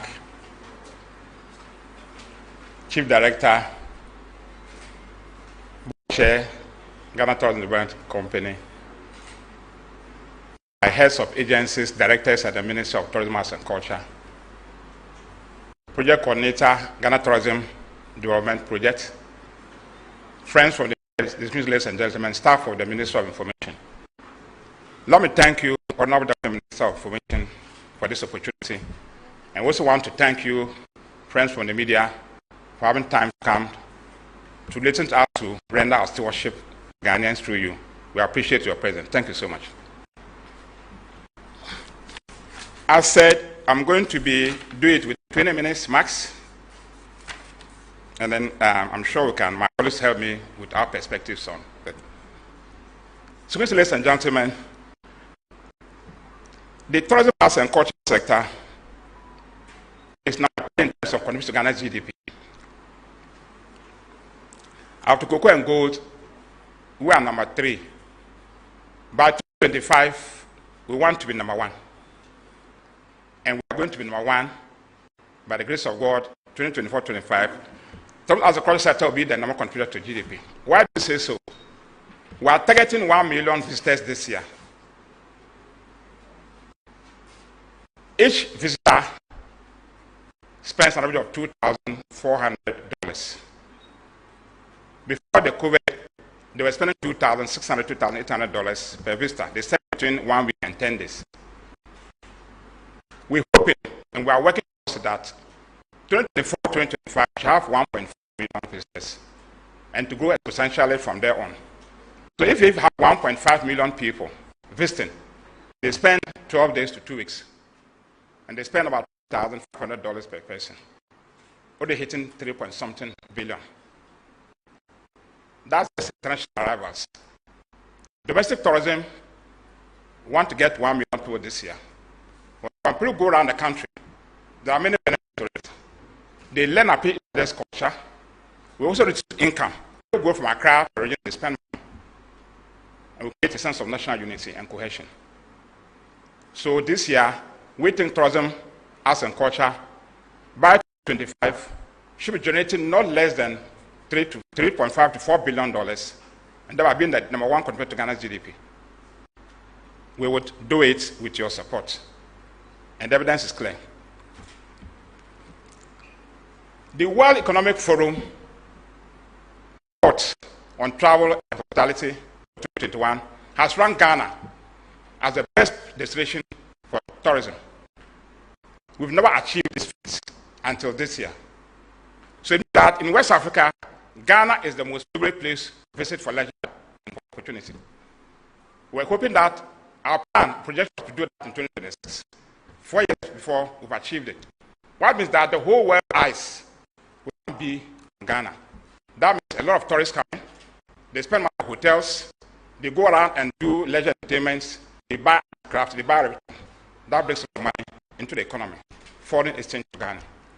So we are now ranked number 1 as the most preferred tourism destination in West Africa. We are number 2 behind Ghana and Gambia. Now number 1 in West Africa. And number 11 in Africa. Our projection is 2025-2026.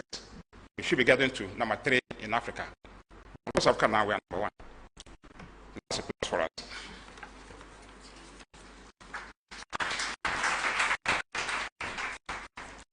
With information, I want initiatives that we've done in the last 1.5 years since I've been the minister. And I have very, very supportive and very capable directors and ministers and directors in the ministry. They've helped me a lot.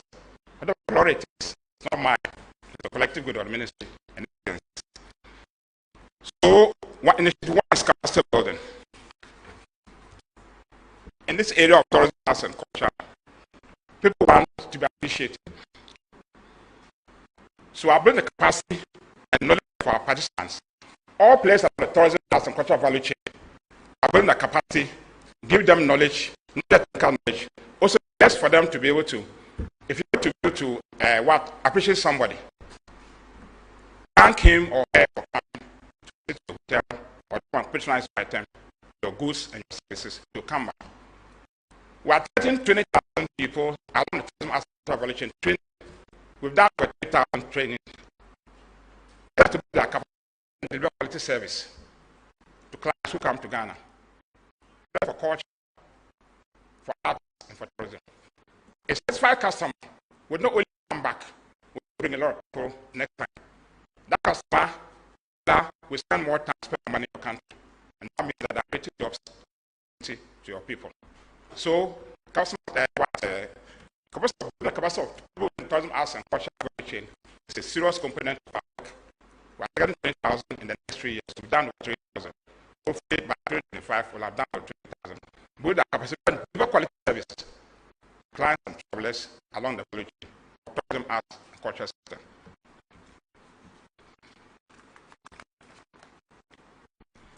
Domestic tourism drive. Because the year target to achieve 1 million people within the country. These are tourist sites, our state sites, our leisure sites. As of September 2022, got 54711 people going around the country. From Axim to Paga, from Ichi to Wa, from Ho to Accra to and to Bono. Given that the last part of the year is the most busy part of tourism and culture, we hope to achieve the target.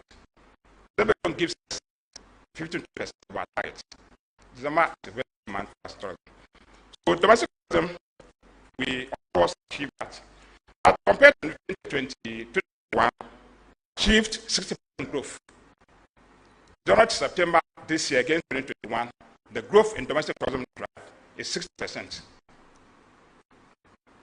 But for our target, we 70%, and we hope that by December we'll get to that 1 million mark. In terms of international travel, international tourism, we was targeting 1 million people by December 2020. As of September 2022, we've done 645 and 47 international arrivals during September.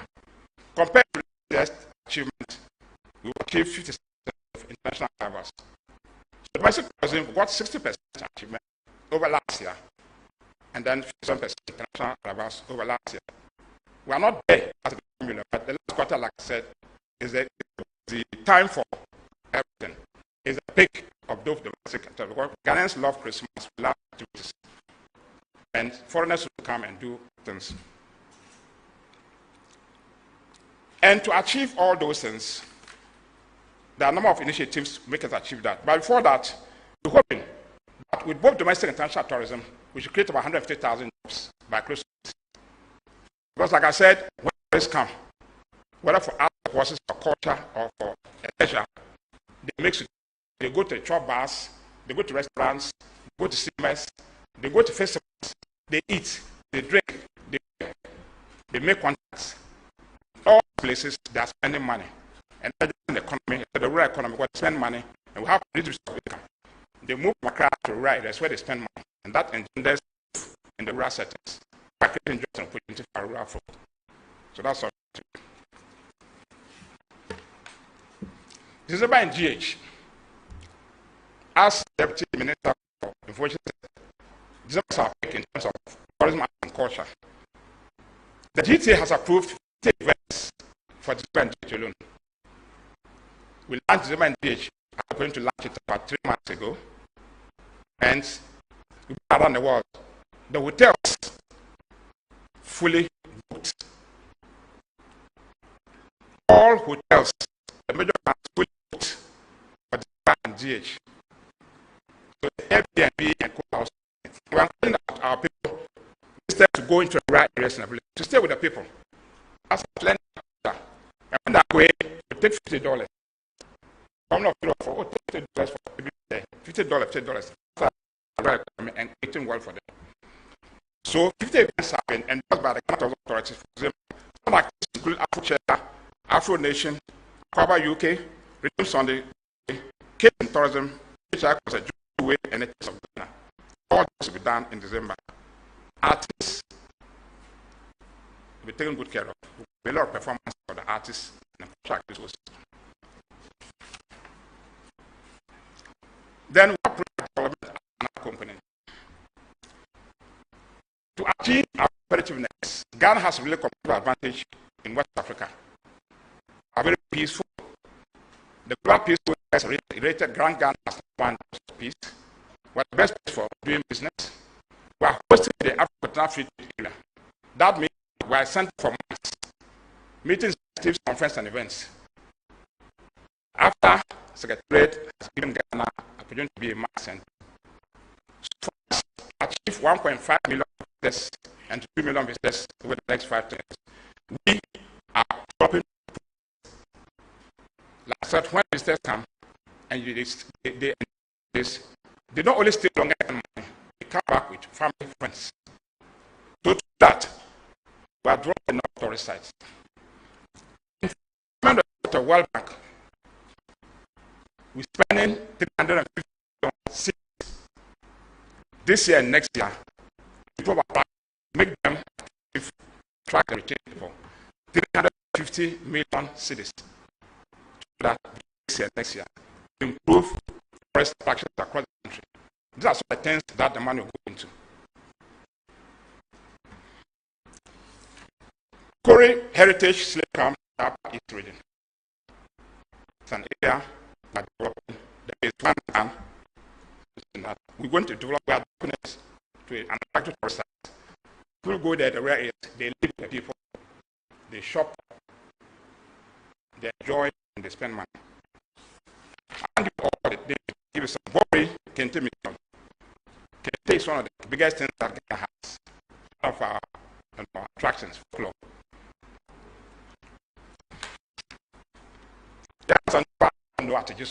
She's been a brave woman in Ghana.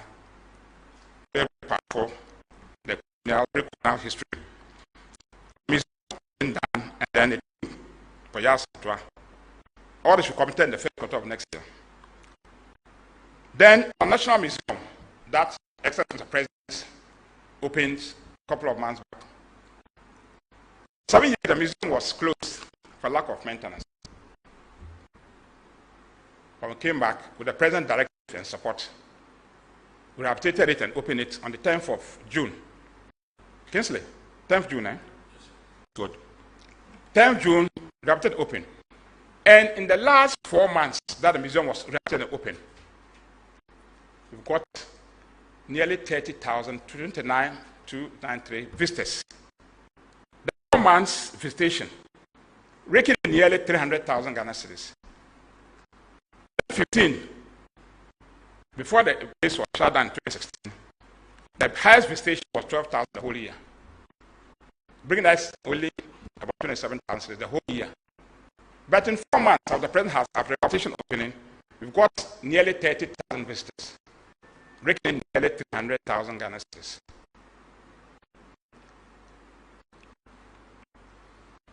So there's an opportunity and resources in Ghana. We need to leverage them. And the good thing about it is that there are young people who are visiting the museum more than any other person. It's not just foreigners. Ghanaians want to learn their heritage, their history. If you don't know your history, how do you know your future?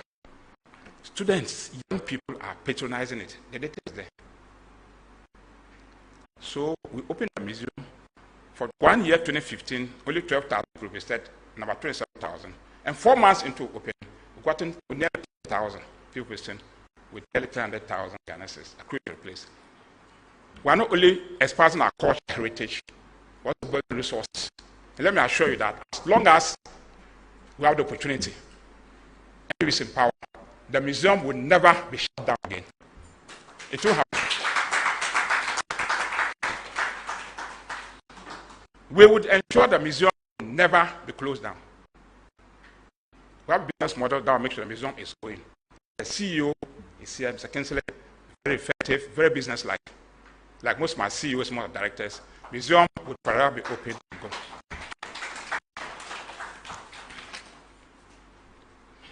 We can go there now. We close it down. We are fixing it. By March, Independence time, inshallah, Kuami Nkrumah will be open to the public. It's not only being rehabilitated, it's modernized and expanded to give the image and name to Kuami Nkrumah that he deserves. By March, it will be done. Over 30 million is being spent on it. It will be a real Pan-African park museum for Kuami Nkrumah. What does it do? As before the closure, we're getting about 89,000 visitors to Kuami Nkrumah. By the time we're going to open it, we're going to have 400,000 visitors per annum. 400,000. What does it mean again? Resources coming in, jobs being created. Government getting resources, more Ghanaians being employed to manage Kuami Nkrumah. It will never go the way it went again. Cape Coast Castle, Elmina, Shai, Morley Park, Kakum, they're all going to be rehabilitated between this and next year and make them attractive to tourists, both Ghanaians and foreigners. We're not only targeting international arrivals, we're targeting domestic arrivals. It's very important for us. And then we are going to build 5 amphitheaters, domes. One area that we lack in this country is that we don't have multi-purpose venue for activities. We're going to do 5 this year. In fact, I think the process has already begun to procure supplies. This year, next year, we'll have done 5 amphitheaters. And then we'll do another 5 next year. So by 2024, we'll have done all the system regions will have been covered to get the venue for our artists to perform and for events to take place. Again, what I would do, we are creating jobs, creating opportunity for Ghanaians.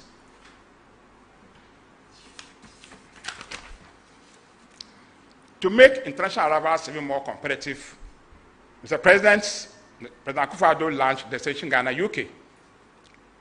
We did that in April. What that meant was that the president wanted to tell the whole world that after the COVID-19 devastation, Ghana was ready for business and for tourism. Well, April, 2 years, we all knew that nothing happened in terms of travels and hospitality. So the president decided in Ghana, in London, to remind the world that COVID is going down, restrictions have been done, Ghana is open and ready, so please come back.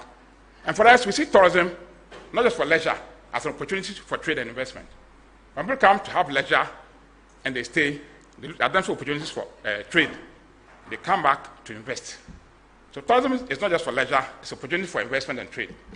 So the president launched that in the UK, and we also launched the same destination Ghana in US, and my colleagues launched destination Ghana in South Africa, reminding the world that Ghana is now open after COVID-19. COVID-19 pandemic made tourism to go down by about 72%, both in terms of revenue and in terms of people. That cripples most economies. So after COVID-19, we want to tell the world that we are ready and open, so come and enjoy yourself. We have a lot of advantages as a country. Ghana is at the center of the world. No other country is at the center of the world. Ghana is a very peaceful nation. Ghana is seen as an investment destination. And we have 65% of all the forts and castles that were used during the slave trade located in Ghana. That means heritage tourism. African diaspora want to have linkages. They always want to go to places where they think they have some historical ties. That's why Ghana is an advantage. 65% of forts and castles during slavery is located in the country. Leverage it, market it, and that will give you advantage for them. We are also reviewing our cultural policy. Ghana's cultural policy is outdated. There's a team of experts from all sectors, academia, industry, everywhere, chiefs, looking at our cultural policy. And by January, the review process will have been ended. We are doing stakeholder consultation now. We're sending to cabinet for approval and for parliament to ratify it. Cultural policy will put Ghana on the map. But culture is very important for us. Culture is everything. It doesn't only link you to the past and present, it gives a direction to the future. So within that, we are reviewing the cultural policy to make it modern, realistic, and then usable for people. So by January, hopefully the cultural policy will have been done, go for cabinet approval and parliamentary ratification, done. Also developing a tourism policy. The policy tourism has is not just policy, it's a bits and pieces of everything put together. We want to make it a comprehensive, integrated, sustainable policy that will guide us to make our tourism competitive. So we are doing all this to ensure that the tourism, arts, and culture sector, is the greenfield, becomes #1 contributor. We should be making $4 billion beyond 2024 per annum, and creating at least 150,000 jobs every year. That's how to go.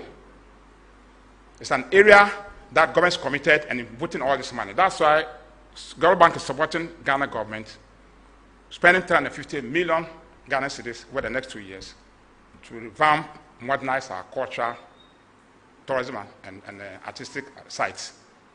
Not to let people come, but to have people coming and spending money, creating jobs for our people. The President Akufo-Addo, very much committed to the sector, not the of the sector. So he wants you and I, let's market our culture, let's market our artistic values, let's market our tourism sites, and make Ghana the most preferred destination in Africa. We want to build a Ghana brand, and that brand is what? Peaceful, resourceful, stable, attractive nation. Everybody should come in, enjoy, and get jobs for our people. I'm grateful for the opportunity. Thank you so much.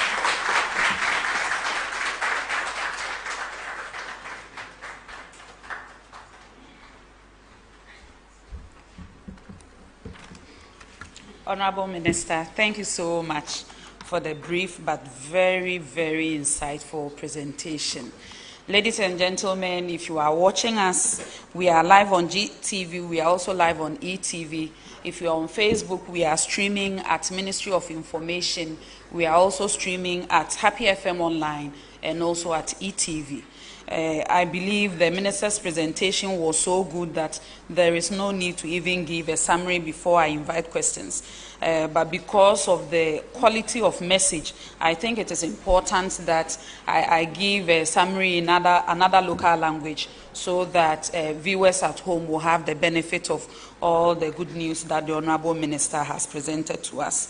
Mr. Emo, Ene Anapai and Sempankwana, Minister for Tourism, Honorable Dr. Ibrahim Mohammed Awal, or Diabre, or says Ghana has said, we Sikakoko, any cocoa free honoma, a sector, a discado na ni the Bregana mine tourism sector.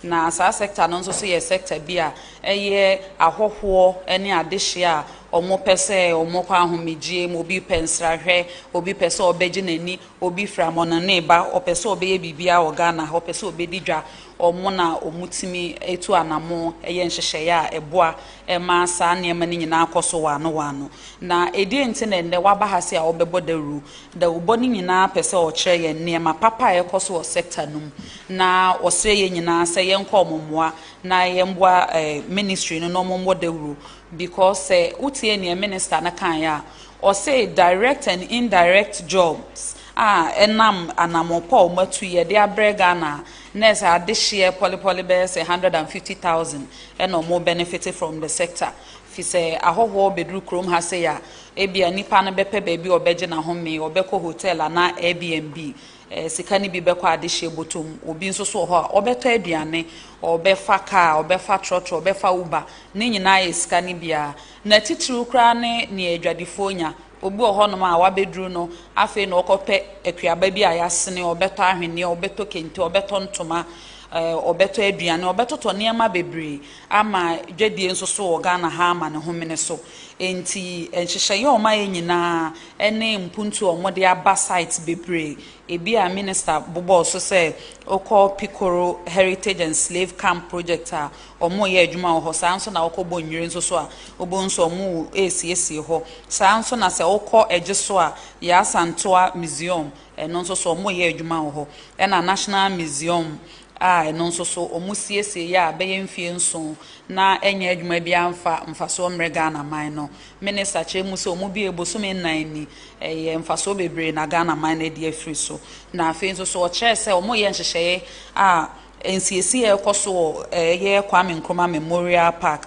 renovation ekoso honom no sika polypoly be 30 million Ghana cedis na aban etimi dia hyem se be ya endru March 2023 no na ho aye kama Andrew Independence na obi akọ no nso ni beje say okọwiase afa na baby a baby efre ho say ho ye memorial park for your first president na che say ho nso so bedi mu enti minister nso so ade titru obo so ne say eye amphitheaters nso so hu hia Ghana ha pa enti omu sisi bi ye sha say afiwe emunum na omudi gu kwan mu say be ya artist nso so ombenya baby akọ di omujuma na abamfaso abreye na ose Ghana de se wo bo ame aton Ghana ye onema papa bebre ohonoma obetimi aka me agina so de aton Ghana ebi ne sen nka wiase enipa Ghana ye no fruma ye wo wiase mfimfi pe na wo ye no so free honoma Ghana ha say asumdwe wa ha say na wo hwe slave castles ne niema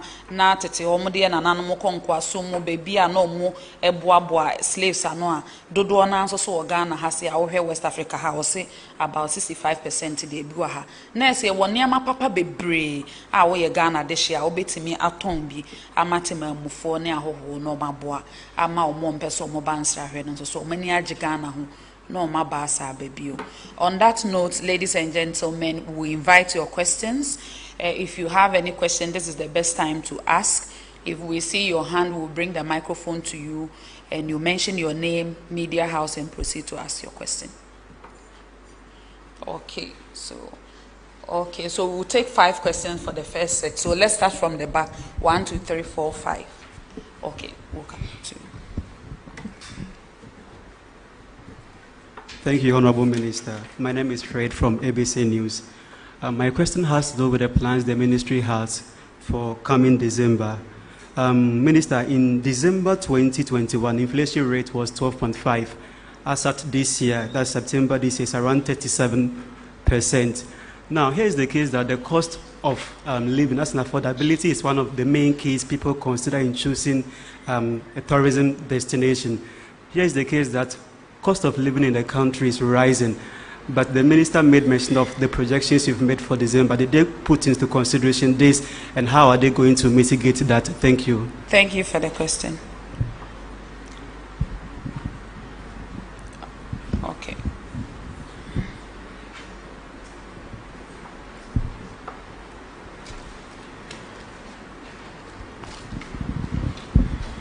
Thank you very much, Honorable.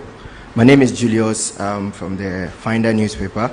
Please, I want to find out how much was spent on the National Museum rehabilitation, and how soon do we aim at recovering that cost? Thank you. Thank you for the question. Thank you very much. My name is Clefa Wright for the Ghanaian Times. Minister, I would want to find out the status of the Marine Drive project. Is it still a project on the table, or it has been discarded? Secondly, I would want to congratulate you for the rehabilitation of the National Museum. But then I would want to find out what are we doing with the Science Museum, because it continues to be a dent on our image. So I would want to find out what is the status of that particular project. And then the last one with the amphitheaters, where exactly are they going to be located, and when do we see actual construction begin? Thank you very much. Okay, thank you for the question. Yeah, my name is John Awuni. I represent Kesbin Media. My question is from Foundation of Creative Arts Professionals, FOCAP. They are asking that it seems the Creative Arts Agency is not quite working to their expectation. The reason they are giving is that when the act was passed in 2020, that's Act 1048, the Creative Arts Agency Act 2020, Act 1048, the act mandates that the president appoints a substantive executive secretary to man that. But at the moment, Madam Jankroma Akufo-Addo is in the acting capacity as compared to that of the NFA, that's National Film Authority. The Act 935 has made the president to appoint Juliet Asante as the executive secretary, and then David Donto as the board chair. And at the moment, they don't seem to see that agency working very well. So if minister can say something on that. And secondly, when the minister did a presentation, I didn't see anything about Abu Gardens. What is happening to Abu Gardens, that botanical gardens? And then thirdly, still on the NFA, the same agency that the Focal Foundation of Creative Arts Professionals, they are saying that there are issues over there because Madam Juliet Asante seems to be doing the appointment by herself without consulting the board chair, and it even brought a petition to the ministry, and the minister instructed them to go back and then work. So what is happening there? And finally, in the John, COVID, please, your colleagues also want to ask questions. So please let us be brief and limit the questions to maximum 2. There was another hand here. So we'll take the two of them together and then invite Minister for his responses.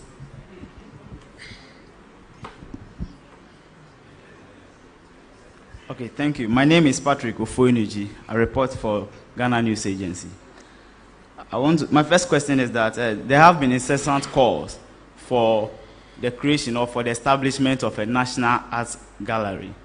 And the argument is that we are not only losing out on the creative works, the intellectual works of people, but we are also losing out on the revenue that must be generated. And so we want to know what is the ministry doing with regards to that. Then my second question is that the Chalwati Festival, recently we had the Chalwati Festival and it was massive. But speaking with the organizers, one of the things I gathered was that there was this struggle between the organizers and then the AMA with regards to giving rights and space to people who would come and vendors, people who would come and sell their products there. I know they said they have reported to the ministry and the ministry has taken that up. I want to know what has become of that confusion, and then what is the ministry doing? Even though the next Chalwati Festival is far from us, but what plans is the ministry having to make sure the next one is rid of, or it's not having, or we don't experience such things? Thank you very much. Thank you for the question. We'll take the last one from the back. My name is Richard Brightado from TV3. Honorable, mine is on sanitation. What do you have to say about the current state of sanitation in Ghana? And also, to what extent are you involved in the Operation Clean Your Frontage? I say this because just behind the Accra Regional Hospital, it's just right opposite GH1. So just to let you know. Richard, sorry to cut you, but you know we have a ministry responsible for sanitation. Usually when they come for the briefings and you ask questions, because they have oversight responsibility, they are able to, address specific questions. And actually employs 600